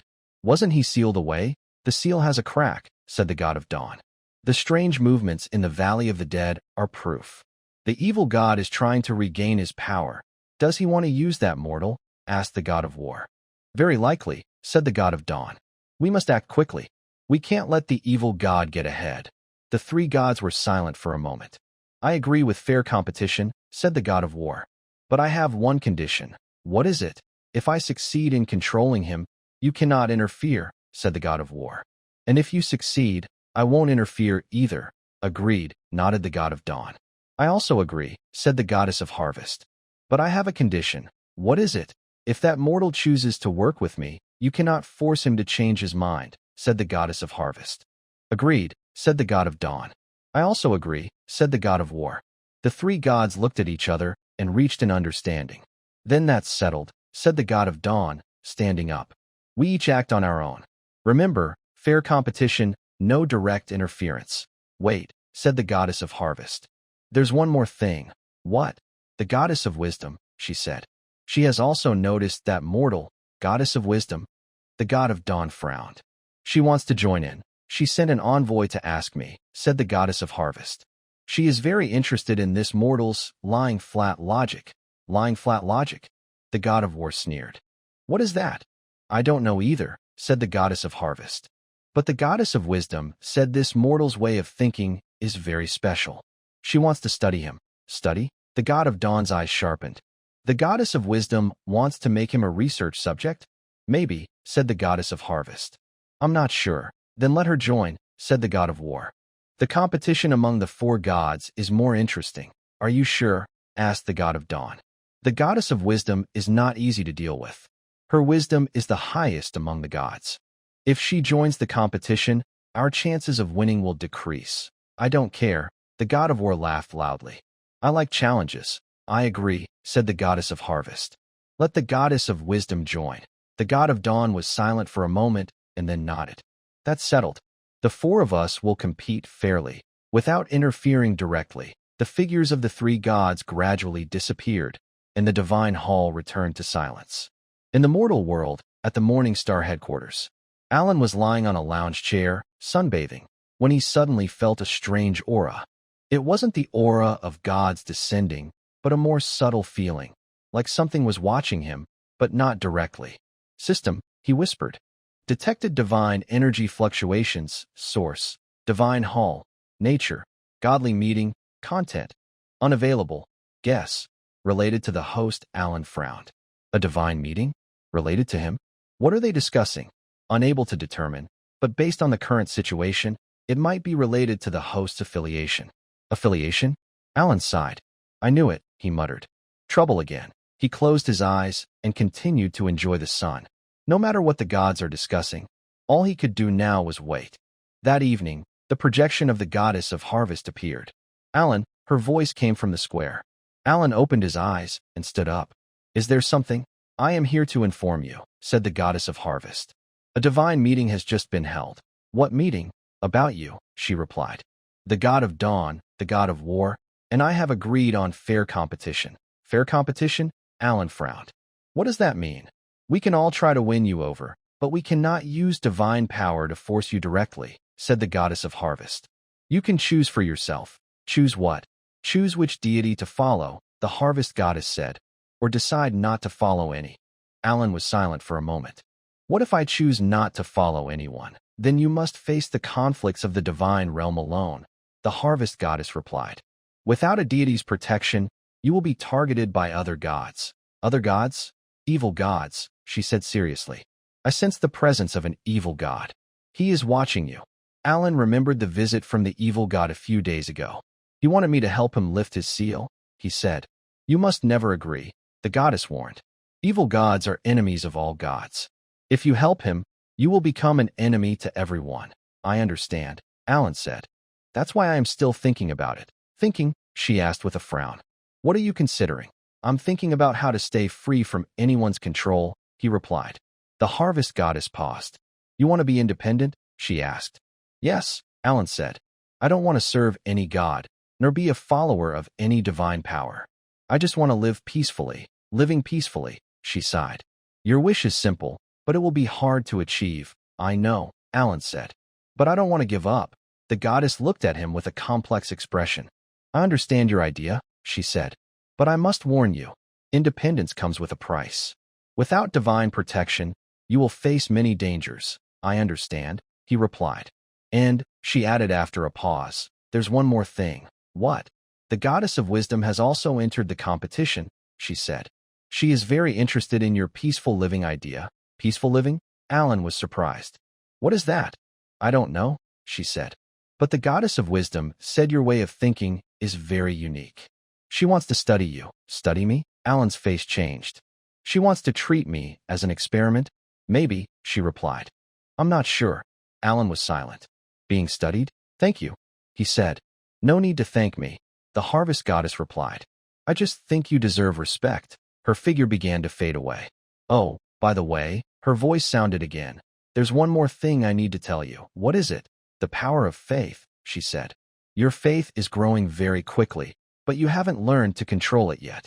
If the power becomes too much, you could be in danger. What kind of danger? Divine transformation, she explained. Too much faith can cause your body to develop divine features. If you can't control it, you might lose your humanity and become a half-divine, half-human being. Alan's face changed. What should I do? Learn to control it, she said. The power of faith is both a strength and a burden. You need to find balance. How do I balance it? I can't tell you, she replied. That's something you need to discover on your own. Her figure disappeared completely. The square returned to silence. Alan stood there, silent for a long time. Overloading the power of faith, divine transformation, the invitation from the evil god, the competition among the four gods. Problems kept piling up. Ding! Detected that the divine competition has upgraded. Current competitors: Dawn God, Harvest Goddess, War God, Wisdom Goddess. Competition rules: fair competition, no direct interference. Suggestion: choose carefully. Alan looked at the system panel and sighed. I just want to relax, he muttered. Why is it so hard? The next day, Alan gathered everyone.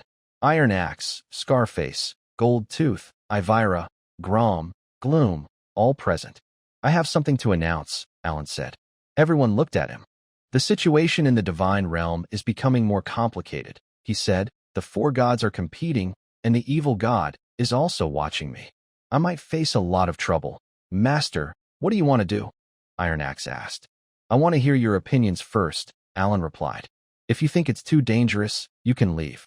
I won't blame you. Everyone was silent. Master, Iron Axe was the first to speak. I am your bodyguard. Wherever you go, I go. I'm the same, Scarface said.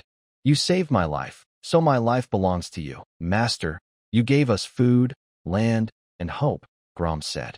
We won't leave. Humans, you hired us, Grom added. Orcs don't betray their employers. Master, I am your butler, Goldtooth said. A butler can't leave his master. I am your magic advisor, Elvira said. Although I only know a little water magic, I will do my best to help you. Alan looked at everyone, feeling a warm feeling inside. Thank you, he said. With you here, I feel much better. Master, how do you plan to respond? Iron Axe asked. First, focus on my own tasks, Alan said. I need to find a way to control the power of faith. Regarding the competition among gods, I need time to think.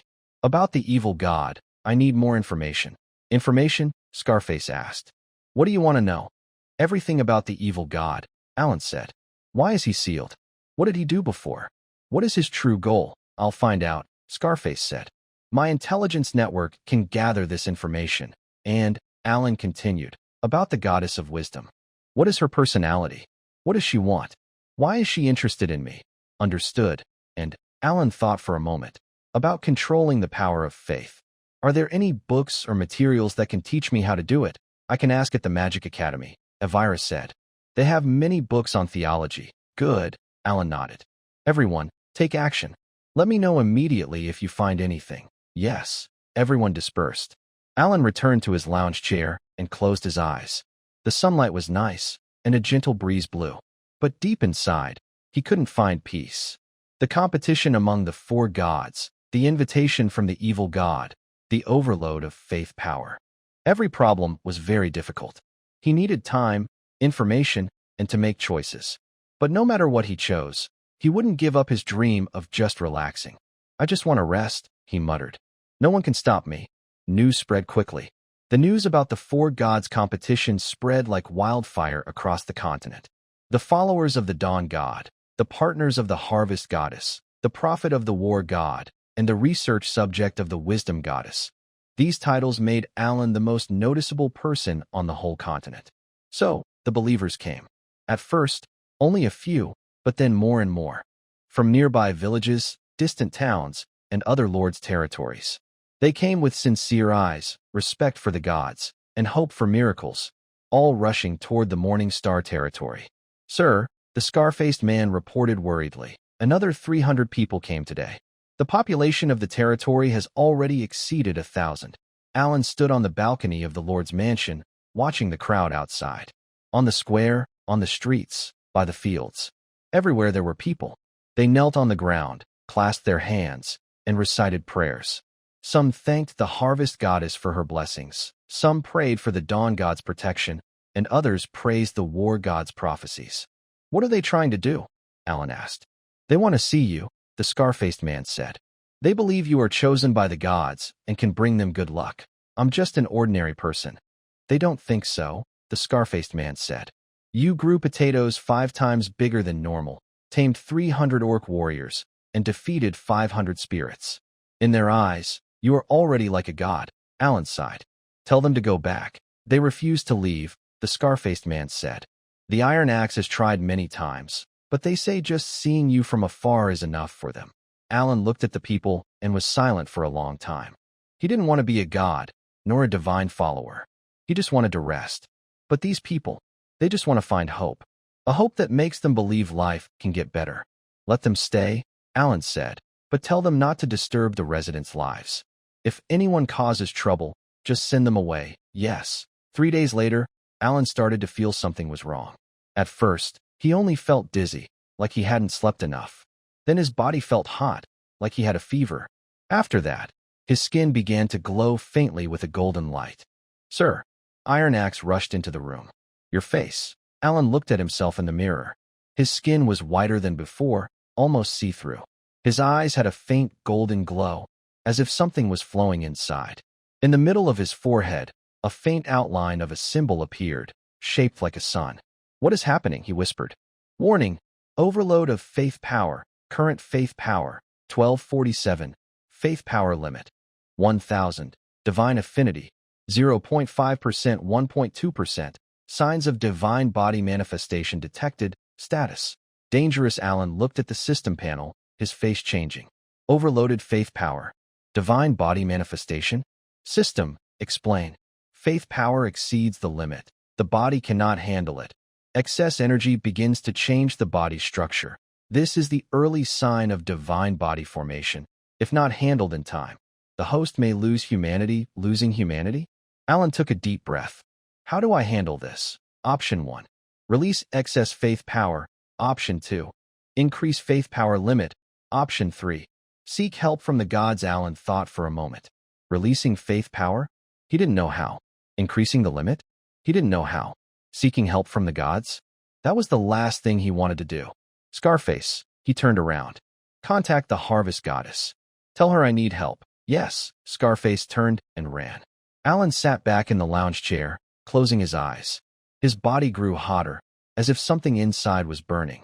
He could feel the faith power flowing inside him, like a rushing river, washing through his veins, bones, and flesh. This was power, but also a burden. He needed to learn how to control it. Half an hour later, the projection of the Harvest Goddess appeared. But this time, she was not alone. The Dawn God, the War God, and the Wisdom Goddess appeared at the same time. Your situation is very serious, said the Harvest Goddess. Your faith power is overloaded, and your divine body is starting to form. I can feel the divine nature on you, said the Dawn God. You are becoming a demigod. Demigod? Alan frowned. What is that? Someone between a god and a human, the Wisdom Goddess explained. Her voice was calm and rational. Demigods have divine power, but lack the consciousness of a god. You will lose your humanity and become a creature that only absorbs faith power. Alan's face changed. What should I do? We can help you, said the Dawn God. But you need to accept our help. What is the cost? No cost, said the Harvest Goddess. It's what we should do. You are our rival, and we can't let you turn into a monster. Alan looked at the four gods and was silent for a moment. Okay, he said. I accept your help. The four gods looked at each other and then acted at the same time.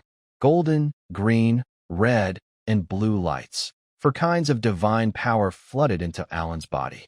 Alan felt a huge force enter him, colliding, merging, and fighting with his faith power. It was painful, intensely painful, as if his body was being torn apart and rebuilt. He clenched his teeth and did not cry out. Hold on. The Harvest Goddess's voice came. We are suppressing the divine nature inside you from going out of control. You need to learn to control it, said the Wisdom Goddess. Faith power is your strength, not your master. You must master it, not be controlled by it. Alan closed his eyes and felt the changes inside him. Faith power was like a river, divine power like four tributaries. They intersected, collided, and merged inside him. He could feel his body changing, but not into a monster, becoming stronger instead.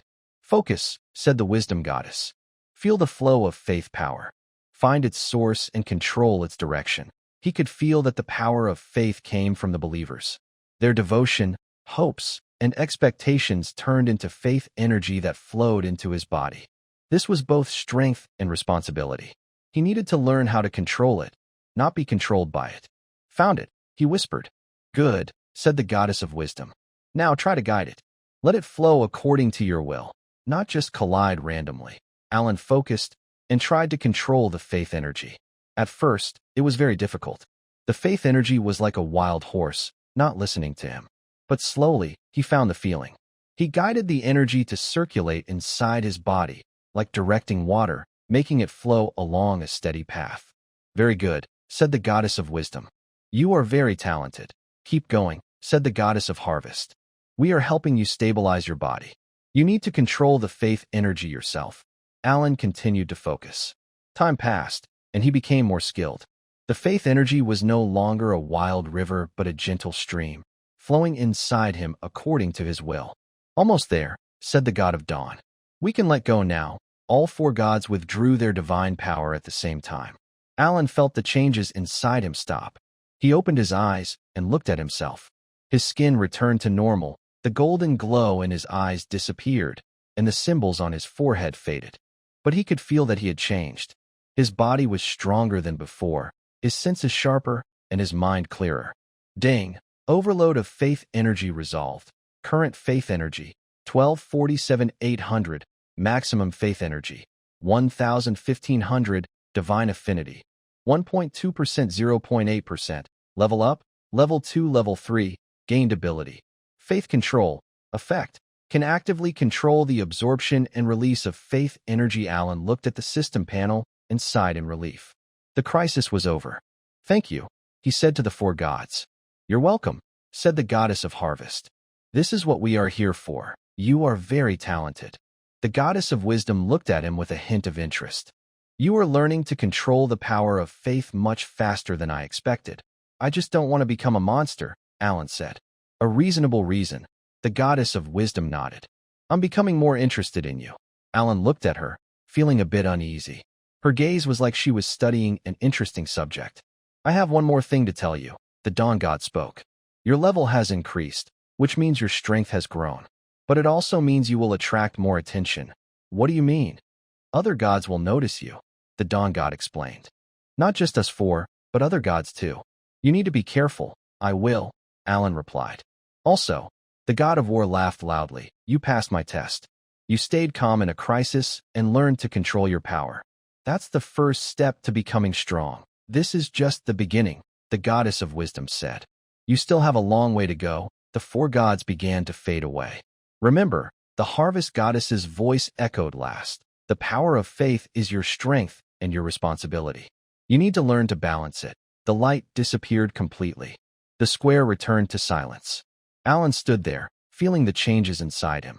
His level had gone up, he had better control over the power of faith, and the crisis with his divine body was over.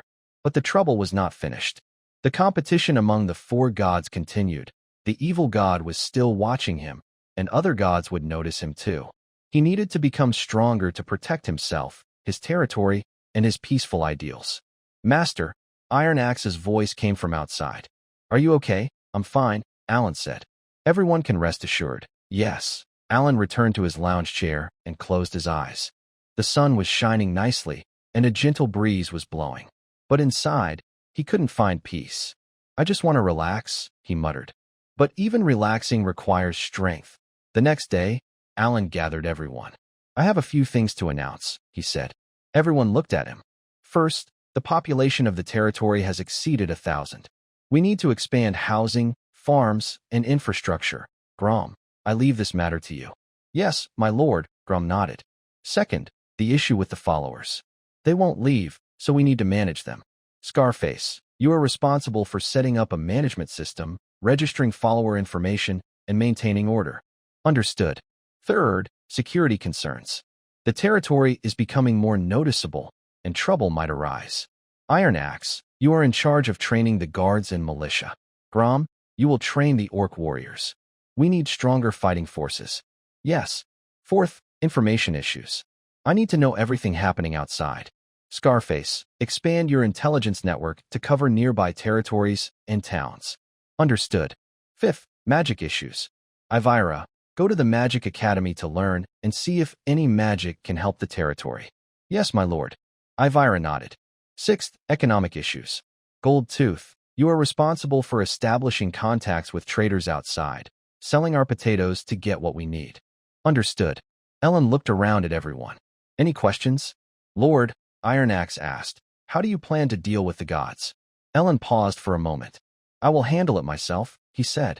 Just focus on your own tasks. Yes. Everyone dispersed. Ellen returned to his lounge chair and closed his eyes. The sun was shining brightly, and a gentle breeze was blowing. The territory was developing, subordinates were working hard, and everything was moving in a good direction. But he knew this was only the calm before the storm. In 3 months, the war foretold by the god of war would arrive. Before that, he needed to prepare. Lying down, he muttered to himself, strength is also necessary.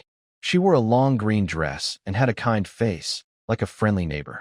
Compared to the last time when the four gods worked together to control his divine outburst, she looked more relaxed today. Sit. Alan pointed to the stone bench beside him. The harvest goddess sat down. You know, I have been watching you, she said. Your territory is growing well. Potatoes, orc warriors, followers. You have built a stable foundation in a short time. It's okay, Alan replied. Just say what you want. The harvest goddess smiled. I want to work with you. Work together? Alan looked at her. What kind of partnership? Equal partnership, she said. You help me spread my faith, and I help you develop agriculture. Your land needs food, and my domain is about harvests. It's a win-win, Alan thought for a moment. Sounds good, but there's a condition. What condition? Equal divine power, she said. Between gods and mortals, the power gap is too big.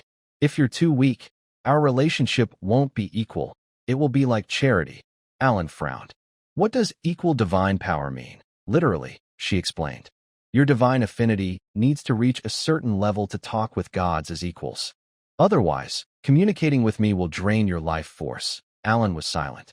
He remembered the last time when the four gods worked together to suppress his divine outburst, and how overwhelming that power was. If those gods wanted to hurt him, he had no way to fight back. What level do I need to reach? He asked. Level 5, she said. When you reach level 5, your divine affinity will naturally increase to about 1.5%. Then, you can talk with gods as equals. Level 5. Alan calculated in his mind. He is currently at level 3, with 800 faith points. To go from level 3 to 5, he needs 3,000 faith points. At a rate of 50 points per day, it will take about a month and a half. How long will it take me to reach level 5? He asked the harvest goddess. Depends on you, she replied. The speed of gaining faith points depends on the number and devotion of your followers. The more followers you have, the faster your faith grows. So, what do I need to do? 3 things, the harvest goddess said, holding up 3 fingers. First, expand your territory. The larger your land, the more followers you can have, And what's the second? Increase your followers, she replied. You need more people to know about you and follow you. Followers are the source of your power. And the third, improve the quality of your faith, she explained. The devotion of your followers determines how pure your power is. Loyal followers can give you stronger and cleaner energy. Alan nodded.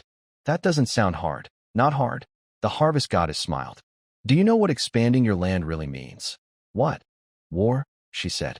Territories don't grow on their own. You need to conquer nearby lands or gain them through diplomacy. Either way, you need strength. Alan was silent. War. He didn't want to fight. War is tiring. Is there a way without fighting? Yes, she said. Diplomacy. You can talk to nearby rulers, trade, marry, or use other peaceful methods to get land. Trade? Yes, she said. You produce a lot of potatoes, which is a big advantage. You can exchange food for land. Alan thought for a moment. Who are the nearby rulers? There are 3, she said. To the east is Iron Ridge, ruled by an old knight named Lord Rotor. To the south is Green Valley, ruled by a clever countess named Lady Eileen. To the west is Windfall, ruled by a merchant named Baron. What are they like? Lord Rotor is honest, but his land is poor and lacks food. Lady Eileen's land is fertile, but she has few people. Baron Windfall is rich but greedy. Alan analyzed in his mind. Iron Ridge lacks food, but he has potatoes. Green Valley lacks people, but he has followers. Windfall is wealthy, but the ruler is stingy. Which one should I start with? The Iron Ridge, she said. Lord Rotor is honest and won't deceive you. His land is poor, so you can trade potatoes for land. Alan nodded. I will think about it. The harvest goddess stood up. One more thing, she said. The war predicted by the war god is getting closer. What war? I'm not sure, the harvest goddess replied. But the war god wouldn't predict without reason. You need to be prepared, Alan sighed. I understand. The harvest goddess's figure began to fade away. Remember, I am watching over you in the divine realm. If you need help, you can call my name. I won't need anything, Alan said. The goddess's laughter echoed and then disappeared completely.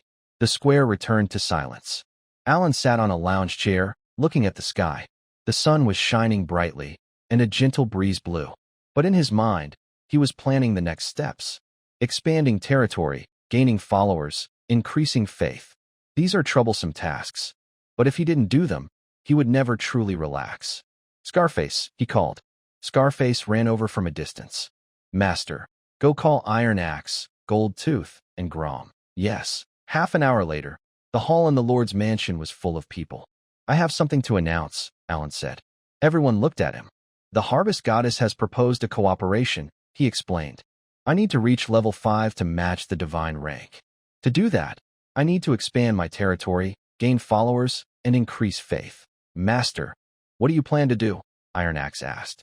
Start with Iron Ridge territory, Alan replied. Scarface, please introduce the situation there. Scarface nodded. Iron Ridge is east of Morningstar territory, about 50 miles away. The lord there is Rotor, an old knight who used to be a general in the kingdom. After retiring, he received this land. The population is about 500, mainly farmers and miners. How's the economy? Not good, Scarface said. The land is poor, and crop yields are low.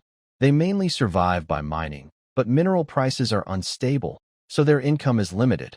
What about military strength? About 50 men, Scarface said. All of Rotor's old soldiers, decent fighters. But their equipment is outdated, and supplies are lacking. Alan nodded. Gold Tooth, do you think we can do business with Iron Ridge? Gold Tooth thought for a moment. Yes, he said. Iron Ridge is short of food, and we have potatoes. If the price is right, they should be willing to trade. What price is acceptable? It depends on Lord Rod's attitude, Gold Tooth replied. If he urgently needs food, we can raise the price. If not, we may need to lower it. I don't want to take advantage, Alan said. I want land. Land? Gold Tooth was surprised. You want to trade potatoes for land? Yes, Alan said. Iron Ridge needs food, and I have potatoes.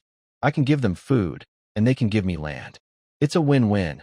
Gold Tooth was silent for a moment. Sir, that might be difficult, he said. Land is the foundation of a lord's power, and few are willing to trade land for food. Then I'll make them willing, Alan said. Scarface, go to Iron Ridge and talk to Lord Rod. See if he's interested in cooperating. Yes, Scarface nodded. And, Alan added, find out about Green Valley and Windfall territories. I need more information. Understood. Grom, continue developing agriculture, Alan said. Potatoes are our bargaining chip. The higher the yield, the stronger our position in negotiations. Yes, sir. Axel, keep training the guards, Alan said. I don't want to go to war, but strength is our backing in negotiations. Yes. Alan looked around at everyone. Any questions, sir? Goldtooth asked. What if Lord Rod isn't willing to cooperate? Alan thought for a moment. Then find the next one, he said. I won't force it. Understood. Everyone dispersed. Alan returned to his lounge chair and closed his eyes. The sun was shining brightly, and a gentle breeze was blowing. But in his mind, he was planning the next steps. Expanding the territory, gaining followers, increasing faith. These were troublesome tasks. But if he didn't do them, he would never truly be able to relax. Relaxing, he muttered to himself, also requires strength. 3 days later, Scarface returned. He brought a message. Sir, Lord Rod is willing to meet. 3 days later, Scarface said. He invites you to visit Teeling for a stay. Alan frowned. To his territory? Yes, Scarface replied. He wants to see for himself what the so-called divine follower looks like. Alan sighed. All right, get ready. Sir, how many people will you bring? Alan thought for a moment. 10 guards with the iron axe, and 5 intelligence officers from you. That should be enough. Understood. 3 days later, Alan arrived at Teeling. Teeling was more deserted than he expected. The land was poor, full of rocks, with few farms. The villagers' houses were simple, and their clothes were worn out. This is Teeling, Scarface said nearby. Lord Rode is a good leader, but he has no resources. Alan nodded. They reached the Lord's residence. It was small but tidy. 2 guards stood at the door, wearing old iron armor, standing straight. Lord Alan has arrived, Scarface shouted. The door opened, and an old man came out. He was about 60, with white hair but a straight back. His face was wrinkled, but his eyes were sharp. He wore old iron armor and had a sword at his waist. Welcome, Lord Alan, he said with a slight bow. I am Rode. Hello, Alan nodded. Sorry to bother you. No bother, Rode said. Please come in. They entered the house. The hall was simple, with only a few chairs and a table. On the wall hung some old swords, souvenirs from Rode's youth. Please sit. Rode pointed to a chair. Alan sat down. Lord Alan, I have heard of you, Rode said. The divine follower, partner of the harvest goddess, prophet of the god of war. Your name is known across the continent. Those are misunderstandings, Alan said. I'm just an ordinary person. Humility, Rode smiled. But I trust my own eyes. Let me see what kind of person you really are. Alan looked at Rode and was silent for a moment. Lord Rode, I am here to discuss something, he said. Please, go ahead. I heard Teeling lacks food, Alan said. I can provide some. Rode's eyes lit up. Under what conditions? Land, Alan said. I want to exchange food for land. Rod's smile froze. Land? Yes, Alan replied. I know land is the foundation of a lord, but the land in Teeling is poor and produces little food. Instead of starving on these lands, I'd rather trade some land for food. Rod was silent. Alan continued, I can provide enough potatoes for Teeling to last a year.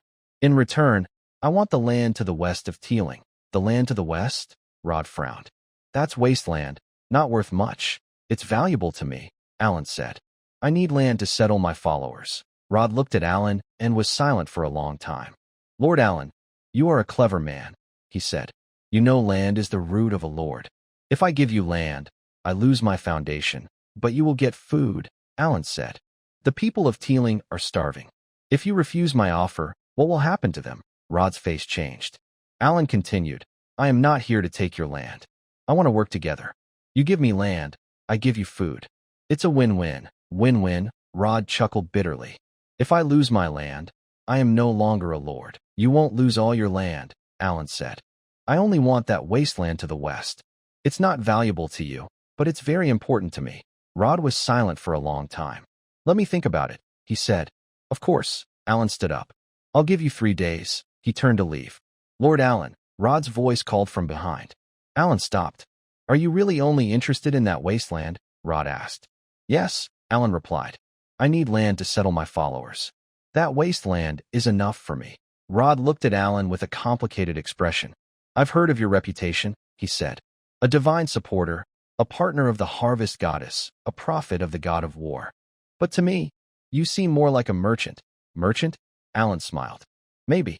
I just want to rest, but resting also needs resources. Rest? Rod was surprised. Alan said, I don't want to fight or become stronger. I just want to live peacefully. But this world won't let me rest. So I need resources and strength to protect my peaceful life. Rod was silent for a long time. You are very special, he said. Thank you, Alan replied. I will wait for your answer in 3 days. He left the house, mounted his horse, and headed toward Morning Star territory.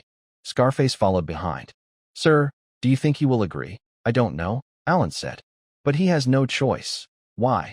Because his people are starving, Alan explained. A fair lord wouldn't watch his people go hungry. Scarface stayed silent. Alan kept walking forward, thinking about what to do next. If Rod agrees, he will get his first new piece of land. If Rod refuses, he will look for the next one. He was not in a hurry. Living peacefully requires patience. On the way back, Alan kept thinking. Equal divine status. This idea is more complicated than he thought. The harvest goddess said he needs to reach level 5 to talk equally with gods. But why level 5? Why not 4 or 6? Equal divine status needs 4 things. Level above 5. Divine affinity over 1.5%. Faith power limit over 3,000. And a divine form prototype. He is currently at level 3, with divine affinity at 0.8% and faith power limit at 1,500. He is still far from his goal. What is a divine form prototype? He muttered. A divine form prototype is the basic shape of a divine form. It allows sensing and controlling faith power. Usually, gods grant it or it is formed on its own. Forming it on his own requires divine affinity over 2% or completing special tasks. The harvest goddess, the god of war, and the goddess of wisdom all have related tasks. 3 tasks, 3 divine form fragments. If he completes these 3 tasks, he might get a divine form prototype. Alan closed his eyes, feeling the faith power flowing inside him. 800 points. Still a long way to go. But now he has a goal, and that makes things easier. Expand farmland, defeat enemies, answer philosophical questions. 3 things, step by step. He returned to the lounge chair and closed his eyes. The sun was shining brightly, and a gentle breeze was blowing. Everything was moving in a positive direction. Although there were still many problems to solve, he had taken the first step. Divinity was equal. That was his goal. To relax peacefully, he needed equal divinity. To achieve equal divinity, he had to keep working hard. Relaxing peacefully, he muttered, also requires strength. 3 days later, Rhodes' reply arrived. He agreed. Lord Alan, the scar-faced messenger returned. Lord Rhodes agrees to exchange land. He requests 1,000 pounds of potatoes in exchange for that piece of wasteland to the west. 1,000 pounds? Alan thought for a moment. That's fine. Sir, that wasteland is about 500 acres, the scar-faced man said. Exchanging 1,000 pounds of potatoes for 500 acres is a good deal. It's also good for Rhodes, Alan said. His people are starving. 1,000 pounds of potatoes can help them get through the winter. He stood up. Gold Tooth, prepare the potatoes. Scarface, go handle the land transfer with Rhodes. Yes, the two turned and left. Alan returned to the lounge chair and closed his eyes. The first piece of new land was in his hands. Next, he needed to gain followers' trust, expand his territory, and increase his faith power. Everything was going according to plan, until that red light appeared. Alan opened his eyes. The sky turned blood red, and the clouds burned like flames. A fierce aura surged from all directions, carrying the smell of blood and rust. The war god, you did well. The war god's voice boomed like thunder. Trading food for land, winning without fighting. I like that. Thank you, Alan said. Is there something? I am here to announce the start of the trial. The war god laughed loudly. Are you ready? Alan frowned. What kind of trial? The war trial, the war god said. I mentioned before, in 3 months, your territory will face a real war. Now, the time has come. Alan stood up. What war? A band of thieves is approaching your territory, the god of war said. There are 1,000 well-equipped, trained soldiers. Their leader is a level 6 warrior named Blood Axe. 1,000 soldiers.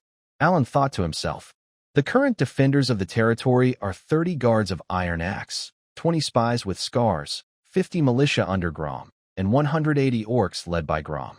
That totals less than 300 people. 300 versus 1,000. When will they arrive?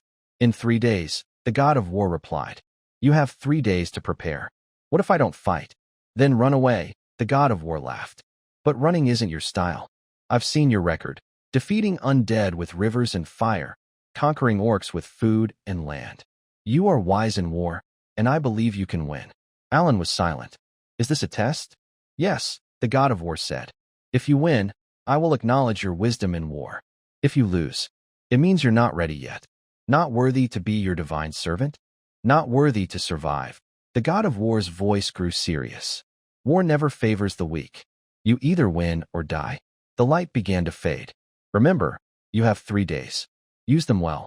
The red light disappeared completely, and the sky returned to normal. Alan stood there, silent for a long time. 3 days. 1,000 soldiers. 300 versus 1,000. Scarface. He shouted. Scarface ran over from afar. Sir, gather everyone, Alan said. We are in trouble. Half an hour later, the hall of the Lord's mansion was full of people. Iron Axe, Scarface, Gold Tooth, Evelina, Grom. In 3 days, a band of thieves will attack the territory, Alan announced directly. 1,000 soldiers, led by a level 6 warrior. Everyone's faces changed. 1,000? Iron Axe frowned. We only have 300. 300 versus 1,000. Grom's voice was deep. This will be hard. I know, Alan said. But we must fight. Sir, can we ask for help? Goldtooth asked. Lord Rode just cooperated with us. Maybe he is willing to help. Rode has only 50 people, Alan said. Even with him, it's not enough. What about the harvest goddess? Elvira asked. Can't she help? Deities cannot interfere directly, Alan replied. The rules of the 4 gods competition prevent that. Alan looked around at everyone. We have 3 tasks. First, understand the enemy. Scarface, I want to know everything about this band of thieves, where they come from, why they are here, if there are internal conflicts, what equipment they have, and their supplies. Yes, Scarface nodded. Second, prepare defenses. Iron Axe, you lead the guards and militia to strengthen the walls, and prepare oil, rockets, and traps. Grom, you take the orc warriors to guard the outskirts. Understood, they both said together. Third, seek outside help. Although gods cannot interfere directly, the harvest goddess can give us information. Elvira, contact the harvest goddess and ask her about the weaknesses of this thief group. Yes, Elvira nodded. Alan looked at everyone. Any questions? Sir, Grom spoke. 300 against 1,000. Our chances are slim. Do you have a plan? Alan thought for a moment. Yes, he said. But first, we need to understand the enemy. That night, Scarface brought back initial intelligence. The thief group is called the Blood Axe Gang, led by Blood Axe, a level 6 warrior, Scarface said. They came from the north, raiding along the way, and have already taken over 3 territories. Why are they coming here? Because of our reputation, Scarface explained. Lord Alan, your name is well known. As a divine supporter, a collaborator with the harvest goddess, and a prophet of the god of war. The gang believes your territory must be full of riches. Alan smiled bitterly. Reputation is a double-edged sword. Are there internal conflicts? Yes, Scarface said. Blood Axe is a brutal leader. Many of his followers are unhappy with him, but no one dares to oppose him because Blood Axe is too strong. How strong? A level 6 warrior, Scarface said. It is said he can split open a city gate with 1 axe. What about their equipment? Most of it is iron weapons, Scarface said. They have attacked 3 territories and seized many supplies. Where's the supply? They have wagons, but not much food. Scarface said, they rely on robbing supplies, so they are eager to attack the city. Alan nodded. Elvira, what does the harvest goddess say? Elvira shook her head. The harvest goddess says she cannot interfere directly, she said. But she reminds me that the bandits' supply line is long. If we cut their supplies, they will be in trouble. Supply line. Alan thought about it. The bandits rely on robbing supplies, so they want to attack the city quickly. If they can't take the city, they will run out of food. Scarface, what is the bandits' marching route? They come from the north, along the main road, Scarface said. They will reach the north bank of Morningstar River in 2 days, and then cross the river to attack the city. Morningstar River. Alan remembered the last time he defeated the undead at that river. Is there a bridge over the river? Yes, a stone bridge. It is the only way to reach Morningstar territory. Alan stood up. I have a plan. The next day, Alan took his axe, Scarface, and Grom to the riverbank. The stone bridge is still there, but part of it was burned when they fought the undead last time. Later, Iron Axe and his men repaired it, but it's not very strong. If they blow up the bridge, the bandits won't be able to cross. Scarface said, but they can go around. Alan replied, the river is long. They can find another crossing. Then what? Don't blow up the bridge, Alan said. Make the bridge a trap. He pointed at the bridge. Put oil on the bridge. When the bandits step on it, light it.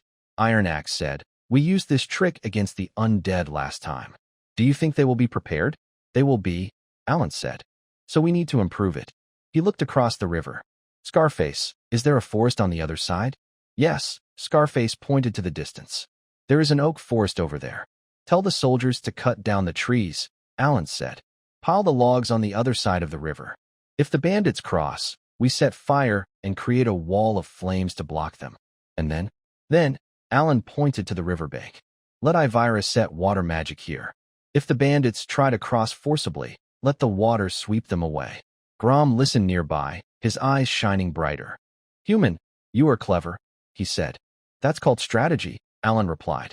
War isn't about brute strength, it's about brains, Grom grinned. I like your mind.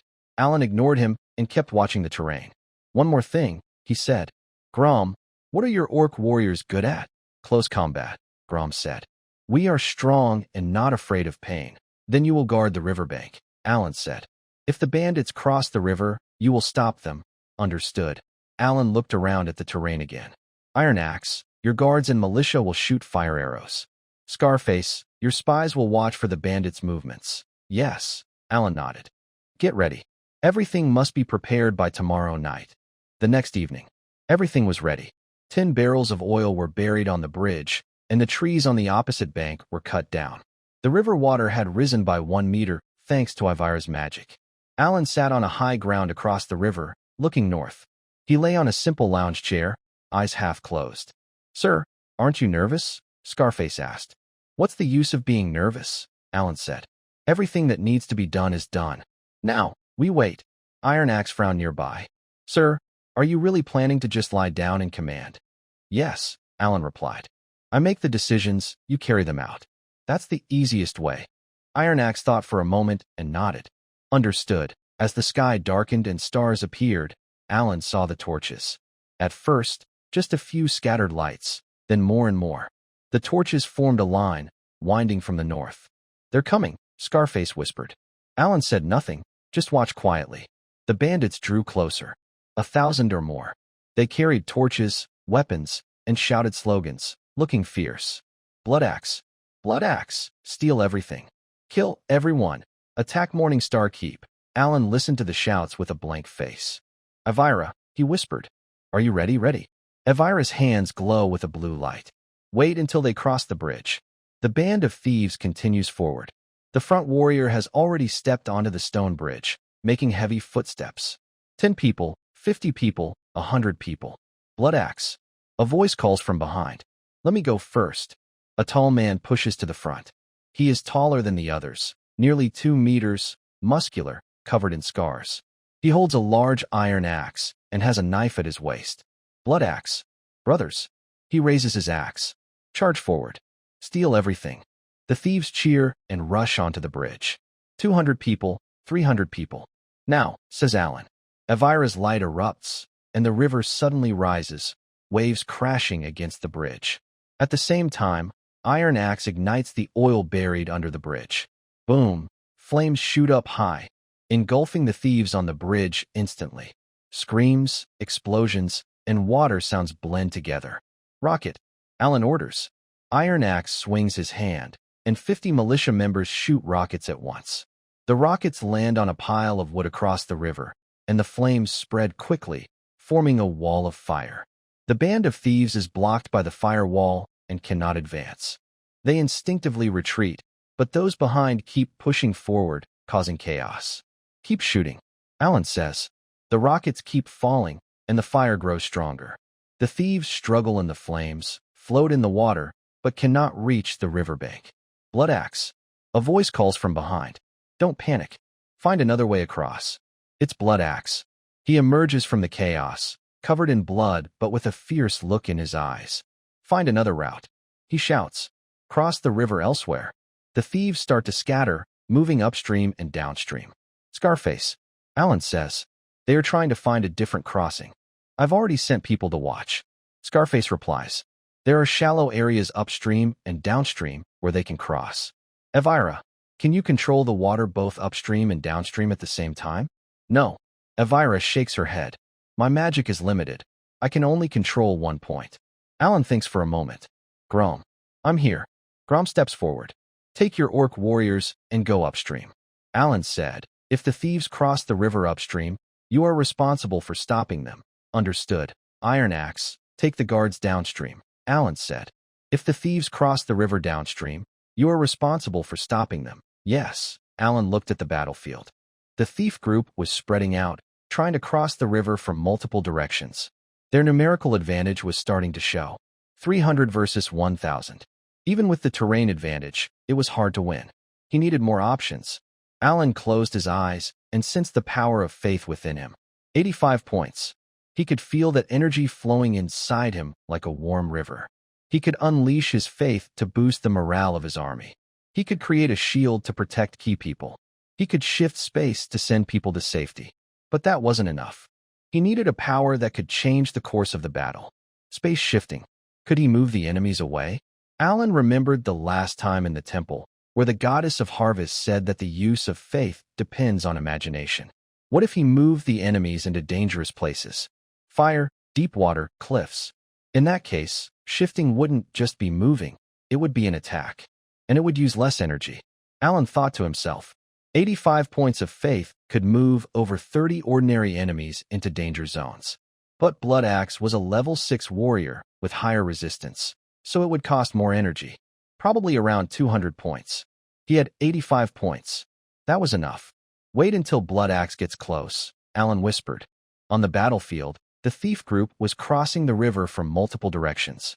Upstream, Grom led orc warriors to intercept. Orcs are strong and fearless, fighting alongside the thieves. Downstream, Iron Axe and his guards were stopping them. The guards were well-equipped and trained, holding the line. But the thieves' numbers were too many. 300 versus 1,000. Even with terrain advantages, they were gradually losing ground. Blood Axe, a thief shouted. We can't hold on much longer. Blood Axe stood on the opposite bank, watching the battle. His men were crossing the river, but suffering heavy losses. Walls of fire, rockets, rushing water. These obstacles prevented quick progress. Don't worry, said the Blood Axe. They won't last long. Keep crossing the river. He raised his axe, ready to fight himself.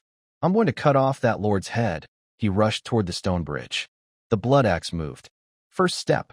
His foot crushed the charcoal on the stone bridge, sparks flying. Second step. His calf muscles tightened, veins bulging like coiled snakes. Third step. He sped up. The wind tore apart with a sharp scream. The flames still burned, and the bridge was extremely hot. The Blood Axe didn't slow down. His leather boots stepped on the glowing stones, making sizzling sounds.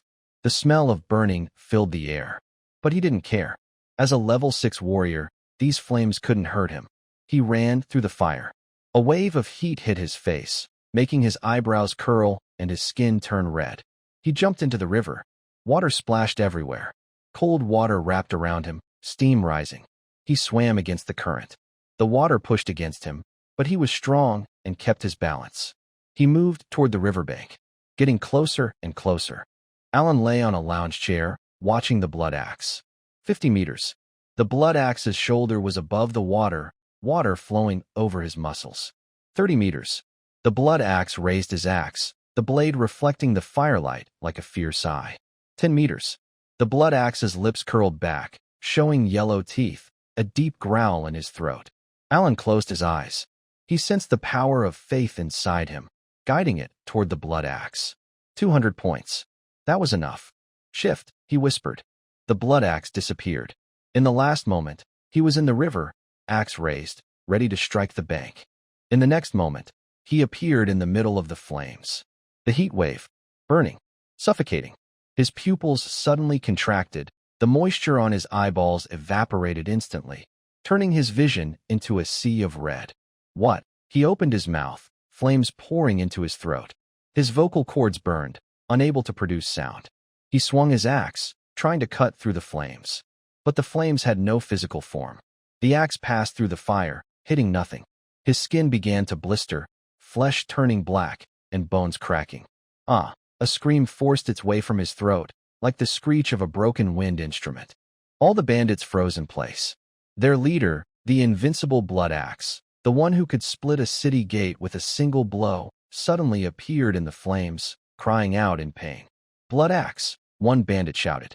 Boss! They rushed toward the fire, trying to save Blood Axe. But the flames were too big, the heat too intense, and they couldn't get close. Blood Axe's screams grew weaker. His body twisted in the fire, like a bug thrown into a furnace. Finally, he stopped moving. In the flames, only a blackened corpse remained, curled up like a baby in its mother's womb. The bandits were stunned. Their leader was dead. That invincible Blood Axe was gone. Run, one bandit shouted. The boss is dead. Run fast. The bandits began to flee. They abandoned their weapons, supplies, everything, and ran north. Run, quick. Blood Axe is dead. Fear spread like a plague. Within 10 seconds of their leader's death, the group of 1,000 bandits completely collapsed. Chase them, Grom shouted. Don't let them escape. No, Alan said. Let them go. Grom hesitated. Why? Because we can't catch them, Alan replied. And chasing will only cause more casualties. Our goal is to defend the territory, not kill all the enemies. Grom thought for a moment and nodded. You're in charge. Alan looked at the fleeing bandits on the battlefield and sighed in relief. We won. 300 against 1,000, victory. War trial complete, achievement. Win with fewer, reward. Power of faith 500, level up. 3rd to 4th level, gained ability. War instinct, obtained. Fragment of divine prototype, ×1. Alan looked at the prompt in front of him and relaxed. He leveled up. Level 4. One more level to reach level 5. I also obtained a fragment of the divine prototype. He stood up and stretched lazily. Scarface, check the casualties. Yes. Iron Axe, clear the battlefield. Understood. Grum, your team is on guard duty. Got it. Alan returned to his lounge chair and closed his eyes. The sun was shining nicely, and a gentle breeze was blowing. The war was over. He could relax again. At least, for now. Alan lay back down again. Can you all stop bothering me? Murphy did not answer. She picked up a feather pen and wrote a few lines on sheepskin paper. Note: the subject claims to be lazy, not lying flat logic.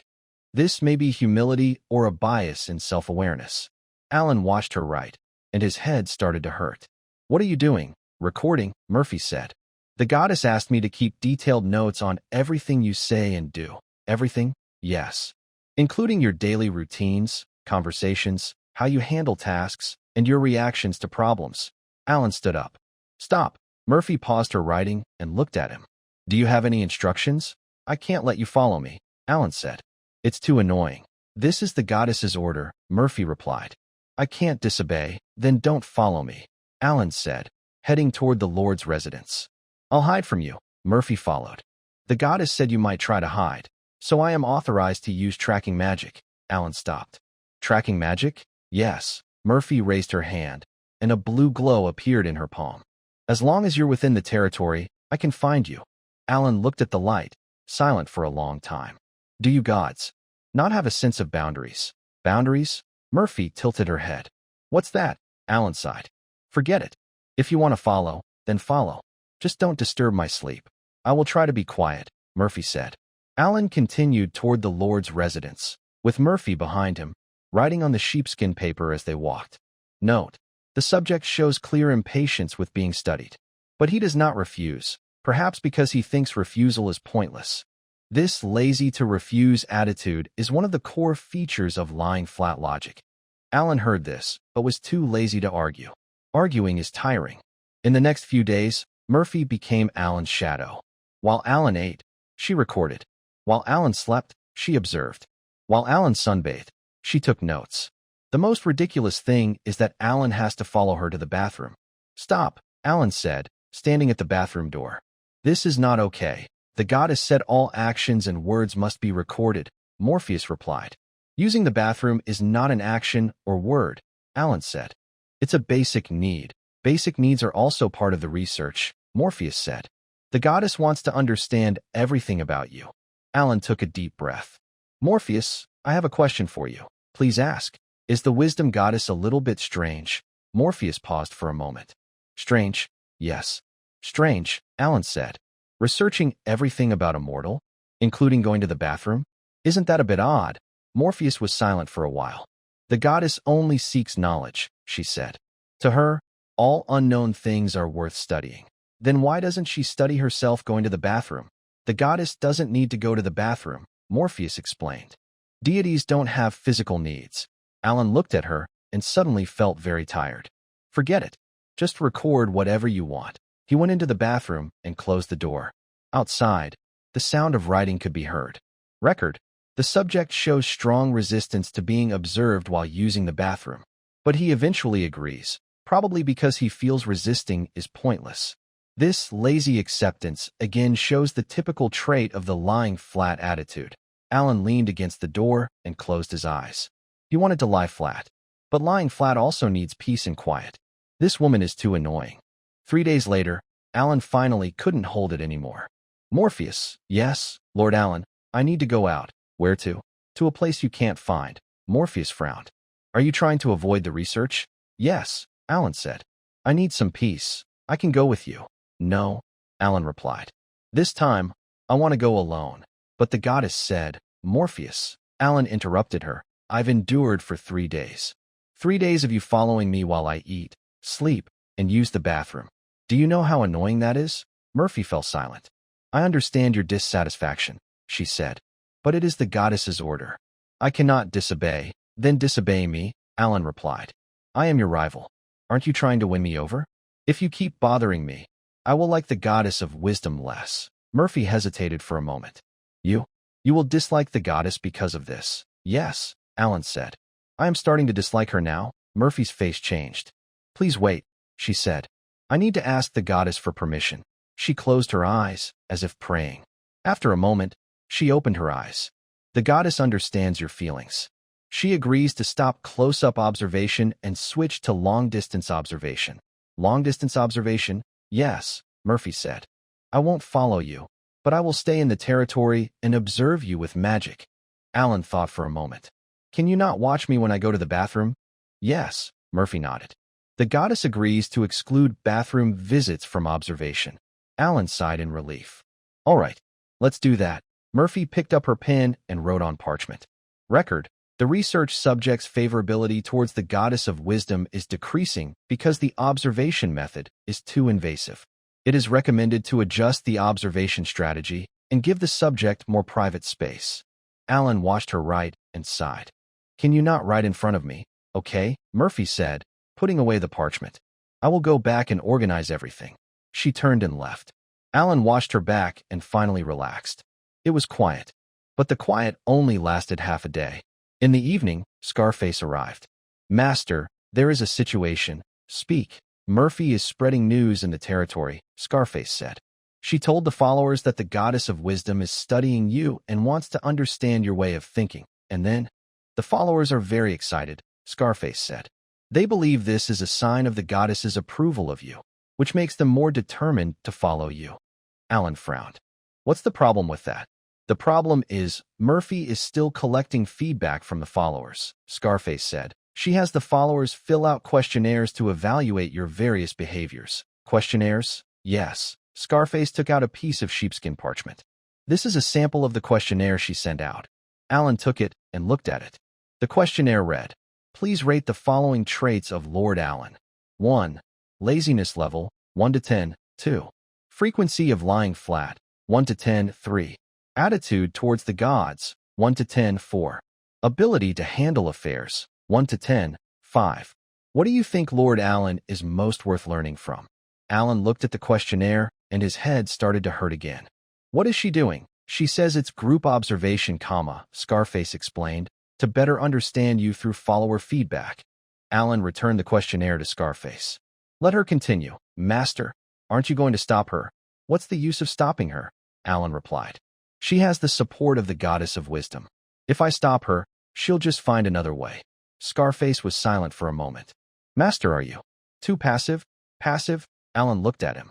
Yes, Scarface said. The gods are competing for you.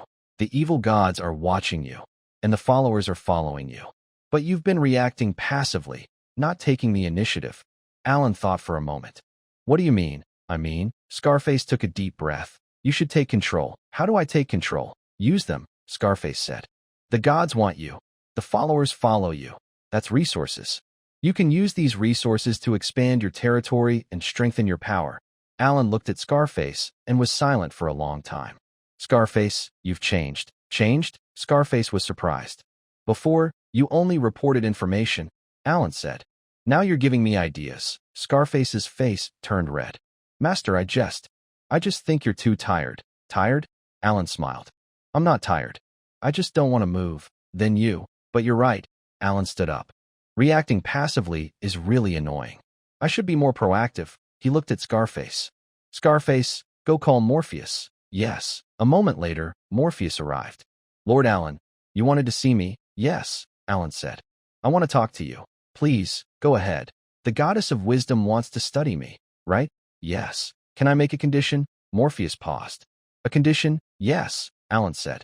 I can cooperate with your study, but you have to give me something in return. What do you want? Information, Alan replied. The goddess of wisdom is the smartest among the gods. She must know many things I don't. I will cooperate, but you need to answer my questions. Morpheus thought for a moment. I need to ask the goddess for permission. Go ahead. Morpheus closed her eyes, as if praying. After a moment, she opened her eyes. The goddess has agreed, she said. You may ask your questions. She will answer through me. Alan nodded. Then I will ask the first question. Please, go ahead. The evil god has been sealed for 10,000 years. Now he wants to be free. Does the goddess of wisdom know what he plans to do after he is unsealed? Morpheus was silent for a while. The goddess says that the true goal of the evil god is eternal sleep. Eternal sleep? Yes, Morpheus said. The evil god has lived for 10,000 years. He is tired of existing. He doesn't want revenge or to rule the world. He just wants to find a way to disappear forever.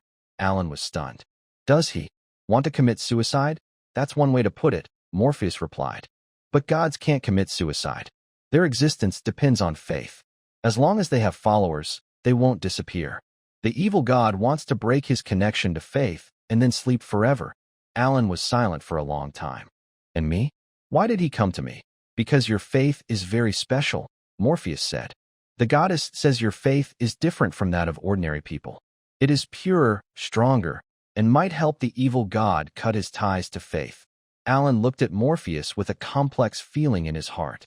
The evil god wants to use him for what? To commit suicide? This is too absurd. Second question, Alan said. What will happen in the end with the competition among the four gods? Morpheus was silent for a moment. The goddess said it depends on your choice. My choice? Yes, Morpheus replied. You can choose to follow a certain god or stay independent. If you follow a god, that god will gain a big advantage. If you stay independent, you'll face more challenges, but you might also become the fifth competitor. Fifth competitor? Alan frowned. What does that mean? The goddess said your potential is great, Morpheus explained. If you keep developing, you could become a being at the god level. By then, you won't just be competing, you'll be a participant in the competition. Alan was silent. Becoming a god-level being? He didn't want to be a god. He just wanted to relax. Third question, he said. What happens if I choose not to follow anyone? Morpheus thought for a moment. The goddess said you'll face pressure from 3 sides. Which 3? First, pressure from other gods, Morpheus said. The competition among the 4 gods is just the beginning. There are more gods watching. If you stay independent, they might try to control or eliminate you. Second, pressure from the evil god, Morpheus explained. The evil god needs your faith. If you don't cooperate, he might use force. And third, the pressure from your growing faith, Morpheus said. Your faith is increasing quickly. If you can't control it, You might face the risk of becoming a divine being again. Alan sighed after listening. So, I can't choose nothing. The goddess said there is no perfect choice, Morpheus replied. Every path has its cost. You need to weigh the pros and cons and make the decision that suits you best. Alan looked at the sky and was silent for a long time. The sun had set, and night covered the territory. He originally wanted to relax, but relaxing also requires strength. Last question, he said. What does the goddess of wisdom want? Magus was momentarily stunned. What does the goddess want? Yes, Alan replied. The dawn god seeks a spokesperson. The harvest goddess wants a partner. The god of war desires a divine follower. What about the wisdom goddess? What does she want? Magus was silent for a long time.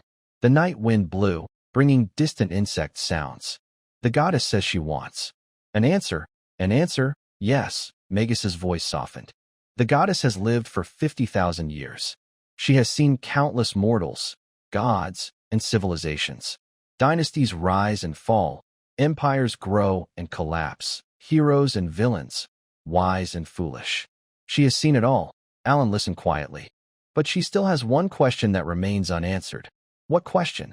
Magus looked up at the starry sky. What is the meaning of existence? Alan was stunned. The meaning of existence. Yes, Magus said. Why do we exist? Why not nothingness? What is the purpose of life? What is the purpose of gods? What is the ultimate goal of everything that exists? Alan was silent. This was an old question. A question without an answer. She wants to find the answer from me? Alan asked. The goddess says your relaxing logic might be one answer, Magus replied. You don't want conflict, you don't want power, you just want to live peacefully. That might be a way to respond to existence. Alan looked at the night sky. There were many stars, and the moon was bright. I can't answer that, he said. The goddess knows, Magus said. She just wants to observe you, to see if your way of life can give her some inspiration. Alan sighed. Your gods are really boring. Maybe, Magus said. But this is the pursuit of the goddess. 50,000 years of pursuit. Her voice carried a hint of tiredness. Alan looked at her. Are you tired too? Magus was momentarily stunned. I am just the goddess's messenger. I am not qualified to be tired. Not qualified? Alan smiled.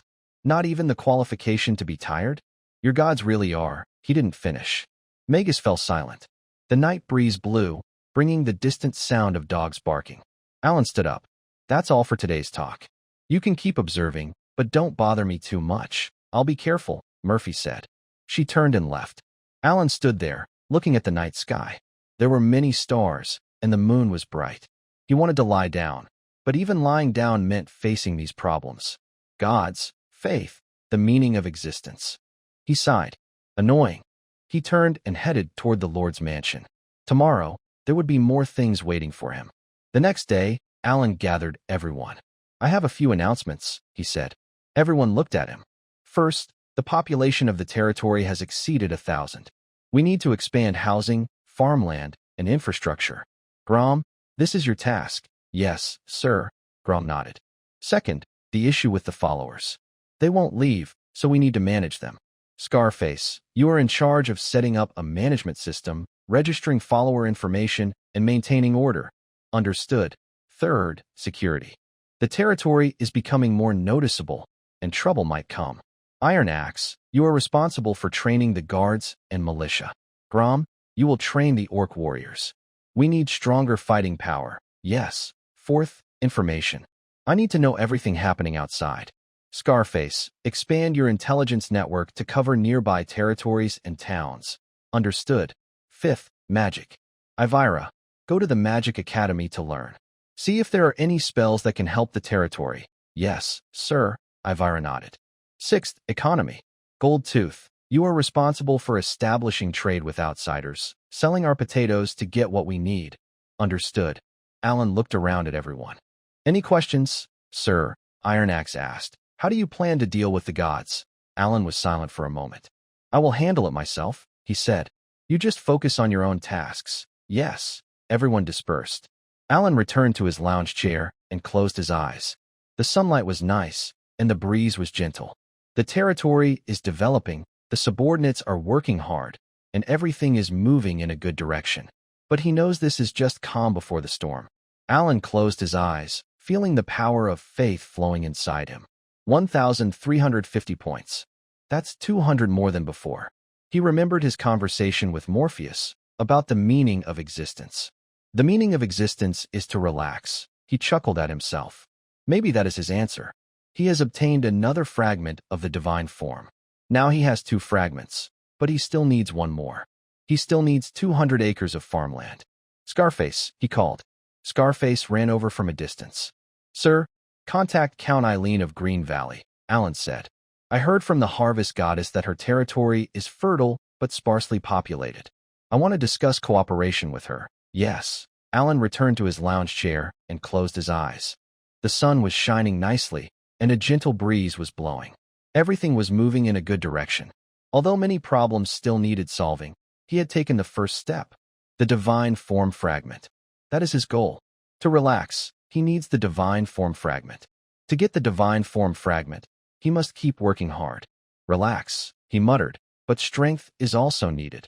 They rode white horses, holding banners with a golden sun on them. The Holy Knights.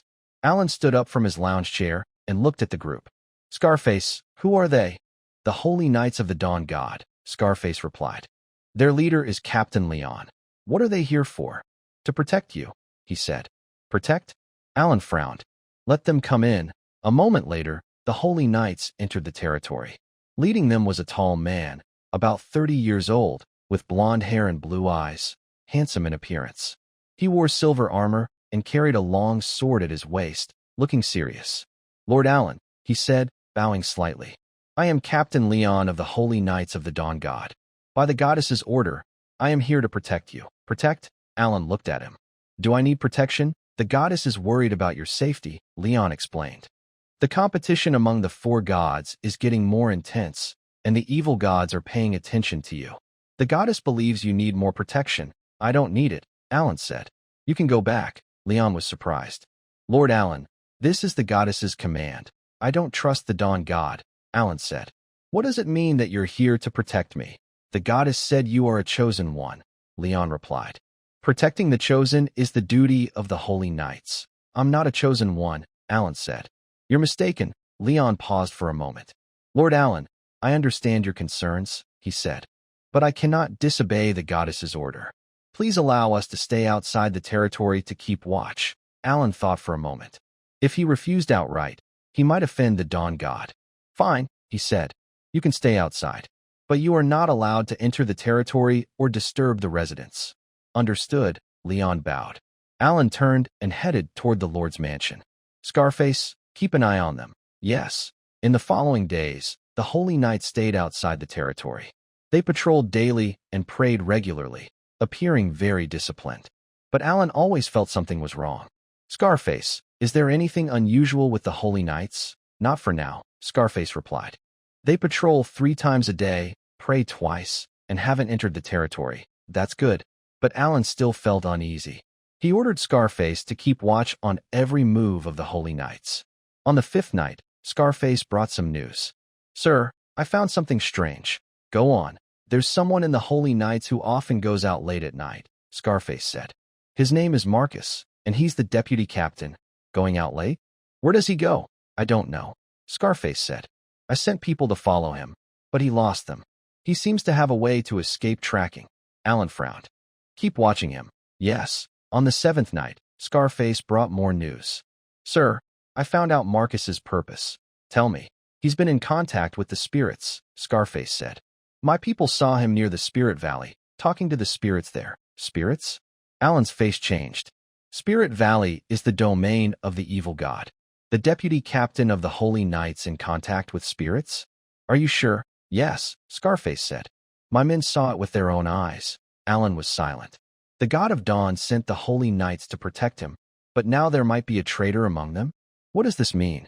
Scarface, call Leon here, Alan said. I have something to ask him. Yes. A moment later, Leon arrived. Lord Alan, you wanted to see me? Yes. Alan looked at him. I have a question for you. Please, go ahead. Is there someone named Marcus in your Holy Knights? Leon hesitated. Yes, he said. He's the deputy captain. What's wrong? What is he doing? He's responsible for night patrols, Leon said. Is there a problem? Alan looked into Leon's eyes. Do you trust him? Leon paused for a moment. Marcus is a good person, he said. He has been with the Holy Knights for 10 years and has always been loyal. Are you sure? I am sure, Leon said. Lord Alan, why do you ask? Alan thought for a moment. Scarface, come in. Scarface entered from outside. Tell Captain Leon what you know. Scarface nodded. Captain Leon, my men saw Vice Captain Marcus going out late at night and talking to spirits from the Spirit Valley. Leon's face changed. What? My men saw it with their own eyes, Scarface said. He went near Spirit Valley and spoke with the spirits there. Leon was silent for a long time. This can't be, he said. Marcus is a devout believer. He wouldn't contact spirits. But that's what happened, Alan said. You need to investigate. Leon looked at Alan with a complicated expression. I will investigate, he said. If it's true, I will handle it. Good, Alan replied. Go now. Leon turned and left. Alan watched him go, silent for a long time. There is a traitor in the Holy Knights. What does this mean? Does the God of Dawn not know? Or was it sent by the God of Dawn? Scarface, Alan said. Keep watching Marcus. I need to know what he discussed with the spirits. Yes. The next night, Scarface brought back more information. Sir, I found out what Marcus talked about with the spirits. Speak. He asked the spirits when the evil god would wake up, Scarface said. He also asked what it needs to break free. Alan's face changed. Is Marcus working for the evil god? Anything else? Yes, Scarface said. He also asked if Alan Dawnstar's faith could help the evil god break free. Alan was silent. Is Marcus investigating him? No, it's more than that. Marcus is a spy planted by the evil god inside the Holy Knights. Scarface, call Leon. Yes. A moment later, Leon arrived. Lord Alan, I have a question for you, Alan said. If there is a traitor in the Holy Knights, how would you handle it? Leon was silent for a while. Traitor, he said. A member of the Holy Knights who betrays us will be executed. What if the traitor is the vice captain? Leon's face changed. Are you saying Marcus? Yes, Alan replied. I found out what he discussed with the undead. He asked when the evil god would awaken, what was needed to break the seal, and whether my faith could help the evil god. Leon's face turned pale. He's a spy for the evil god, Alan said. The Dawn God sent you to protect me, but your vice captain is working for the evil god. Leon was silent for a long time. I need proof, he said. Scarface, Alan replied. Scarface came in from outside, holding a piece of parchment. This is the intelligence my people recorded, Scarface said. There are detailed notes on Marcus's activities, locations, and conversations in the Undead Valley. Leon took the parchment and looked at it. His face grew paler. He took a deep breath. I will handle it. How will you handle it? Alan asked. Capture him and bring him back to the temple for judgment, Leon said. That's the rule of the Holy Knights. What if he resists? I will execute him myself, Leon said coldly. Alan looked at Leon and was silent for a moment. All right, he said. Go handle it. But remember, don't let others know. Why? Because I'm not sure if there are other traitors in the Holy Knights, Alan explained. If they get wind of it, they might run. Leon nodded. I understand. He turned and left. Alan washed his back and sighed. Troubles are increasing. The next day, Leon came to report. Marcus has been dealt with, he said. He tried to resist, but I executed him. Does anyone else know? No, Leon replied. I told the others that Marcus was killed during patrol by monsters. Alan nodded. Are there any other traitors? I've investigated, and so far, I haven't found any, Leon said. But I will keep watching. Leon turned and walked away. Alan returned to the lounge chair and closed his eyes. The traitor of the Holy Knight Order has been dealt with, but he knows this is just the beginning. The evil god is watching him and has already sent people to infiltrate the Holy Knight Order. What does this mean? The evil god is more dangerous than he thought. Alan closed his eyes and sensed the power of faith within him. 1,550 points. He still needs 3,000 more points to reach level 5. It will take about 15 days. He returned to the lounge chair and closed his eyes again. The sunlight was nice, and a gentle breeze blew. The prototype of the divine form is in his hands. Now, he only needs to keep leveling up and increasing his faith power to match the divine form. 15 days. He can wait. Just lying down, he muttered, also requires strength. 15 days later. Alan was lying in the sun, enjoying the warmth. The sunlight was bright, and the breeze was soft. He closed his eyes, feeling the flow of faith within him. 3,050 points. That's enough. Level up, he whispered. A warm force surged from inside him, like spring sunshine, like the heartbeat of the earth. His body was changing. His divine affinity was increasing. The limit of his faith power was expanding. This feeling was wonderful. It was like shedding skin, like rebirth. After a moment, the change stopped. He reached level 5. Finally, level 5. He has met 3 of the 4 conditions for matching the divine form. Level 5. Divine affinity, 1.8%. Faith power limit, 3,000. Prototype of the divine form, obtained. He can now speak with gods as an equal. He stood up and stretched. Harvest goddess, he said softly. No response. Harvest goddess, he repeated. Still no response. System, how can I contact the harvest goddess? You can contact her through prayer, but you need to know her true name. True name? Alan thought for a moment. What is the true name of the harvest goddess? Unable to retrieve information. The true name of the deity is a secret. Only the deity itself can reveal it to you. Alan sighed. Then he decided to wait for her to come. As he lay back in the chair, a green light appeared. Have you summoned me? The goddess of harvest's voice came from the light. I have upgraded, Alan said. Level 5. I know, the goddess of harvest figure materialized. I felt your change in aura. Can we sign the contract now? Yes, the goddess nodded.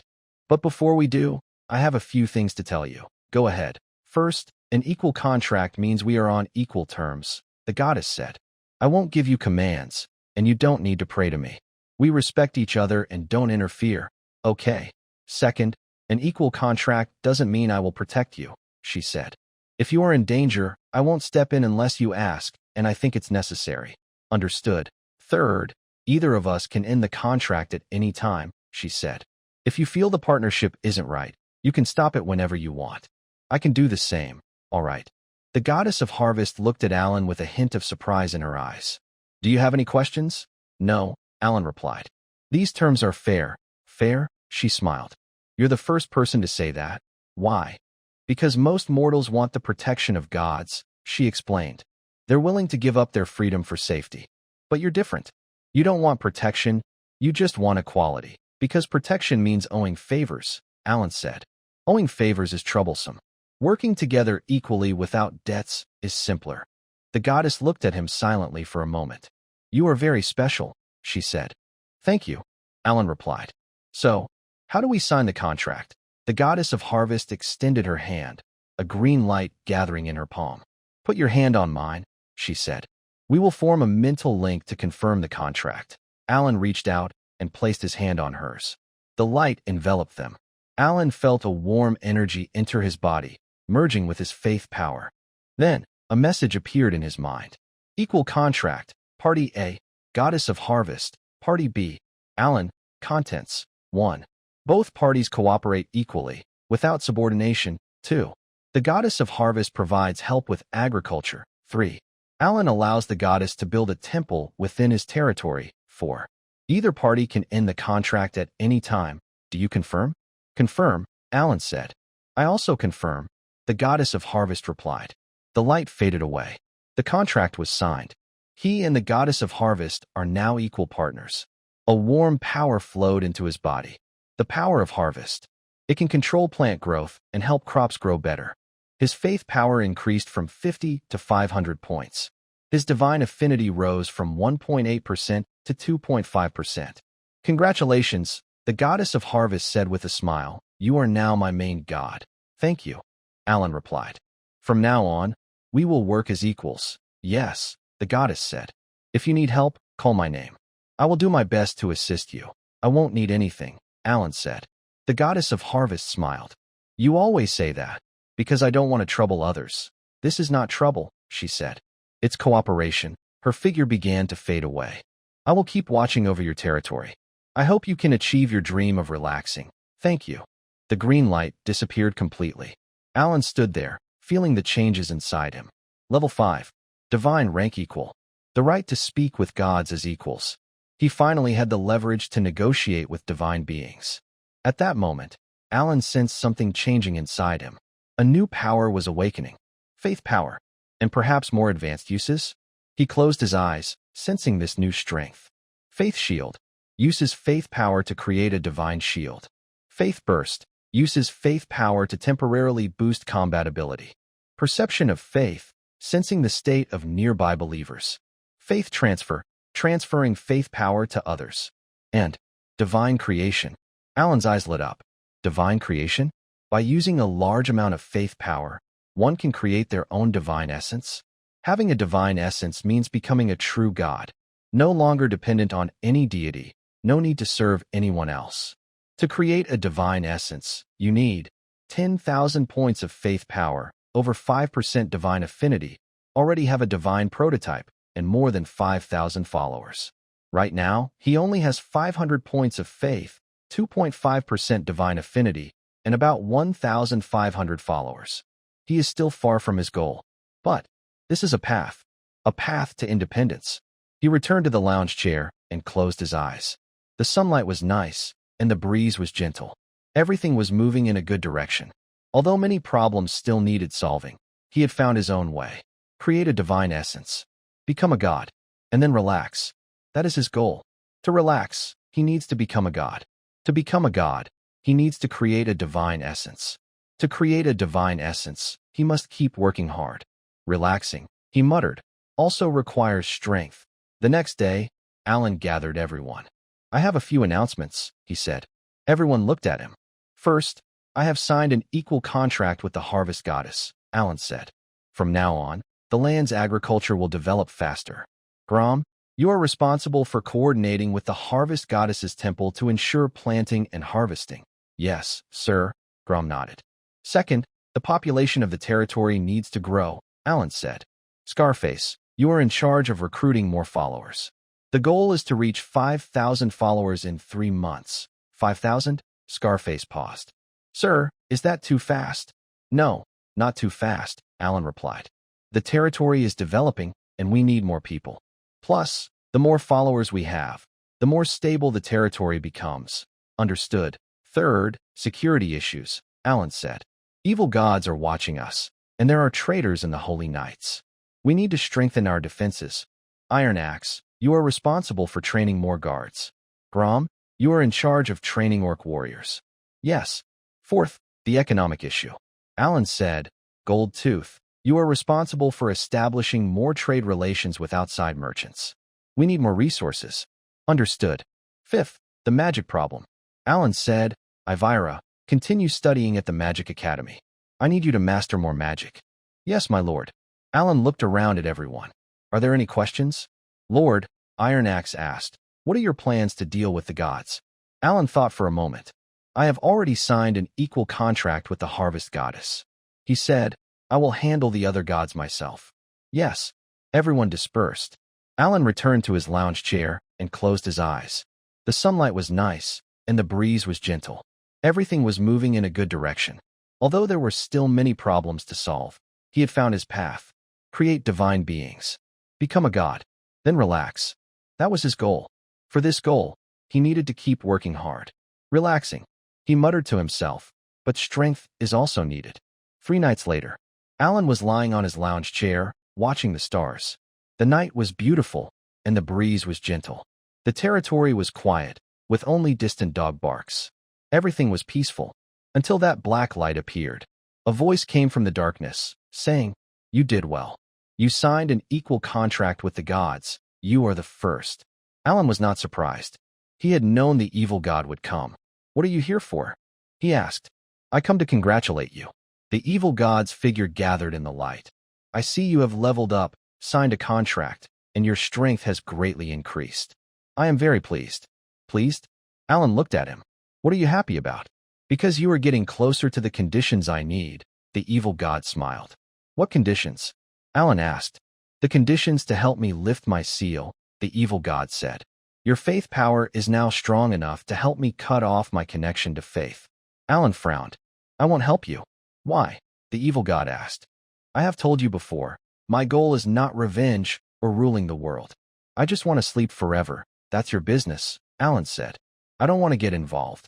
But you already are, the evil god replied. You made a contract with the harvest goddess, which means you are on the side of the gods. I am their enemy. and you will face me sooner or later. Face me? Yes, the evil god said. The gods won't let you stay neutral.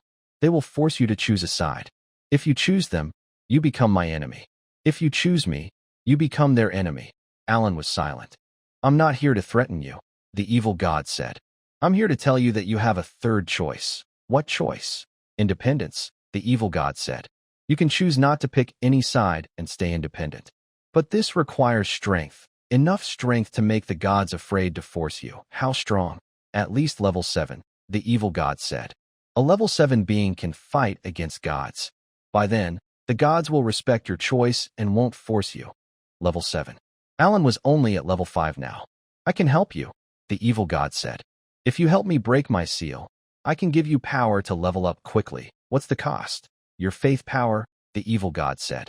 I need your faith to cut the connection to your belief. In return, I will help you become stronger. Alan looked at the evil god and was silent for a long time. I need to think about it, he said. That's fine, the evil god nodded. I'll give you a month. After a month, I will come back. His figure started to fade away. Remember, your choice will decide your fate. The black light disappeared completely. Alan stood there, silent for a long time. 1 month. He had a month to decide. Help the evil god, or refuse. If he helps, he will become an enemy of the gods. If he refuses, the evil god might use force. And there was a third option, independence. But independence needs strength, level 7 strength. He was only at level 5 now. Alan closed his eyes and sensed the faith power inside him. To upgrade from level 5 to level 7, you need 18,000 points of faith. At a rate of 100 points per day, it will take about 180 days. That's 6 months. It's too long. Is there a way to speed this up?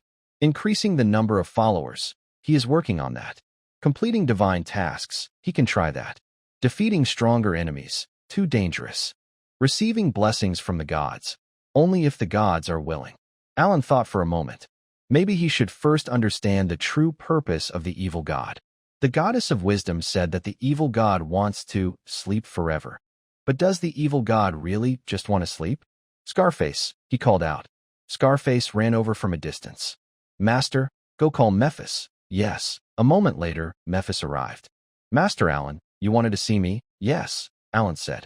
I want to ask you some questions about the evil god. Please go ahead. The evil god has been sealed for 10,000 years. What is his true background? Memphis paused for a moment. The goddess said that the evil god is a deity from the previous era. Previous era? Yes, Memphis replied. Before the age of gods, there was an even older era. The gods from that time were different from the current gods. They were more powerful and more extreme. Extreme? Yes, Memphis said. The gods of the previous era sought absolute power. They fought constantly and destroyed everything, which eventually caused that era to collapse. The evil god is the last survivor from that time. Why was he sealed? Because he was too powerful, Memphis explained. The current gods work together to seal him. But the seal isn't permanent. Over time, it loosens. What does he want to do after the seal is broken? The goddess said that the evil god's true goal is to sleep forever, Memphis explained. He has lived for 10,000 years and is tired of existence. He wants to find a way to disappear forever. Alan was silent. Why doesn't he just commit self-destruction? Gods cannot commit suicide, Memphis said. Their existence depends on faith. As long as they have followers, they won't disappear. The evil god wants to lift his seal to find a way to cut his connection with faith. Why did he come to me? Because your faith power is very special, Murphy said. The goddess said your faith is different from ordinary people. It is purer and stronger, and might help the evil god break his link to faith. Alan looked at Murphy and stayed silent for a long time. Does the evil god want to use him to die? It sounds very strange. But if it's true, Murphy, if the evil god just wants to sleep, what happens if I help him? Murphy thought for a moment. The goddess said if the evil god successfully cuts his connection to faith, he will truly disappear, she said. This is good for the gods because the evil god is the biggest threat. Then why don't the gods help him? Because they don't trust him, Murphy replied. The evil god once destroyed an era, and the gods worry he is lying. If he lifts his seal and doesn't sleep but seeks revenge, Alan understood. The gods don't trust the evil god. The evil god also doesn't trust the gods. So he came to Alan, an ordinary person. Murphy, I have another question, Alan said. If I don't help the evil god, what will he do? The goddess said he might use force, Murphy said. He might try to control you or harm your territory. And if you help him, the gods might see you as an enemy, Murphy said. But the goddess said if you can prove the evil god only wants to sleep, the gods might change their minds. Alan nodded. Thank you. You can go now. Yes. Murphy turned and left. Alan stood there, looking at the night sky. There are many stars, and the moon is bright. He has 1 month to decide. Help the evil god, or refuse. If he helps, he needs to prove the evil god only wants to sleep. If he refuses, he must face the evil god's threat. There is also a third choice, stand alone. But standing alone requires strength. Just lying low, he muttered, also needs strength. The next day, Alan decided to visit the evil god himself. Scarface, get ready, he said. I'm going to the Valley of the Dead. Valley of the Dead? Scarface hesitated. Sir, that's very dangerous. I know, Alan replied. But I need to see for myself what the evil god wants. Scarface paused for a moment. Sir, I will go with you. All right. The next day, Alan and Scarface arrived at the Valley of the Dead. The valley was more desolate than he imagined. The land was black and barren, with no plants growing. The air was filled with the smell of death and decay. Be careful, sir, Scarface whispered. The spirits are nearby, Alan nodded. He felt the presence around him. Many spirits were watching them. But no spirits attacked. You have come, a voice from the darkness said, the evil god speaking. I'm here to ask you a few questions, Alan said. Please, go ahead. Are you really just seeking to sleep? The evil god was silent for a moment. Don't you believe me? I need to be sure, Alan said. If you just want to sleep, I might help you. But if you're lying, I won't help. The evil god looked at Alan with a complex expression. You are the first mortal to believe in me, he said. I'm not believing in you, Alan replied. I just want to know the truth. The evil god was silent for a long time. I will tell you the truth, he said. I do want to sleep. I have lived for 10,000 years and am tired of existing. I don't want revenge or to rule the world. I just want to disappear. Then why don't the gods help you? Because they don't trust me, the evil god said. I once destroyed an era. They fear I am lying. Then why did you come to me? Because you are different, the evil god said. You don't want to fight or become stronger. You just want to rest. I envy you. Alan was surprised. Envy? Yes, the evil god replied. I have lived for 100,000 years, and I have never truly rested. I have always fought and struggled. I envy you, who can choose to lie down and do nothing. Alan looked at the evil god and was silent for a long time. This evil god, who once destroyed an era, envies him for lying flat? If I can help you sleep peacefully, what are you willing to pay? Alan asked. I can give you power, the evil god said. I can grant you divine strength to level up quickly. I can also make my army of spirits your helpers. An army of spirits? Yes, the evil god replied. I have 3 million spirits under my command. If I fall asleep, they will have no master. You can control them, 3 million spirits. Alan thought for a moment. If he controlled all of them, his followers would instantly reach the number needed to create a divine being. All right, Alan said. I will help you. But on one condition. What is it? You need to prove to the gods that your goal is to sleep, not to seek revenge. The evil god was silent for a moment. How can I prove it? I will contact the gods and have them witness your sleep, Alan said. If you are lying, they will work together to oppose you. The evil god thought for a moment. Fine, he said. I agree, Alan nodded. Then it's settled. He turned to leave. Scarface, let's go back. Yes, they left the Spirit Valley. Alan already had a plan in mind. Help the evil god sleep, control the spirits, create a divine being, become a god, and then lie flat. Everything was moving in a good direction. Although many problems still needed solving, he had found his path. Lying flat, he muttered to himself, also requires strength.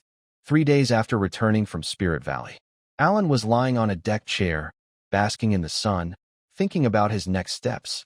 Help the evil god sleep, control the spirits, create a divine being, become a god, and then lie flat. Everything was going smoothly, until that green light appeared.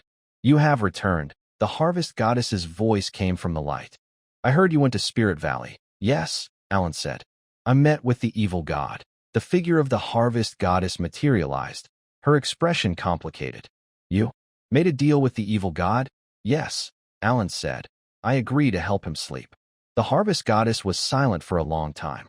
Do you understand what this means? She asked. If the gods find out you are working with the evil god, they will see you as an enemy. I know, Alan said. But the evil god's goal is not revenge, but sleep. I have confirmed this. How did you confirm? She asked. I asked him myself, Alan said. He even said he is willing to let his army of spirits help me. The harvest goddess was surprised. An army of spirits? She asked. 3 million spirits, Alan said. If the evil god sleeps, he will have no master. I can control them. The harvest goddess was silent for a long time. You are very clever, she said, but also very risky. I know, Alan said, but I don't want to be controlled by any god.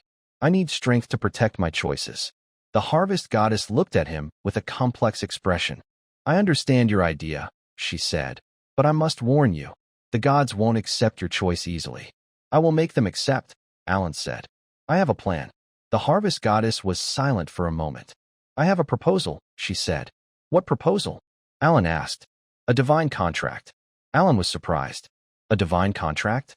He asked. Yes, the harvest goddess said. I am willing to become your divine servant. Alan looked at her and was silent for a long time. The harvest goddess is willing to become his divine servant? What does that mean? Why? He asked. Because I admire you, she said. You don't want conflict, you don't want to become stronger, you just want to rest. I agree with that idea. You agree? He asked. Yes, the harvest goddess said. I am the goddess of harvest. My domain is farming and abundance. I like a peaceful life, watching crops grow, seeing people eat well. I don't like fighting or war. But you're willing to become my divine servant? He asked. Yes, she said. If you can truly rest, I am willing to follow you. Alan looked at the harvest goddess and was silent for a long time. She is willing to become his divine servant. This means he will become the first mortal worships a god, entity. But it also means he will become the focus of the gods. System, he whispered. What is a divine subservience contract? A divine subservience contract is a hierarchical relationship between gods. The subordinate god must obey the commands of the main god. The main god must protect the subordinate god's safety. The faith power of the subordinate god is shared with the main god. The main god can use the divine power of the subordinate god. System. What happens if the harvest goddess becomes my subordinate god? The faith power of the harvest goddess will be shared with the host. The host can use the divine power of the harvest goddess. The host must protect the safety of the harvest goddess. The host will become the first mortal worships a god, entity. All gods will be shocked, Alan thought for a moment. Taming the harvest goddess means gaining great power. But it also means he will become the center of attention for the gods. Harvest goddess, he said, are you sure you want to become my subordinate god? Yes, the harvest goddess replied. I have thought it over. You are the first mortal willing to believe in an evil god, and the first to sign an equal contract with a deity. I believe you can truly relax. All right, Alan said. Then let's sign the divine subservience contract. The harvest goddess extended her hand, a green light gathering in her palm. Put your hand on mine, she said. We will establish a mental connection to confirm the contract. Alan reached out and placed his hand on hers. Light enveloped them. Alan felt a strong power entering his body, merging with his faith. Then, a message appeared in his mind. Divine subservience contract, main god. Alan, subordinate god. Harvest goddess, contents. 1. The harvest goddess obeys Alan's commands. 2. Alan protects the safety of the harvest goddess. 3. The faith power of the harvest goddess is shared with Alan. 4. Alan can use the divine power of the harvest goddess. Confirm? Confirm, Alan said. I also confirm, the harvest goddess replied. The light faded. The contract was complete. A warm power flowed into his body, merging with his faith. The power of harvest. It can control plant growth and help crops grow better. The power of faith increased from 50 points to 500 points.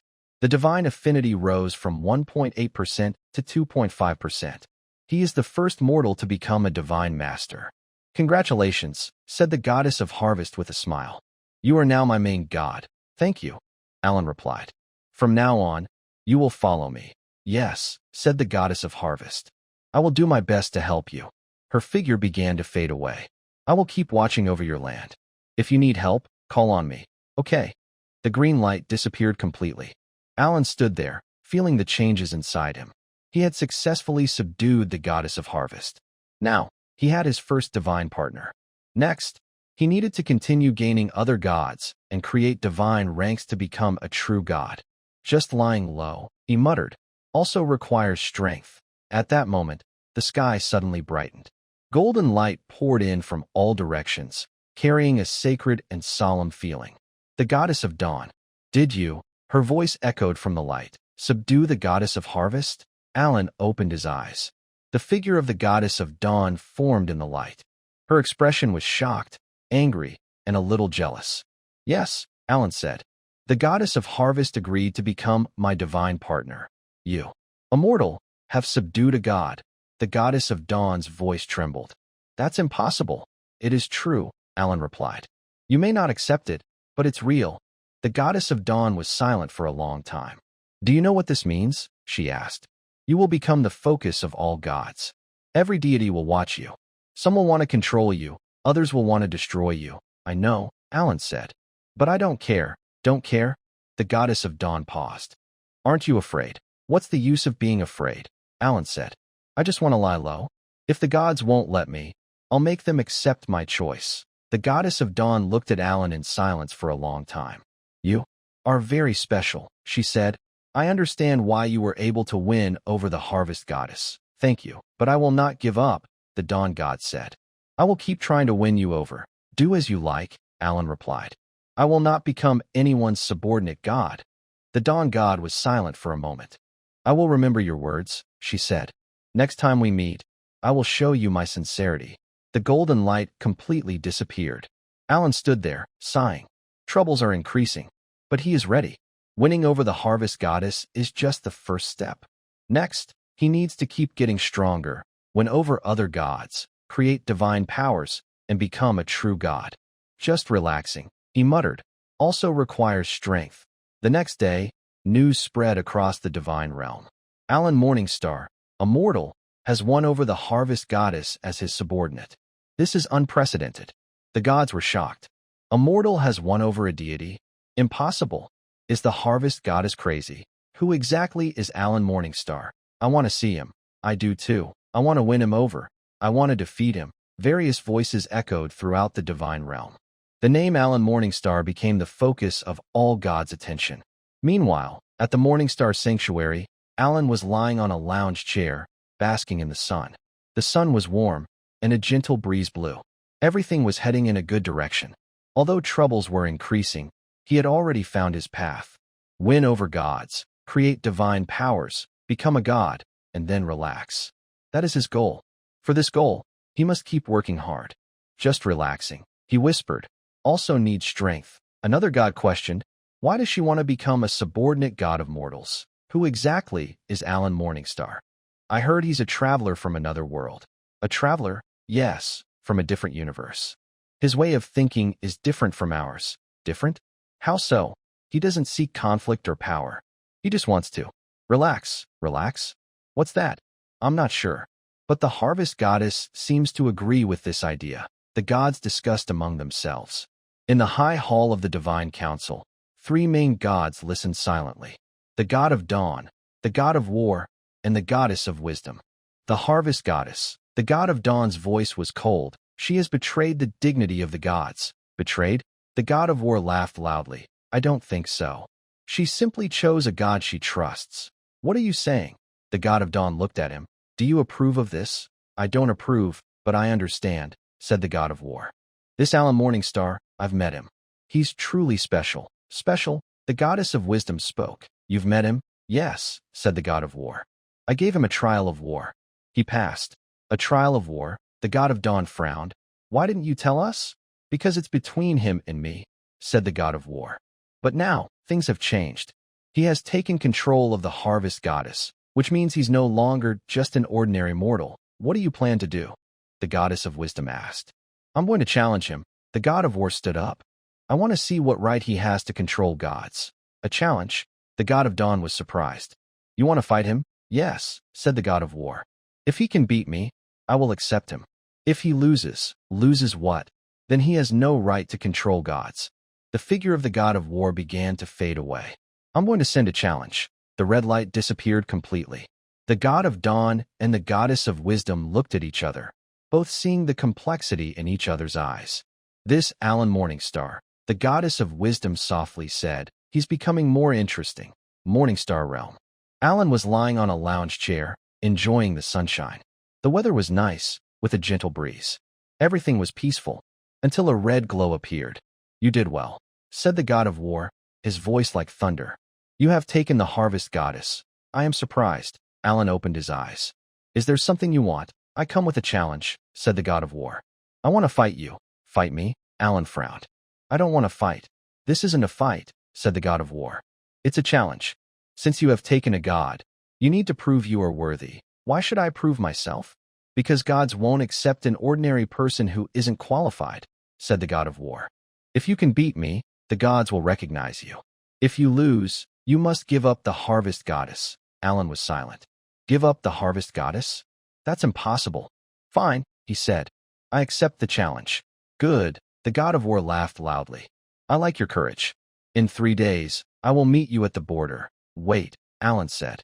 I have a condition. What condition? I won't go to the border, Alan said. You come to me. The god of war paused for a moment. You want me to come to your territory? Yes, Alan replied. I don't want to go out. You come to me. The god of war was silent for a while. All right, he said.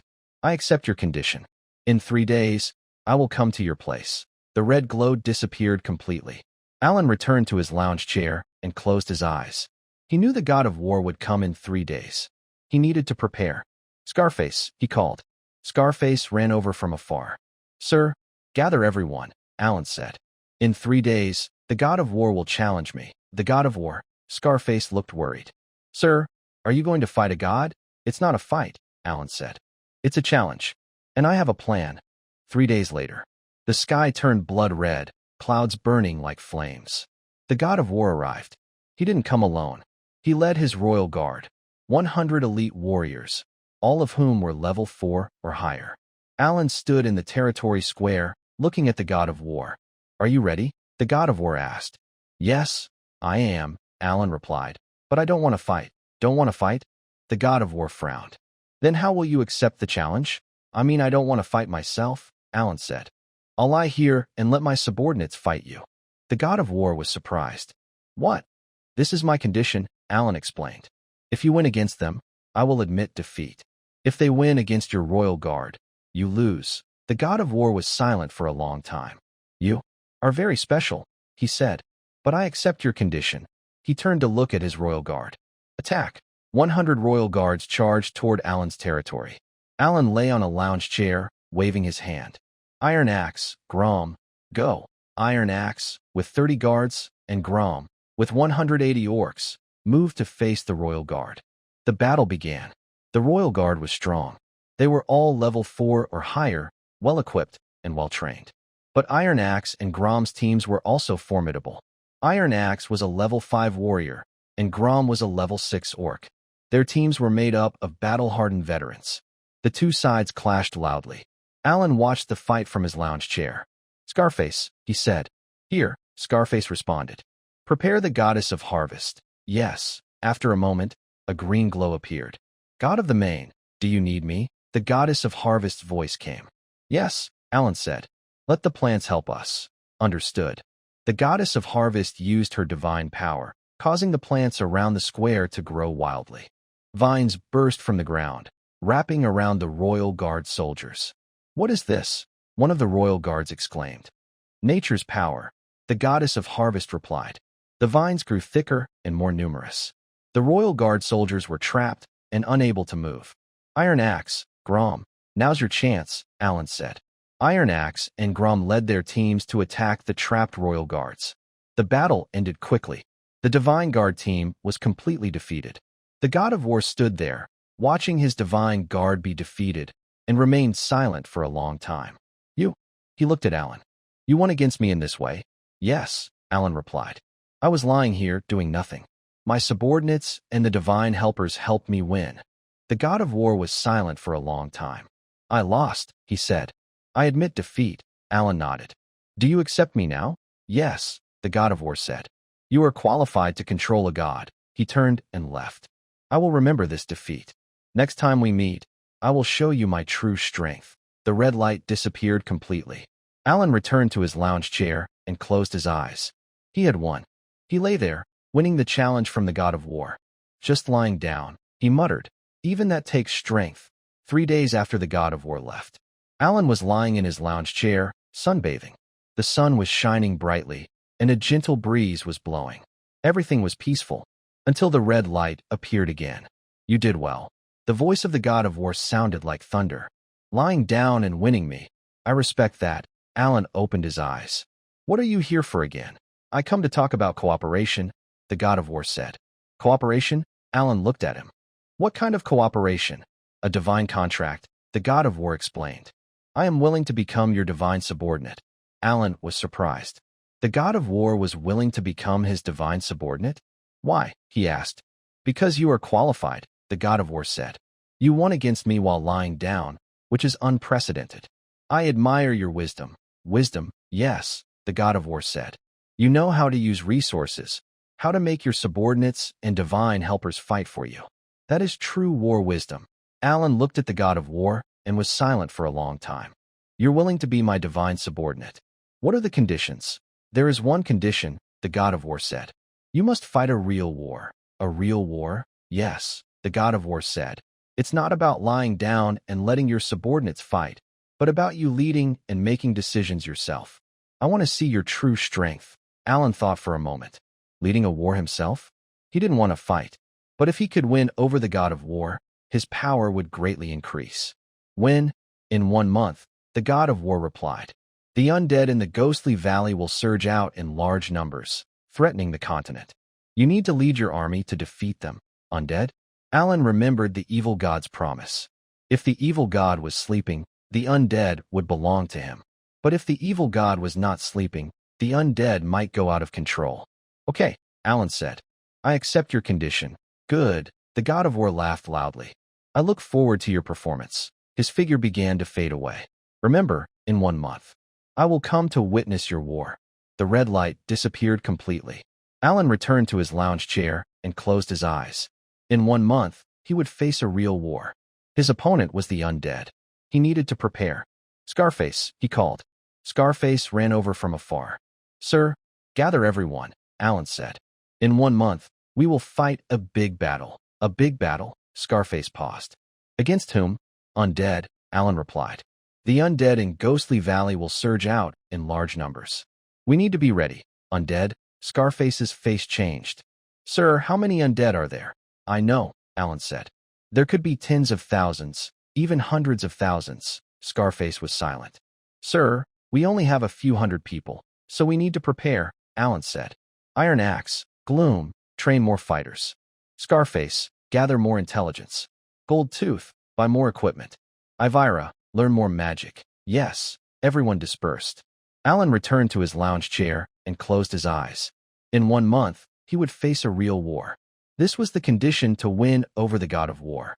It was also a chance to prove his strength. Lying down, he muttered, also requires strength. In the following month, Alan was busy preparing for the war. Training soldiers, gathering intelligence, buying equipment, and learning magic. These tasks are annoying, but they must be done. If he doesn't do them, he can't win the war. If he can't win the war, he can't control the god of war.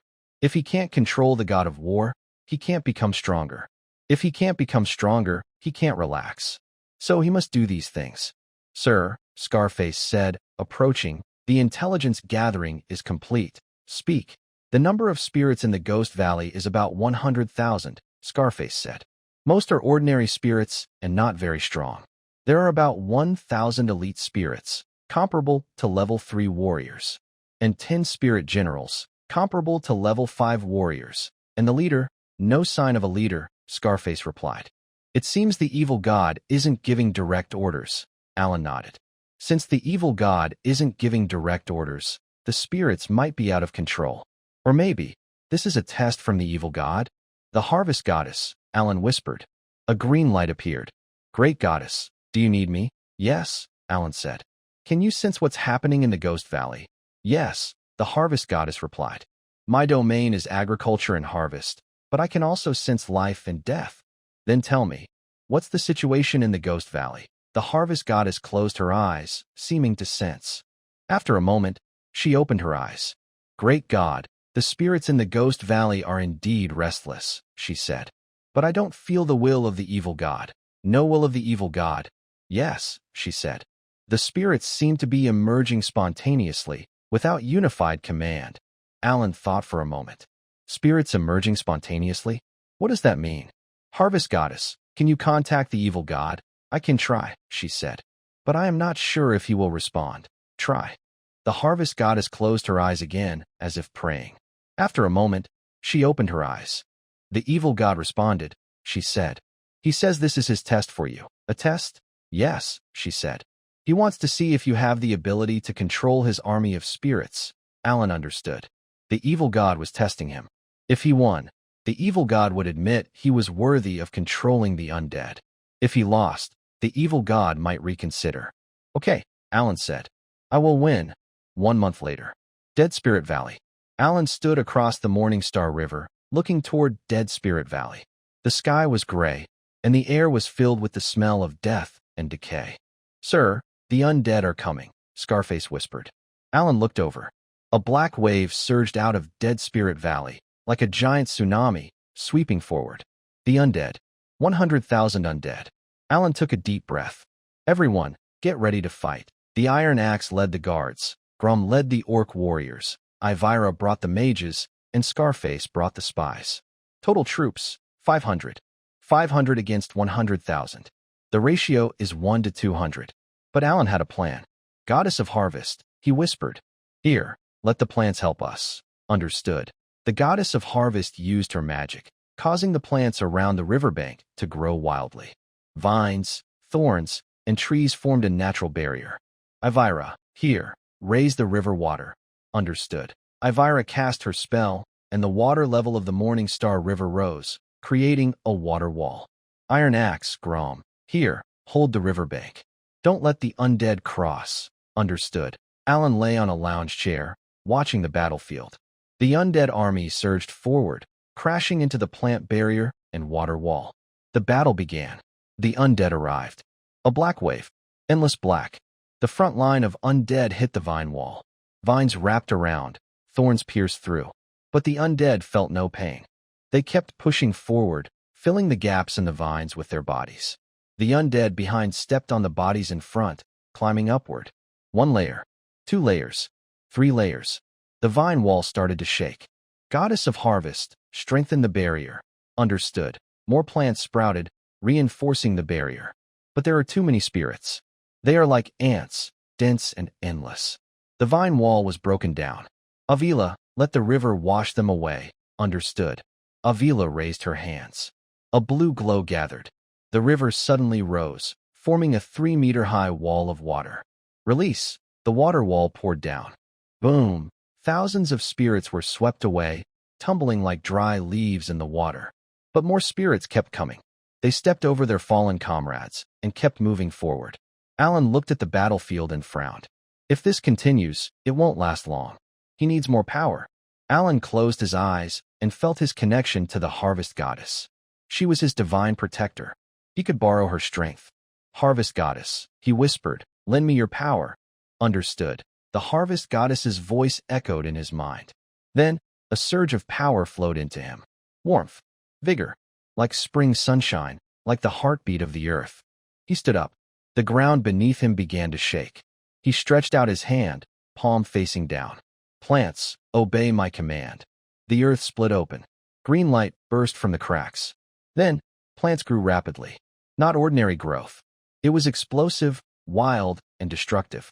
Vines erupted from underground, twisting like giant snakes. Thorns spread out, covering the ground like a spider web. Trees shot up, stabbing toward the sky like spears. 10 seconds. 20 seconds. 30 seconds. A huge wall of plants formed. 30 meters high. 10 meters thick. 1 kilometer long. Vines, thorns, and trees intertwined, creating an impassable barrier. The army of spirits was blocked. Alan continued to control. The plant wall advanced. Vines stretched out like tentacles, wrapping around spirits. Thorns swung like whips, piercing spirits. Trees hammered down like hammers, smashing spirits. The spirits were squeezed, entangled, and swallowed. Their bones were crushed, their flesh torn apart, and their spirits scattered. Alan controlled the plants as if they were his own arms. Each vine was like his finger. Each thorn was like his nail. Every tree was like his fist. This is the feeling of divine power. It is strong, but it also consumes a lot. Alan could feel the power inside him fading quickly. He thought he could hold on for about 30 more minutes. That was enough. Alan continued to control the plants, squeezing the undead army. After 10 minutes, the undead army was pushed back to the entrance of the Dead Spirit Valley. After 20 minutes, half of the undead army was destroyed. After 30 minutes, Alan's faith power was exhausted. The plant wall stopped growing, but most of the undead army had already been defeated. The remaining undead were cleared by Grimm and his team with axes. The battle was over. Alan won. 500 against 100,000, and he won. He closed his eyes, feeling the surge of power inside him. His faith power was growing, from a few hundred points to over 1,000. His level was rising, from level 5 to level 6. A new skill called War Command, helping him better lead his troops. He had won. He personally led the fight and won this war. Just relaxing, he muttered, but strength is still needed. The god of war appeared on the battlefield. You did well, he said. I acknowledge you. Will you become my subordinate god? Alan asked. Yes, said the god of war. I am willing to become your subordinate god. He reached out his hand, forming a ball of red light in his palm. Put your hand on mine, he said. We will establish a spiritual connection. Alan reached out and placed his hand on his. Light surrounded them. The contract was made. Alan felt a fiery power flow into his body. That was the divine power of the god of war. Unlike the warmth of the harvest goddess, the divine power of the god of war burned like flames. His divine affinity was increasing. Welcome to the team, Alan said. Thank you. The god of war bowed slightly. I will do my best to help you. His figure disappeared and entered the divine realm. Alan stood there, feeling the changes in his body. He had successfully subdued the god of war. Now he possessed two divine beings, the goddess of harvest and the god of war. Next, he needed to continue conquering other gods, create divine titles, and become a true god. Just relaxing, he muttered, but strength is still needed. The day after conquering the god of war, Alan was lying on a lounge chair, basking in the sun. The sunlight was warm, and a gentle breeze blew. But inside, he was feeling the changes in his body. The goddess of harvest and the god of war, two divine beings. The power of two gods flowed within him, intertwined and merging. Level 6. Divine Affinity, 3.5%. Faith Power, 600 points, with a maximum of 6,000 points. Two divine beings, two kinds of divine power. His strength had increased a lot, but he knew it was not enough. To create a divine realm, he still needed 10,000 faith points, over 5% divine affinity, and more than 5,000 followers. It would take about 60 days. Alan thought for a moment. Should he start building a divine kingdom? The power of two gods unlocked this feature. A divine kingdom is a special area for gods, their home, and the resting place for their followers. To build a divine kingdom, he needed the power of two gods, 5,000 faith points, and 3,000 followers. He already had the power of two gods, enough faith points, and more than 3,000 followers. He could build it. Build, he whispered. A force surged from within him, gathering in the void. Faith points were being consumed, 500 points. A new power was awakening. The Divine Kingdom's prototype was established. The name of the Divine Kingdom. Relaxing Divine Kingdom. Attributes of the Divine Kingdom. Peace, harvest, harmony. Size of the Divine Kingdom. 100 square kilometers initially. Functions of the Divine Kingdom. Resting place for followers' souls. Accelerated divine power recovery. Residence for divine beings. Training ground for gods. Alan felt something inside him changing. A new power was flowing. This was the power of the Divine Kingdom. At that moment, two beams of light appeared simultaneously. Green light and red light. The goddess of harvest and the god of war. Lord God, The harvest goddess slightly bowed. I feel that the divine realm has been established. Yes, Alan replied.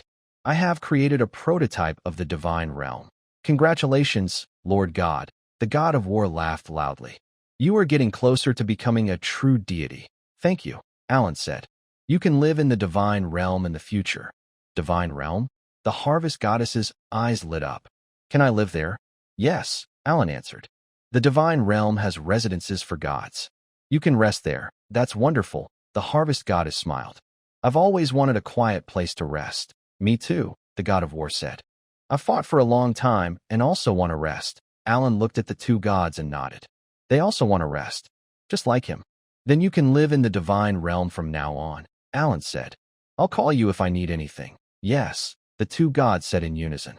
Their figures disappeared as they entered the divine realm. Alan returned to his lounge chair and closed his eyes. The sunlight was nice, and a gentle breeze blew. Everything was moving in a good direction. The divine realm was established, the gods were settled, and his strength increased. Next, he needed to keep gathering faith power, improve his divine affinity, and increase his followers. Then, he would create a divine personality and become a true god. Finally, he would relax and rest. Relaxing and resting, he muttered to himself. But I still need strength.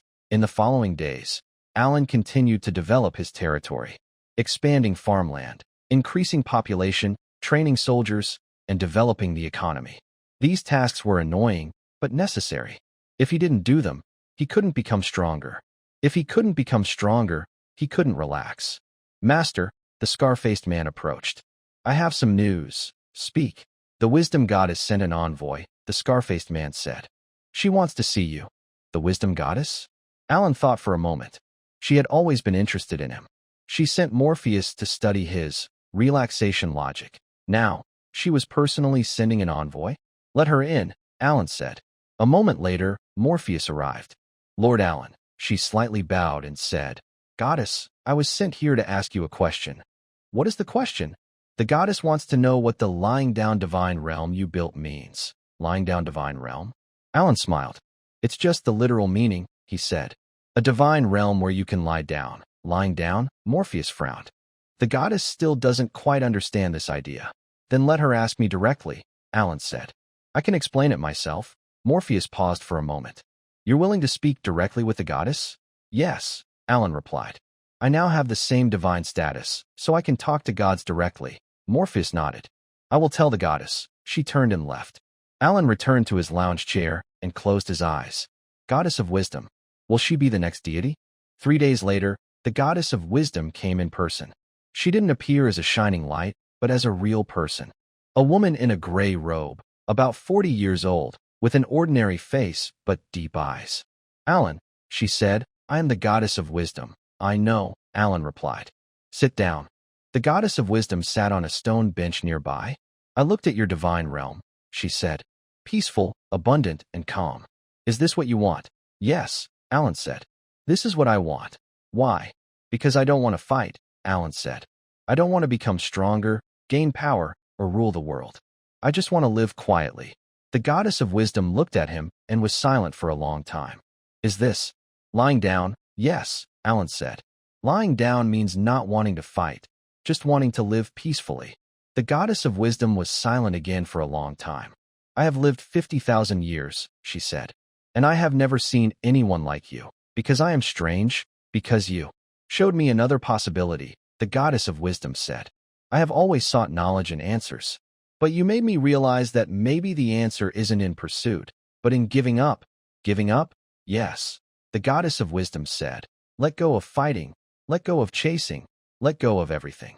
Only then can you truly live. Alan looked at the goddess of wisdom and nodded. You understand. I understand, the goddess of wisdom replied. Your philosophy of relaxing and doing less is a kind of wisdom. Thank you. The goddess of wisdom stood up. I have a proposal, she said. What is it? I am willing to become your subordinate deity. Alan was surprised. The goddess of wisdom wanted to become his subordinate? Why? Because I want to learn from your wisdom, she said. I want to see what relaxing truly means. Alan looked at the goddess of wisdom and was silent for a long time. She is the smartest among the gods. If she becomes his subordinate, his power will increase greatly. Okay, Alan said. I accept. The goddess of wisdom reached out her hand, and a blue light gathered in her palm. Put your hand on mine, she said. We will establish a mental connection and confirm the contract. Alan extended his hand and placed it on hers. Light enveloped them both. Subordinate deity contract, main god. Alan, subordinate deity, goddess of wisdom. Contents. 1. The goddess of wisdom obeys Alan's commands. 2. Alan protects the safety of the goddess of wisdom. 3. The faith power of the goddess of wisdom is shared with Alan. 4. Alan can use the divine power of the goddess of wisdom. Do you confirm? Confirm, Alan said. I also confirm, the goddess of wisdom replied. The light faded. The contract was complete. A cool, refreshing power entered his body, merging with the divine powers of agriculture and war he already had. This is the power of wisdom.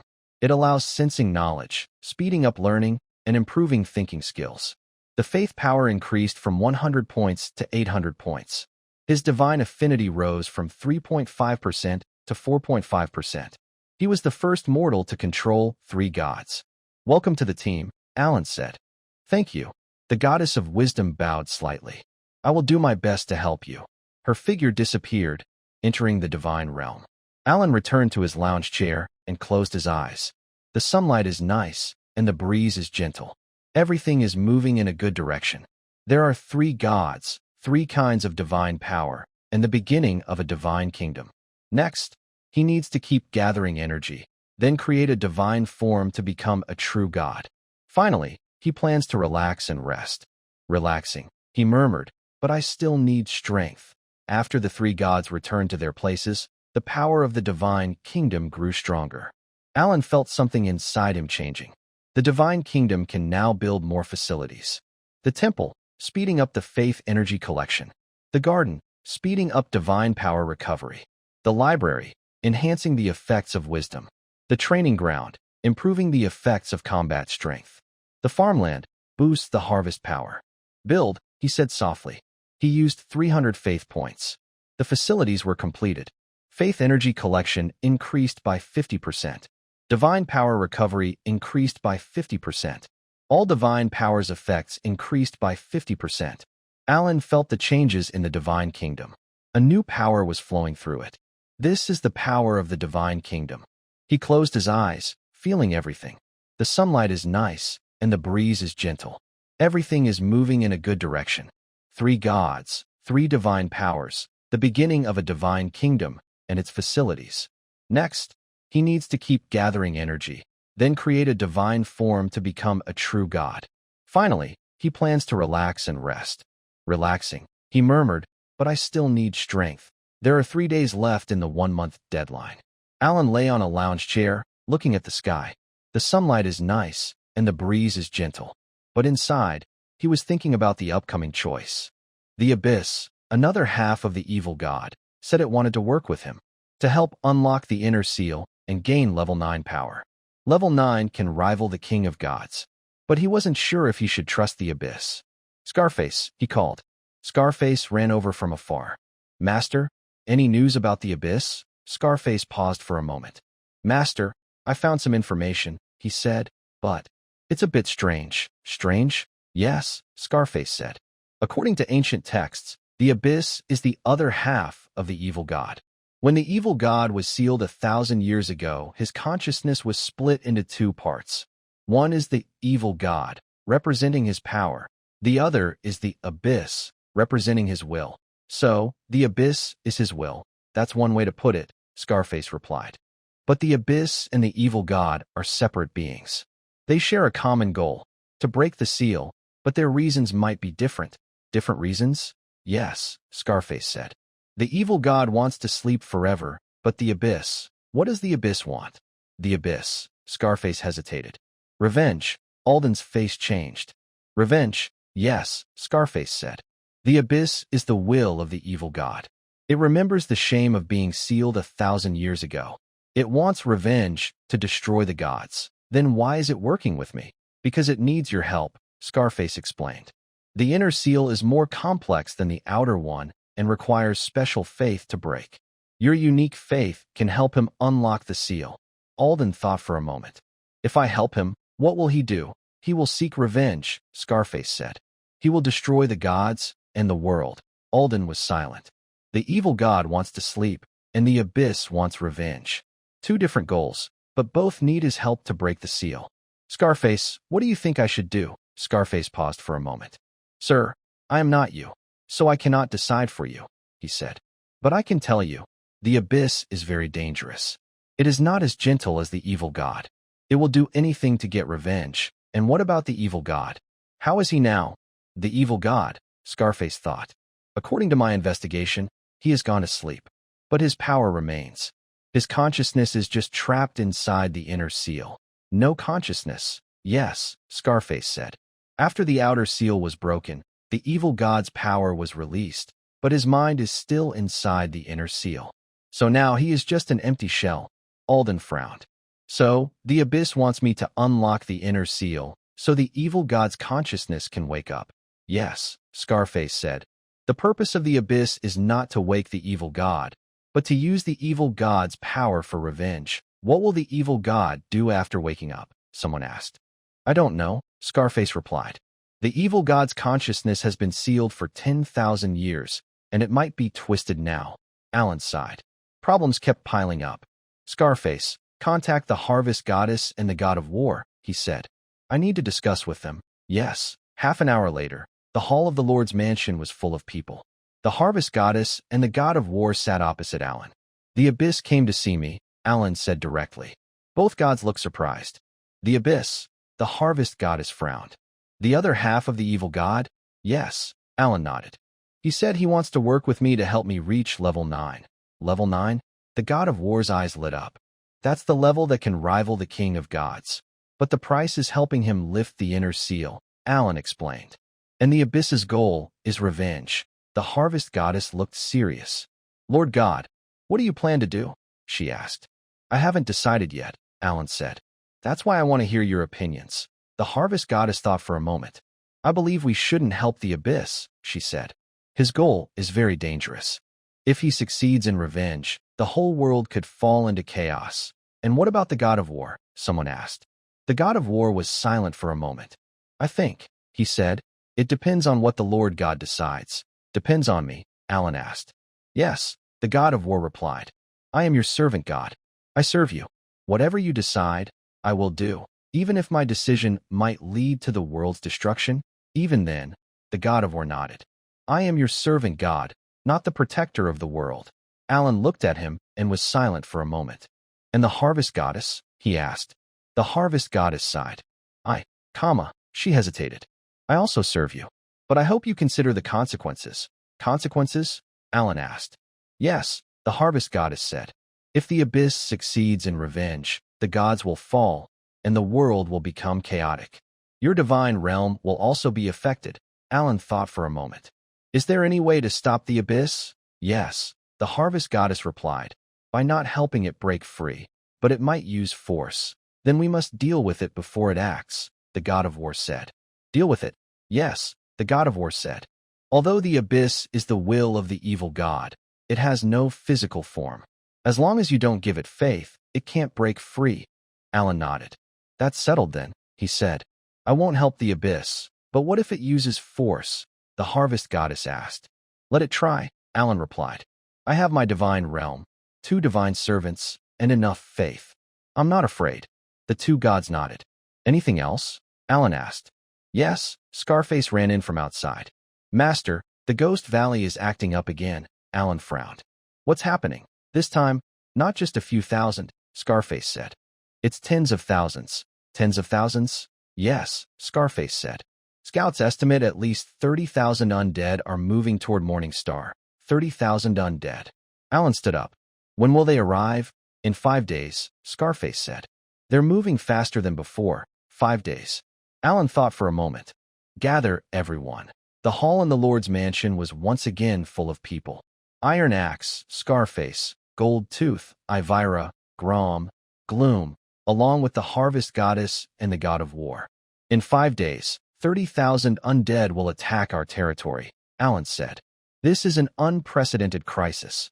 30,000? Iron Axe's face changed. How can we fight them? With the power of the divine realm, Alan said. Harvest goddess, god of war, can you handle 30,000 undead? The two gods looked at each other. Yes, the god of war said. But it will take a lot of faith. How much? About 5,000 points, Alan calculated in his mind. He currently had 16,500 points of faith, which was enough. All right, Alan said. Here's the plan. Harvest goddess, set traps. God of war, lead the front line. Yes, Lord God. Also, Alan said, this battle may have casualties. Iron Axe, lead the guard team to cooperate with the god of war. Grom, lead the orc warriors to guard the perimeter. Yes. Scarface, your spies will keep watching the movement of the undead. Ivira, you are responsible for the rising of the river water. Grom, you handle logistics. Gold Tooth, you are in charge of evacuating the elderly, women, and children. Yes. Alan looked around at everyone. This battle concerns the survival of the divine kingdom. We must win. Everyone nodded. That's settled, Alan said. Prepare yourselves. Everyone dispersed. Alan stood in the hall, looking out the window at the sky. The sun was shining brightly, and a gentle breeze was blowing. But inside, he felt restless. 30,000 undead. This was an unprecedented crisis. If they lost, the divine kingdom would be destroyed. He had to win. 5 days later, the undead arrived. They came from the north, pouring toward Morningstar territory like a black ocean. 30,000, densely packed, endless. Alan stood on the city wall, watching the undead. Goddess of harvest. Here, Lord God. Start setting traps. Yes. Green light surged from underground. Vines. Countless vines grew from the ground, wrapping around the undead's legs like snakes. But this time, there were too many undead. The vines could only hold back the front few thousand, while the rest kept coming. God of war. Here, Lord God. Begin attack. Yes. Red light descended from the sky. The god of war appeared on the battlefield. He swung his sword, releasing a red beam of light. Boom! Where the light touched, the undead collapsed. But 30,000 undead was too many. The god of war could only destroy a few hundred with one strike, and the undead kept coming. Ivira, Alan said, make the river water rise. Yes. Ivira's light burst forth, and the river surged upward suddenly, waves crashing against the banks. The undead were washed away by the water, but more kept coming. Iron Axe, Alan said, shoot the rockets. Yes. With a wave of his iron axe, 50 militia members simultaneously launched rockets. The rockets hit the vines, and flames quickly spread. The riverbank turned into a sea of fire. The spirits burned in the flames, floated in the water, and collapsed under the sword of the war god. But 30,000 spirits were too many. They surged like a tide, endless and unstoppable. Lord God, the war god's voice echoed from the battlefield. My strength is running out. But there are too many spirits. Alan frowned. How much longer can we hold out? At most, 1 hour. 1 hour. Alan thought for a moment. Harvest goddess, what can you do? The harvest goddess hesitated. I can make plants release a lot of pollen, causing the spirits to fall asleep. But it will take a lot of faith power. How much?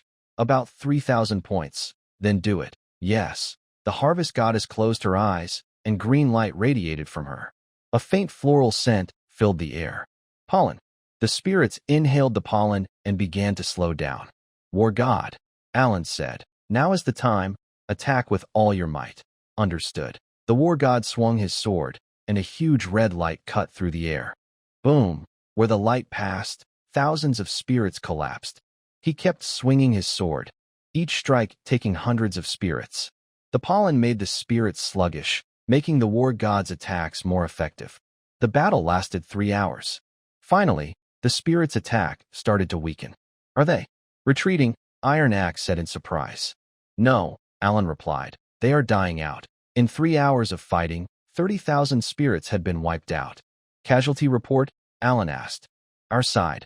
Iron Axe looked at the battlefield. 12 dead, 35 wounded, 12 dead. Alan closed his eyes. This was the first time someone had died since the kingdom was established. Scarface, he said, opening his eyes, arrange the funeral. Double the compensation for the families of the fallen. Yes. Grum, your team is responsible for clearing the battlefield. Understood. Alan turned and started to walk back. The Supreme God. The God of War approached him. "Are you all right?" "I'm fine," Alan replied. "Just a little tired." "Tired?" "Yes," Alan said. "Fighting is exhausting." The God of War looked at him and was silent for a moment. "Lord God, I have a suggestion." "What suggestion?" "Gather more subordinate gods," the God of War said. "If you have more, you won't be so tired." Alan thought for a moment. "You're right," he said. "But it takes opportunity to gather subordinate gods." "Opportunities will come," the God of War said. "The competition among gods continues. More gods will come to seek you." Alan nodded. "Hopefully so." He returned to his lounge chair and closed his eyes. The sun was warm, and a gentle breeze blew. 30,000 spirits had fallen, 12 warriors lost. They won, but at a high cost. Lying down, he muttered, "Also requires sacrifice." Alan said, "The evil god is an independent being. You are only a part of him and have no right to decide his fate." There was a long silence in the darkness. "You." The voice from the abyss grew cold. "Will you choose to stand with the evil god?" "I stand on the right side," Alan replied. "The evil god hasn't done anything wrong. He just wants to sleep. But you want revenge and to destroy the world. I won't help you, then you are my enemy. If you insist on revenge, then yes." There was another long silence in the darkness. "All right," the abyss said. "I will give you a chance. In 3 months, I will lift the inner seal. At that time, you can come and stop me. If you succeed, I will give up my revenge. If you fail, your divine realm will be destroyed." 3 months? "Yes," the abyss replied. 3 months is enough for you to prepare." The darkness gradually faded away. The sky returned to normal. Alan stood there in silence for a long time. 3 months. He had 3 months to prepare. "Scarface," he called out. Scarface ran over from a distance. "Master, gather everyone," Alan said. "We are in trouble." Half an hour later, the hall of the Lord's mansion was full of people. Iron Axe, Scarface, Gold Tooth, Elvira, Grom, Gloom, and the Harvest Goddess and the God of War. "The Abyss and the Dawn God are working together," Alan said straightforwardly. "In 3 months, they will lift the evil god's inner seal." Everyone's faces changed. The Dawn God, the Harvest Goddess frowned. "How can he work with the Abyss?" "Because he hates me," Alan explained. "I defeated his holy knights and took control of the Harvest Goddess and the God of War. He sees me as an enemy. What should we do?" Iron Axe asked. "Prepare for battle," Alan said. "In 3 months, we might face a combined attack from the Abyss and the Dawn God." "Does the Abyss have a physical form?" the God of War asked. "No," Alan replied. "But the Abyss can take over the evil god's body. If the inner seal is lifted, the Abyss can control the evil god's power." "And what about the evil god? What will happen to him?" "The evil god." Alan paused. "He is still sleeping. His consciousness was sealed inside the inner layer, and his power was released. If the inner seal is broken, his mind will wake up, but the Abyss might take control of him." The Harvest Goddess sighed. "Lord God, this is a complicated matter," she said. "The evil god and the Abyss are parts of the same being. What would happen if they merged?" "I don't know," Alan replied. "But the goal of the Abyss is clear: revenge. It won't coexist peacefully with the evil god. So, what should we do?" "Stop the Abyss," Alan said. "Within 3 months, we need to find a way to prevent the Abyss from breaking the inner seal." "How do we stop it?" "Find the location of the evil god's inner seal," Alan explained. "If we can find the seal before the Abyss does, we can control the situation." "Where is the seal?" "In the Valley of the Dead," Alan said. "The evil god is sealed there, and the inner seal should be there too." "The Valley of the Dead?" Scarface frowned. "There are undead everywhere there now." "The undead have been wiped out," Alan said. "After the last batch of 30,000 undead was destroyed, the valley should be empty." "Then, should we go to the Valley of the Dead?" "Yes," Alan replied. "Scarface, take your people to scout the valley. I need to know the exact location of the inner seal." "Understood." And, Alan continued, "Harvest Goddess, contact the Wisdom Goddess. Tell her I want to talk to her." "The Wisdom Goddess?" The Harvest Goddess paused. "Do you think she will help?" "I don't know," Alan said. "But she has been watching me. She might be interested in the Abyss and the evil god." "Yes, Lord God." The Harvest Goddess's figure began to fade away. "God of War, You are responsible for training the guards of the divine kingdom. We need stronger fighters. Yes, Lord God. Iron Axe, keep expanding the guard force. Grom, you handle the territory defenses. Gold Tooth, gather resources. Elvira, go to the Magic Academy to study. Grom, continue developing agriculture. Yes, everyone replied in unison. Alan looked at everyone. We have 3 months to prepare, he said. This concerns the survival of our divine kingdom. Everyone nodded. That's all for now, Alan said. Go and get ready. Everyone dispersed. Alan returned to his lounge chair and closed his eyes. The sun was shining brightly, and a gentle breeze was blowing. 3 months. He had 3 months to prepare. The abyss, the morning light god, the evil god, the inner seal. Problems were increasing. Just lying down, he muttered, still requires strength. 3 days later, Scarface brought news. Master, the situation at the Ghostly Valley is strange, he said. Strange? Yes, Scarface replied. After the ghosts were destroyed, the valley became very quiet. But scouts found a huge crack at the bottom. A crack? Yes, Scarface said. It emits a black aura. The scouts didn't dare get close, but they guess it might be the location of the inner seal. Black aura? Yes, Scarface said. It looks very similar to the aura of the abyss. Alan thought for a moment. Scarface, take some people to watch that crack, he said. Report to me immediately if there's any change. Understood. And, has the wisdom goddess responded? Yes, Scarface said. The harvest goddess said that the wisdom goddess is willing to meet you. The meeting is set for 3 days from now, at the riverside of the Morning Star. 3 days from now? Alan nodded. All right, he stood up. Scarface, keep watching the Ghostly Valley, he said. I need to prepare for the meeting with the wisdom goddess. Yes. 3 days later, Alan arrived at the riverside of the Morning Star.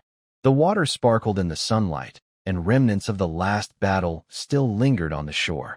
You have come. A voice came from behind. Alan turned around and saw a blue light gathering. The figure of the wisdom goddess appeared. She wore a gray robe, her face calm, and her eyes deep. Wisdom goddess, Alan slightly bowed. I have heard about your matters, the wisdom goddess said. Helping the evil god lift the seal, capturing the harvest goddess and the god of war, establishing a divine kingdom, defeating 30,000 ghosts. You are very special. Thank you, Alan said. Is there anything else? I want to talk with you, the wisdom goddess said. About the abyss. Abyss? Yes, the wisdom goddess replied. I have been observing the abyss. I understand his purpose. What purpose? Revenge, the goddess of wisdom said. The abyss is the will of the evil god. He remembers the shame sealed away thousands of years ago. He wants revenge and to destroy the gods. What do you think about this? I think. The goddess of wisdom paused. The abyss is very dangerous. But he is also a victim. A victim? Yes, the goddess of wisdom replied. Thousands of years ago, the gods sealed the evil god and killed all his followers. Those followers did nothing wrong. They were killed just because they believed in the evil god. Aaron's face changed. The gods did that. Yes, the goddess of wisdom said. This is a dark part of divine history. Most gods don't like to talk about it, but I remember. So, it's understandable that the abyss wants revenge? It's understandable, the goddess of wisdom agreed. But it cannot be accepted. Revenge would destroy the world, and I cannot allow that. What do you plan to do? I want to work with you, the goddess of wisdom said, to stop the abyss. Work with me? Yes, she replied. You have a divine kingdom, 2 subordinate gods, and enough faith. I have knowledge and wisdom. We can work together. Aaron looked at her and was silent for a long time. What do you want? I want. The goddess of wisdom thought for a moment. An answer. An answer? Yes, she said. I have lived for 50,000 years, seen countless mortals, gods, and civilizations. But I still have one question without an answer. What question? What is the meaning of existence? Aaron was stunned. You don't know either? I don't. The goddess of wisdom shook her head. I am the goddess of wisdom, in charge of knowledge and understanding. But I don't know the meaning of existence. So, you want to find the answer from me? I want to observe you, she said. Your idea of lying flat might be a kind of answer. Aaron was silent. I don't know the meaning of existence, he said. I only know I want to lie flat. Lying flat? The goddess of wisdom looked at him. Do you think lying flat is the meaning of existence? No, Aaron said. Lying flat is just my choice. The meaning of existence varies for each person. Everyone is different. The goddess of wisdom paused, surprised. Yes, Alan replied. If you want to rest, resting is your meaning. If you seek revenge, revenge is your meaning. If you pursue knowledge, that is your meaning.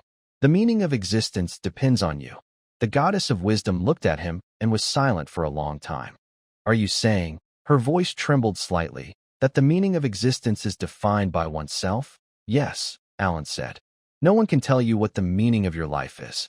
Only you can decide. The goddess of wisdom stared at him, her eyes showing shock. She whispered. I have lived 50,000 years, and I have never thought about this. Now you can think about it, Alan said. How do you want to define your existence? She looked at him and was silent for a long time. She thought for a moment. I want to continue seeking knowledge. Then pursue knowledge, Alan said. That is your meaning. The goddess of wisdom looked at him, her eyes showing a hint of emotion. Thank you, she said. You have given me a new perspective. You're welcome, Alan replied. And about our cooperation, I am willing to work with you, the goddess of wisdom said. To stop the abyss and protect the world. Are you willing to become my divine subordinate? The goddess of wisdom paused, surprised. Divine subordinate. Yes, Alan said. If you become my divine subordinate, we can work even more closely. She looked at him and was silent for a long time. She thought for a moment. I am willing. Willing? Yes, she nodded. You gave me an answer, and I want to follow you. She extended her hand. I am willing to become your divine subordinate. Alan looked at her and was silent for a moment. All right, he said, extending his hand. I accept you as my divine subordinate. Their hands clasped together. The contract was complete.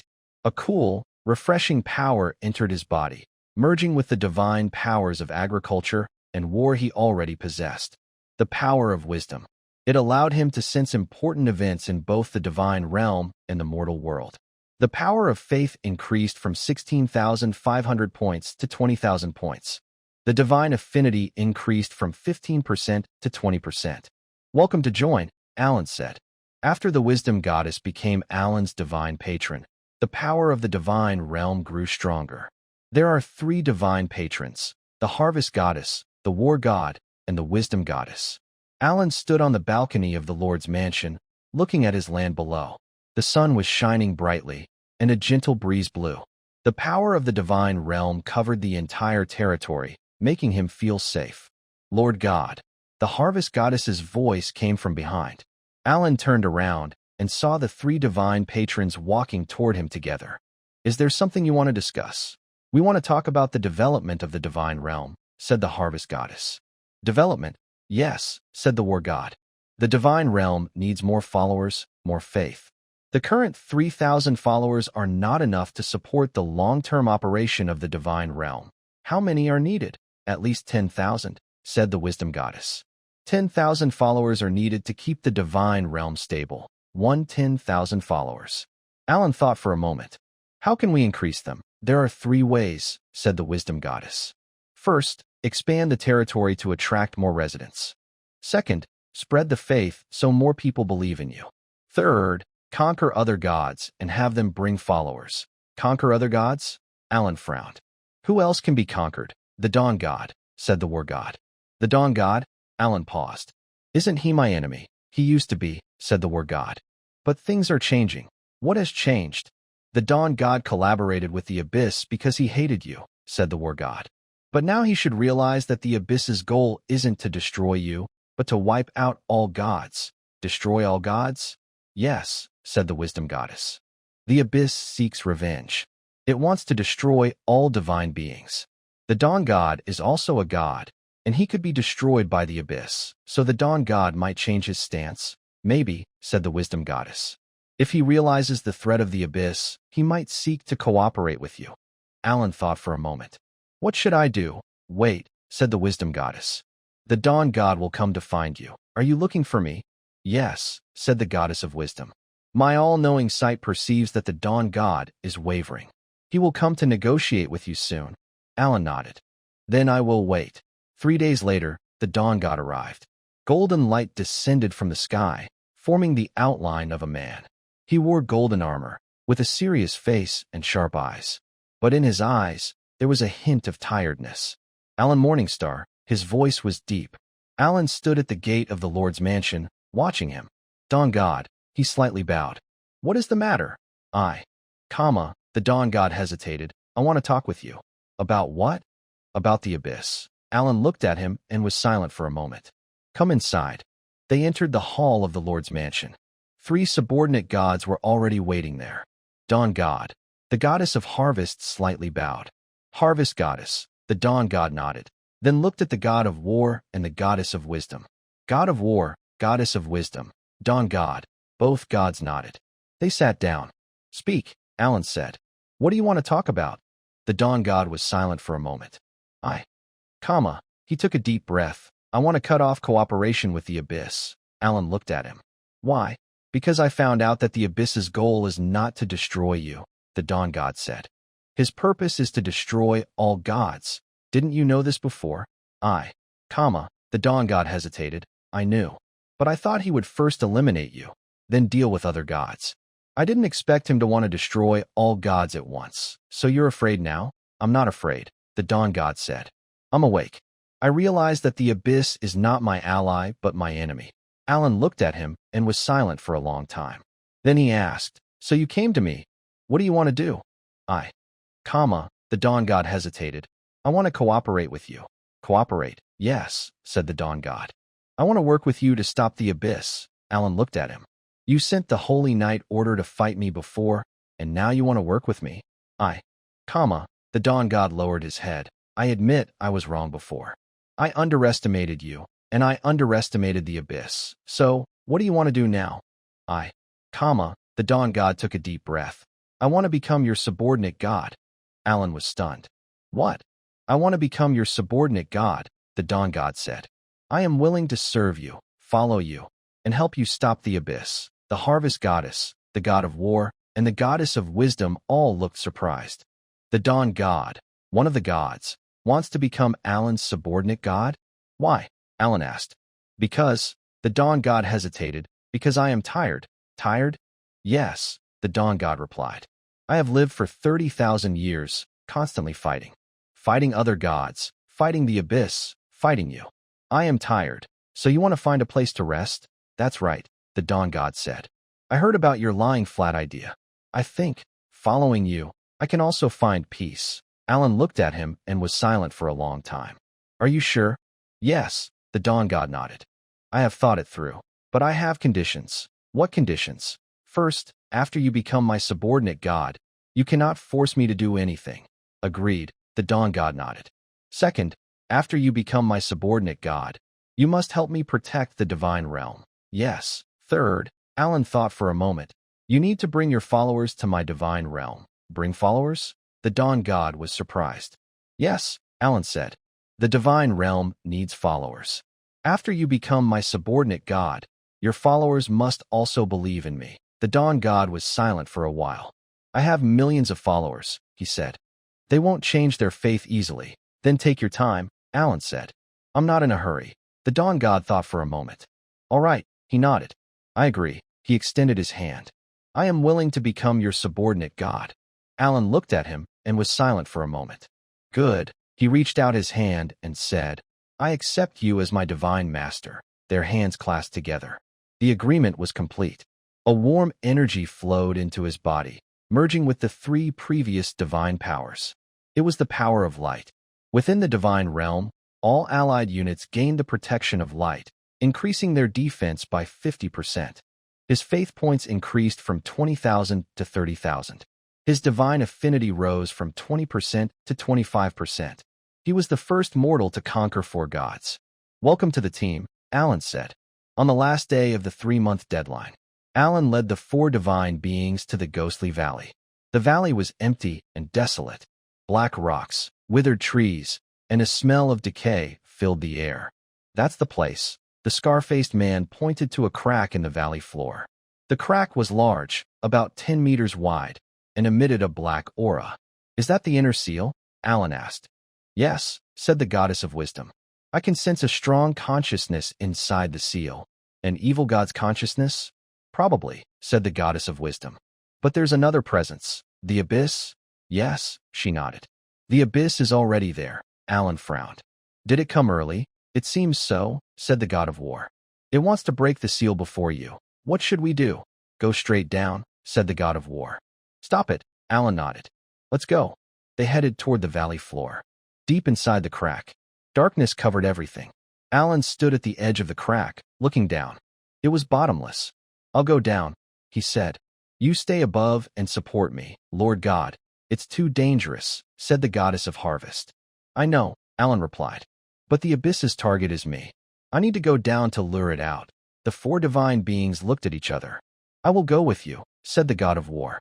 I'll go too, said the dawn god. I will also go, said the goddess of wisdom. I'll go as well, said the goddess of harvest. Alan looked at them and was silent for a moment.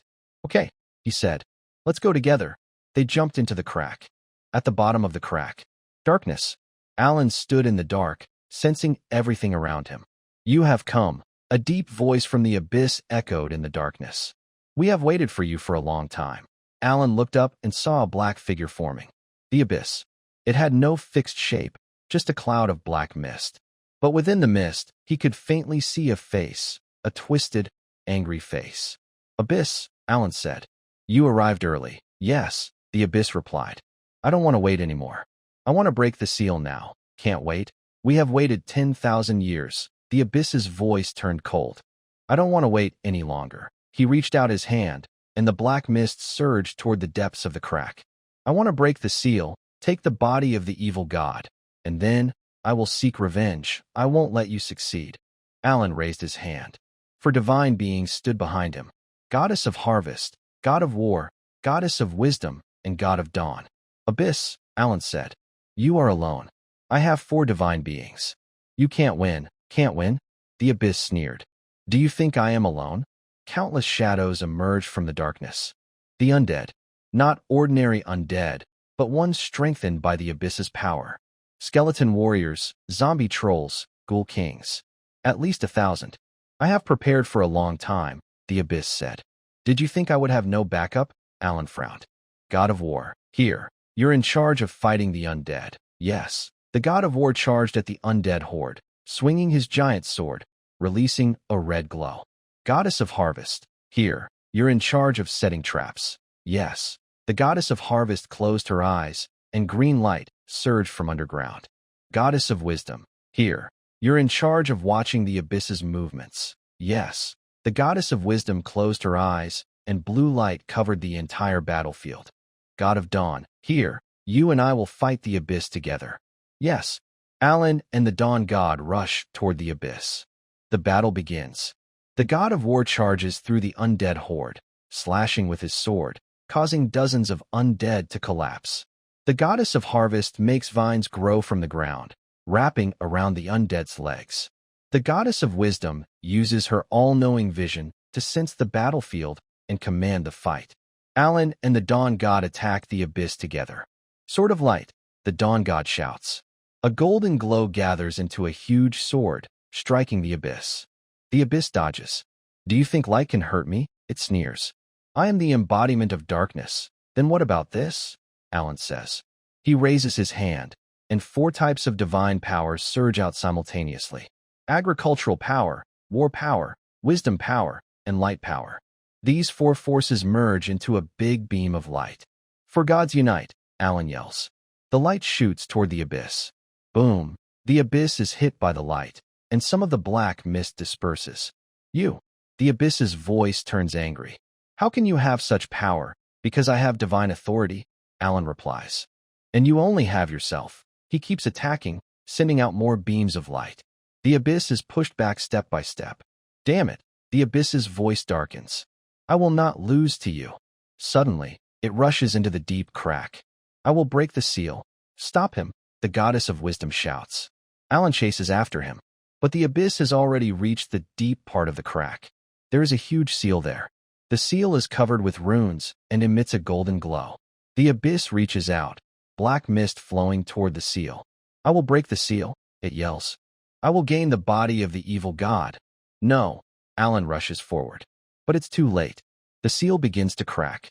Golden light bursts from the seal, and black mist flows in. Then a voice sounds. Are you? Alan is stunned. That voice. An evil god? He asks. Yes, the voice replies. I am. An evil god. I have slept. For how long? 10,000 years, Alan said. 10,000 years. The evil god's voice carried a hint of sadness. I have slept for so long. Evil god, the voice of the abyss sounded. I am your will. I want to control your body. Control me? The evil god's voice turned cold. You are only part of me. You have no right to control me. I do, the abyss shouted. I am your will. I decide your fate. No, the evil god said. You are only part of me. I am the main being. The seal completely broke. A huge figure stepped out of the seal. The evil god. He wore a black robe, with a pale face and deep-set eyes. But in his eyes, there was a calm that seemed beyond time. Abyss, the evil god said, I know what you want to do. You want revenge. Yes, the abyss shouted. The gods sealed us for 10,000 years. They killed all my followers. I want them to pay. That is not what I want, the evil god said. I just want to sleep. Sleep? The abyss's voice grew angry. You just want to sleep? Our followers were slaughtered. You just want to sleep? That was 10,000 years ago, the evil god said. I have moved on. Moved on? The abyss's voice became frantic. I can't move on. I want revenge. I want to destroy the gods. You can't do that, the evil god said. You have no form. You are only my will. Then I will take your body. The abyss rushed at the evil god.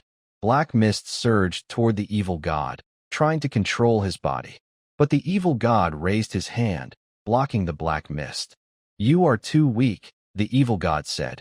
You are only part of me. You cannot control me. He reached out and grabbed the black mist.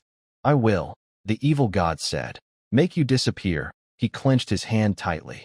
The black mist began to dissipate. No, the abyss's voice became desperate. I will not disappear. I am your will. I am part of you. Once I was, the evil god said. But now, I don't need you anymore. He continued to squeeze. The black mist completely vanished. The abyss disappeared. Alan stood there, watching everything. Dark god, he said. The dark god turned around and looked at him. Are you? Alan, he asked. Yes, Alan replied. I have removed the outer seal for you. I know, the dark god nodded. Thank you. What do you plan to do now? Sleep, the dark god said. I have waited for 10,000 years. I want to rest. Just like that? Yes, the dark god said. I don't want revenge or fighting. I just want to sleep. He looked at Alan with a hint of gratitude in his eyes.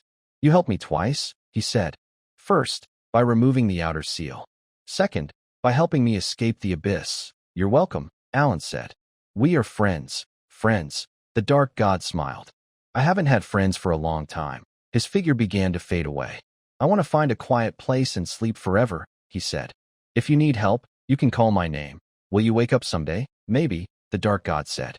But that might be a long time from now. His figure disappeared completely. Alan stood there in silence for a long time. The abyss was gone. The dark god was sleeping. Everything was over. Alan returned to the divine kingdom. It was already evening. The sun was setting, and the sky was painted orange and red. He lay on a lounge chair, closing his eyes. Finally, it was over. The abyss was gone. The dark god was sleeping, and the divine kingdom was safe. God of the main temple, the harvest goddess's voice came from nearby. Alan opened his eyes. What is it? The followers want to know if you are safe and back. Tell them I am safe and back. Yes. The harvest goddess's figure faded away. Alan closed his eyes again. The sunlight was warm, and the breeze was gentle. He could finally relax. In the days that followed, Alan lived the life he always wanted. Sunbathing, sleeping, eating potatoes. Occasionally handling some affairs of the divine kingdom, but mostly just relaxing. The number of followers steadily increased from 3,000 to 5,000. The power of faith is increasing from 30,000 to 50,000. The divine kingdom is stable and developing peacefully. Until that day, Lord God.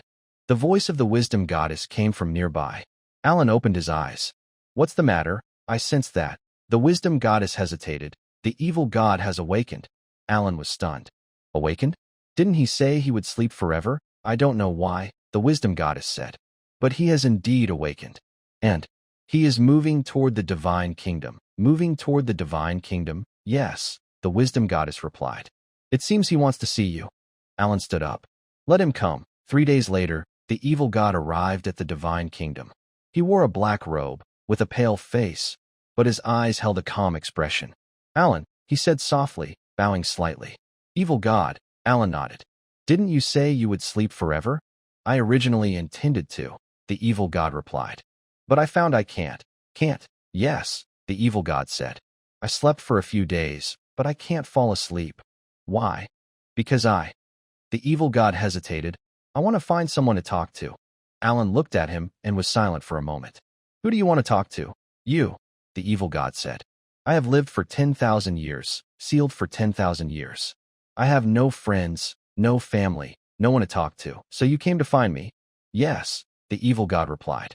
You are the only one who has helped me. I want to be friends with you. Alan looked at him and was silent for a long time. What kind of friends do you want to be?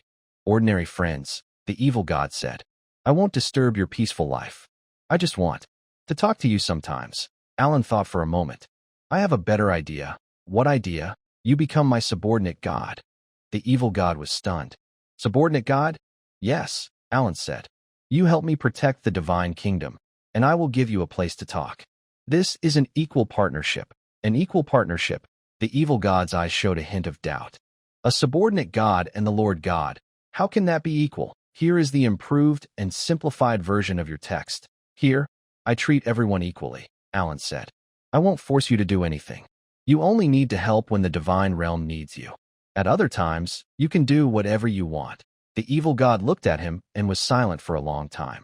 Are you serious? Yes, I am, Alan replied. I have gained 4 subordinate gods, the goddess of harvest, the god of war, the goddess of wisdom, and the goddess of dawn. They are my friends, not my servants. For subordinate gods, the evil god muttered. You have already gained 4 gods? Yes, Alan said. If you want, you can be the 5th. The evil god was silent for a long time. I am willing. He reached out his hand. I want to become your subordinate god. Alan looked at him and paused for a moment. All right, he said, extending his hand. I accept you as my subordinate god. Their hands clasped together. The contract was complete. A warm power entered his body and merged with the 4 divine powers he already had. Dark power. Within the divine realm, all enemy units' attack power decreased by 30%, and their movement speed slowed by 20%. Faith power increased from 50,000 points to 80,000 points. Divine affinity rose from 25% to 30%. He was the first mortal to gain 5 gods. Welcome aboard, Alan said. The evil god, now the 5th subordinate god, bowed slightly. Thank you. After the contract, the goddess of wisdom approached him. Lord God, she said, I have something to tell you. What is it? You now have 5 subordinate gods, she said. Your faith power has also surpassed 80,000. This means you are ready to build a divine realm. Build a divine realm? Yes, she replied. You now have 5,000 followers and 80,000 faith points. That's enough to create a real divine realm. Alan thought for a moment. How do I build it? You need a ceremony, she explained. You must choose a location as the core of the divine realm. Then, the 5 subordinate gods will work together to establish it. Choose a location? Yes, she said. Usually, divine realms are built in the territory of the main god. Your territory is the Morningstar territory, so the divine kingdom will be built at the center of the Morningstar territory. The center of the Morningstar territory, Alan thought for a moment. That would be the Lord's residence. Yes, the goddess of wisdom said. The Lord's residence is the core of your territory and the best place to establish the divine kingdom. When should we start? That's up to you. The goddess of wisdom replied. But I suggest doing it soon. Once the divine kingdom is built, your power will greatly increase, and your followers will be more loyal. Alan nodded. Let's do it tomorrow. The next day, Alan held a foundation-laying ceremony for the divine kingdom in the square of the Lord's residence. 5 divine beings stood behind him. The goddess of harvest, the god of war, the goddess of wisdom, the god of dawn, and the evil god. Followers gathered around the square, watching this scene. What's happening? Someone asked. The Lord is building a divine kingdom, another replied. A divine kingdom? What's that? It's the home of the gods, an old follower explained. The Lord is about to become a true god. A true god? Yes, the old follower said passionately. Our Lord is becoming a real God. In the square, Alan stood before the 5 divine beings. Let's begin, he said. The 5 divine beings simultaneously reached out their hands. 5 different colored lights burst from their palms. Golden light from the goddess of harvest, symbolizing abundance and life. Red light from the god of war, symbolizing strength and battle. Blue light from the goddess of wisdom, symbolizing knowledge and intelligence. White light from the god of dawn, symbolizing light and hope. Black light from the evil god, symbolizing darkness and protection. The 5 lights merged into a huge glowing sphere. The sphere slowly rose and hovered above the Lord's residence. Then, the sphere began to expand. The light covered the entire Lord's residence, then spread outward. It enveloped the whole Morningstar town, then continued to expand. Finally, it covered the entire Morningstar territory before stopping. After the light faded, a semi-transparent dome appeared above the territory. The dome emitted a faint golden glow, like a thin protective shield. The divine kingdom has been established, the goddess of wisdom said. From today onward, the Morningstar territory is your divine kingdom. Alan looked at the dome and felt everything within the divine realm. He could sense the location of each follower and the state of every piece of land. He could mobilize all the power within the divine realm, including the divine powers of the 5 gods. This is what a divine kingdom is, a kingdom that belongs to him. System, he called in his mind. Ding, divine kingdom successfully established.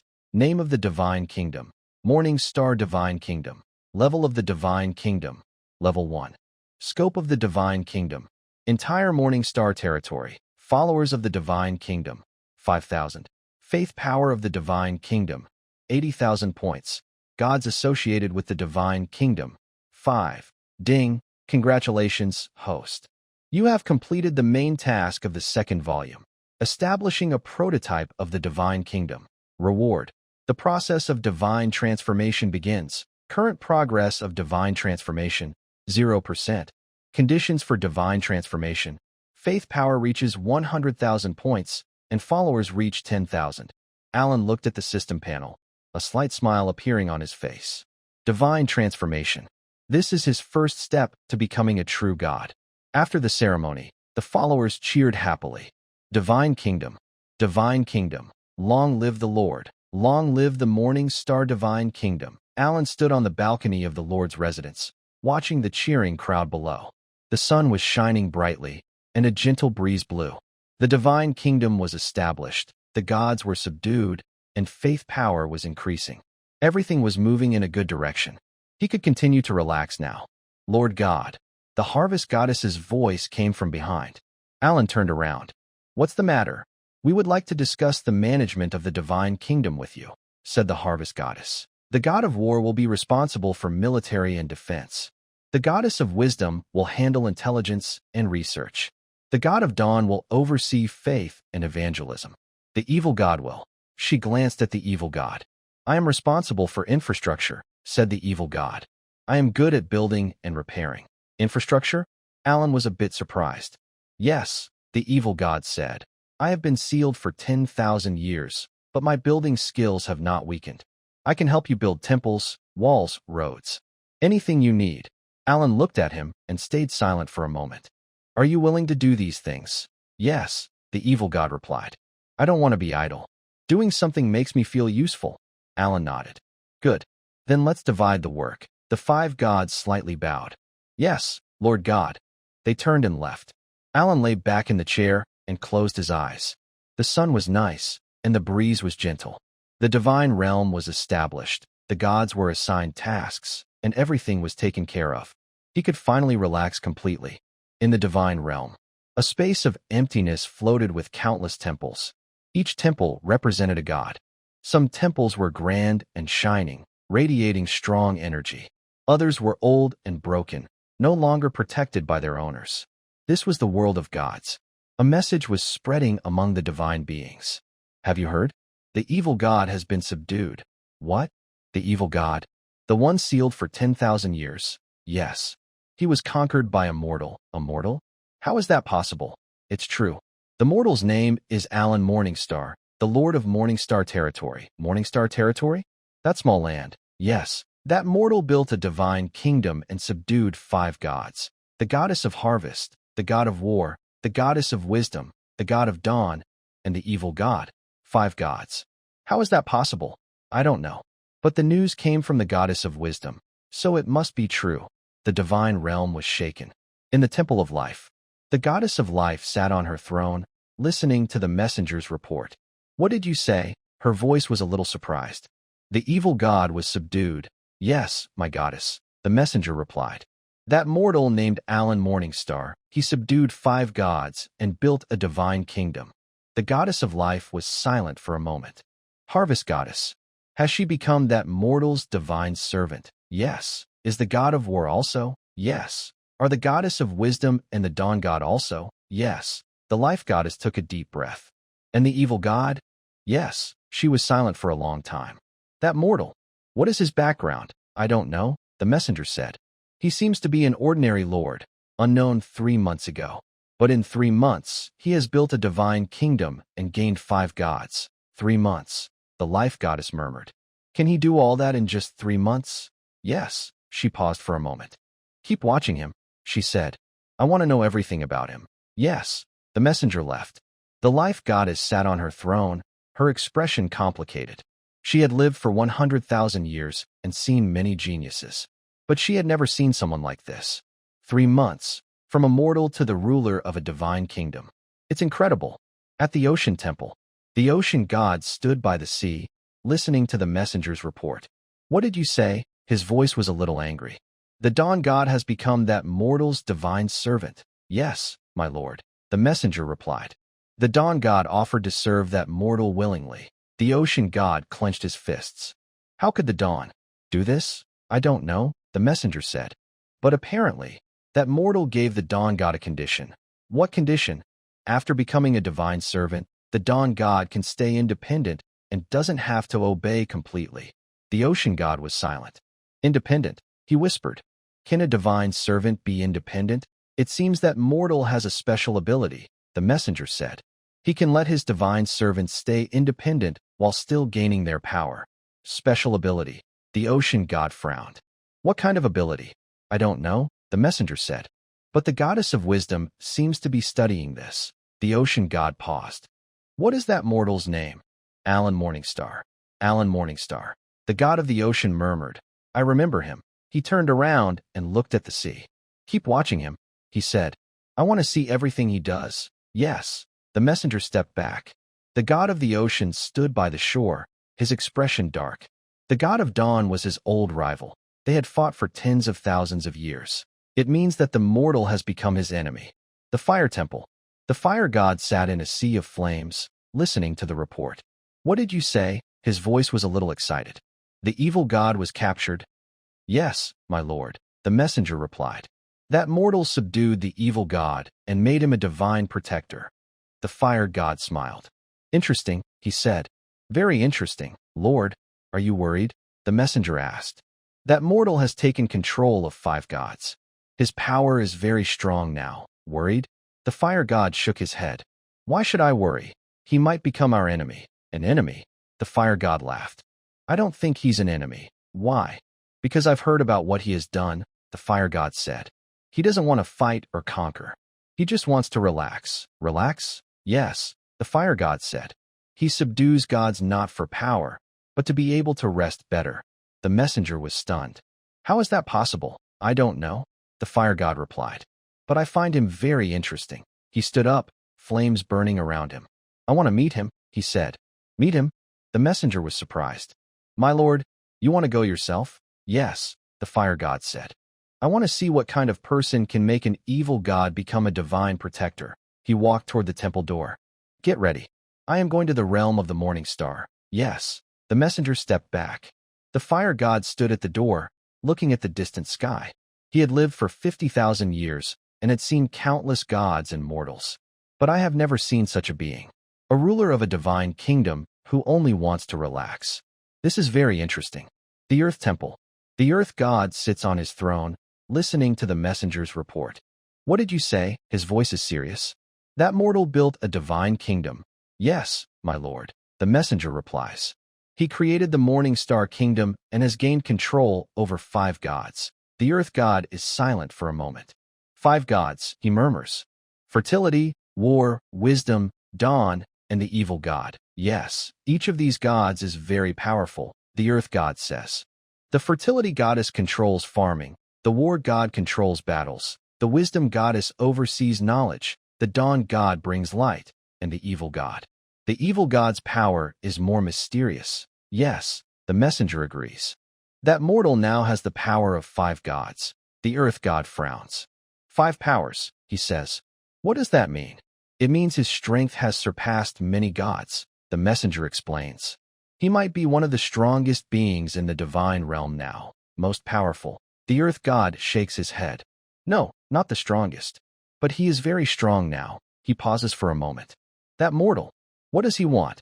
Some say he just wants to relax. The messenger says. He doesn't want to fight or conquer. He just wants a peaceful life. Relax. The Earth God murmurs. A being with 5 divine powers just wants to relax? Yes. The Earth God remains silent for a long time. Keep watching him, he orders.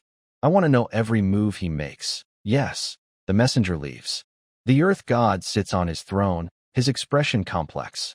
He has lived for 80,000 years, witnessing countless wars and conflicts. The battles among gods never stop. But now, a god who doesn't want to fight has appeared as a ruler of a divine kingdom. What does this mean? He doesn't know, but he has a feeling. The balance of the divine realm is about to change.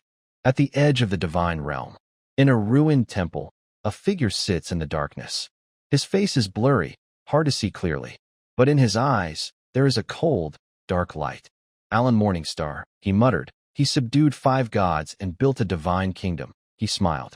Interesting. He stood up and walked toward the temple door. We waited 10,000 years, and at last, we have an interesting opponent. His figure disappeared into the darkness. Morningstar Divine Kingdom. Alan was lying on a lounge chair, basking in the sun. The sunlight was warm, and a gentle breeze blew. He closed his eyes, enjoying this rare peace. Lord God. The voice of the wisdom goddess came from nearby. Alan opened his eyes. What's the matter? I have news for you, said the wisdom goddess. Your victory over the evil god has spread throughout the divine realm. Spread across the divine realm? Alan frowned. So quickly, yes, said the wisdom goddess. News travels fast in the divine realm. Your building of the divine kingdom and the conquest of 5 gods have caused a big stir. Stir? Alan asked. What kind of stir? Many gods are paying attention to you, said the wisdom goddess. Some are curious, some are cautious, and some are hostile. Hostile? Alan asked. Who is hostile toward me? The ocean god, said the wisdom goddess. He is an old rival of the dawn god. After the dawn god became your subordinate, the ocean god might see you as an enemy. And what else? There are some gods who are afraid of your power, said the wisdom goddess. You have subdued 5 gods and gained 5 kinds of divine power. That threatens them. Alan was silent for a moment. So what do you think I should do? Do nothing, said the wisdom goddess. Just keep resting. Let us handle the affairs of the divine realm. Let you handle it, Alan asked. Yes, said the wisdom goddess. We are your followers and friends. We will protect you in the divine kingdom. Alan looked at her and was silent for a moment. Thank you, you're welcome. The wisdom goddess bowed slightly. I will continue to watch the movements of the divine realm. She turned and left. Alan closed his eyes again. The sunlight was warm, and the breeze was gentle. The divine realm was shaking, and the gods were paying attention. But he didn't care. He just wanted to lie down and relax. 1 month later, the Morning Star Divine Kingdom was starting to take shape. The evil god, now the leader of the kingdom's construction team, led a group of followers to build a new temple, walls, and roads. The temple is next to the Lord's mansion and is the main building of the kingdom.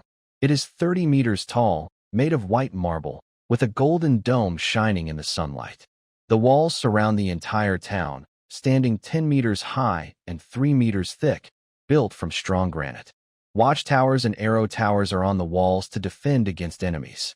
Wide, flat roads connect different parts of the kingdom, paved with blue stones. Trees and flowers line the roads, making the kingdom look lively and full of life. Alan stands on the balcony of the Lord's mansion, watching the busy streets below. Main god, the harvest goddess's voice comes from behind. Alan turns around. What's the matter? The number of followers has increased again, the harvest goddess says. From 5,000 to 8,000. 8,000? Alan is a bit surprised. How did it grow so fast? After news of the kingdom's founding spread, many refugees came to Morning Star. The harvest goddess explains. They heard there was a kind God willing to accept anyone. A kind God. Alan smiles wryly. I just want to relax. But to the followers, you are a kind God. The harvest goddess smiles. You give them food, shelter, and safety. That is the greatest gift to them. Alan stays silent for a moment. What about the power of faith? It increased from 80,000 points to 90,000 points, the harvest goddess says. At this rate, it won't be long before reaching 100,000 points. 100,000 points, Alan murmurs. That's the condition for becoming a god. Yes, the harvest goddess confirms. When faith reaches 100,000 points and followers reach 10,000, you can start the process of becoming a god. And after I become a god, you will truly become a divine being, the harvest goddess says. No longer a mortal, but a god. Alan looks at her and stays silent for a moment. After I become a god, can I still just lie down and relax? The harvest goddess smiles. Of course, she said. You are the supreme god. Do whatever you want. Alan nodded. That's good. In the afternoon, Alan held the first divine kingdom meeting at the temple. 5 gods sat on his sides. The harvest goddess, the war god, the wisdom goddess, the dawn god, and the evil god. Iron Axe, Scarface, Gold Tooth, Ivira, and Grom stood behind them. This is the core team of the Morning Star Divine Kingdom. Today's meeting mainly discusses the development of the Divine Kingdom, Alan said. Harvest Goddess, please start with the farming situation. The Harvest Goddess stood up. My lord, she bowed slightly. Currently, the agriculture in the Divine Kingdom is doing well. The yields of potatoes, wheat, and corn are increasing. We expect to harvest enough food this year to support 20,000 people. 20,000? Alan nodded. Good. Continue. I also plan to create new farmland on the edge of the Divine Kingdom, she said. The land there is fertile and suitable for planting various crops. Good. You handle it. The harvest goddess sat down. War god. The war god stood up. My lord, he bowed slightly. Currently, the Divine Kingdom has a military force of 1,000 people. Among them, 500 are infantry led by General Iron Axe, 200 are scouts led by Lord Scarface, 100 are magicians led by Lady Ivira, and 200 are craftsmen led by Lord Grom. 1,000 people, Alan thought. Is that enough? For now, yes, said the war god. But if the Divine Kingdom continues to expand, we may need more troops. Then increase it, Alan said. You handle it. The war god sat down. Wisdom goddess. The wisdom goddess stood up. My lord, she bowed slightly. Currently, our intelligence network covers the 3 neighboring kingdoms. I can sense any threats to the Divine Kingdom. Any threats? Alan asked. Not for now, she replied.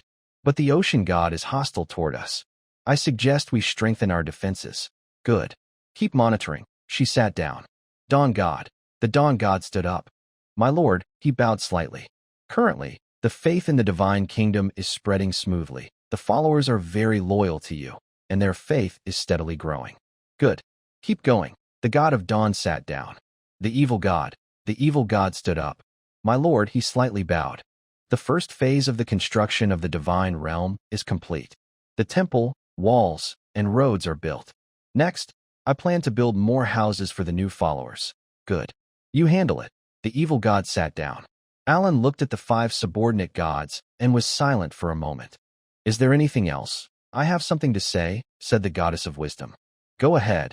I sense changes happening in the divine realm, said the goddess of wisdom.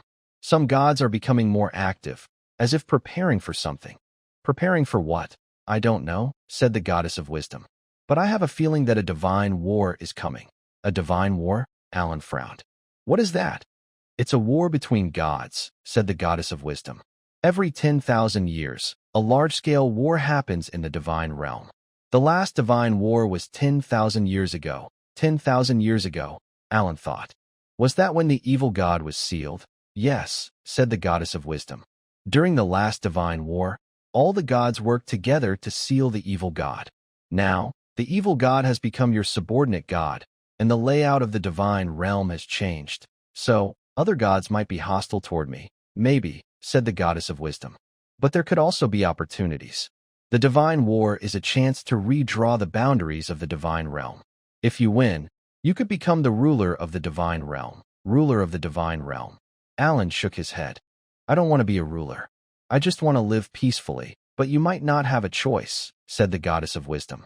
Once the divine war begins, all gods will be involved. You either fight or be destroyed. Alan was silent for a long time. Then I will fight, he said. But not to rule the divine realm, just to protect my peaceful life. The 5 subordinate gods looked at each other and all smiled.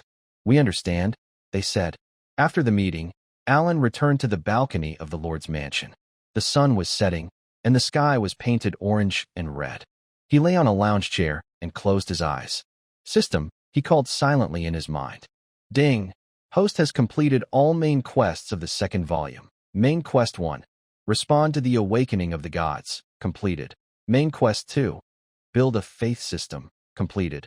Main Quest 3. Subdue 4 subordinate gods. Completed. Exceeded expectations. 5 subordinate gods subdued. Main Quest 4. Establish a prototype of the divine kingdom. Completed. Ding. Congratulations, host. The 2nd volume is finished. Reward. Level up. Current level. 3 to 5. New feature unlocked. Divine status process. Current progress. 10%. Divine status conditions. Faith power reaches 100,000 points and 10,000 followers. Ding. Preview. Era of divine wars. The divine realm is in turmoil. Gods competing for dominance. A greater crisis is approaching. Host. Are you ready? Alan opened his eyes, looking at the sky. The sunset was fading, and the evening clouds filled the sky. The divine kingdom was established, subordinate gods were subdued, and his level had increased. But a bigger challenge was brewing. The era of divine wars. He didn't know what that meant, but he knew he had to be prepared. Not for fighting, but to protect his peaceful life. Supreme God. The wisdom goddess's voice came from behind. Alan turned around. What's the matter? I just sensed that the god of fire is moving toward the divine kingdom, said the wisdom goddess. He wants to see you. God of fire? Alan frowned.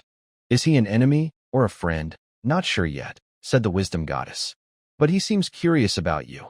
Alan thought for a moment. Let him come, he said. I want to see what this god of fire wants. Yes. The wisdom goddess turned and left. Alan lay back on the lounge, closing his eyes. The sunlight was warm, and a gentle breeze blew. The god of fire was coming. The era of divine wars was about to begin. But he didn't care. He just wanted to relax.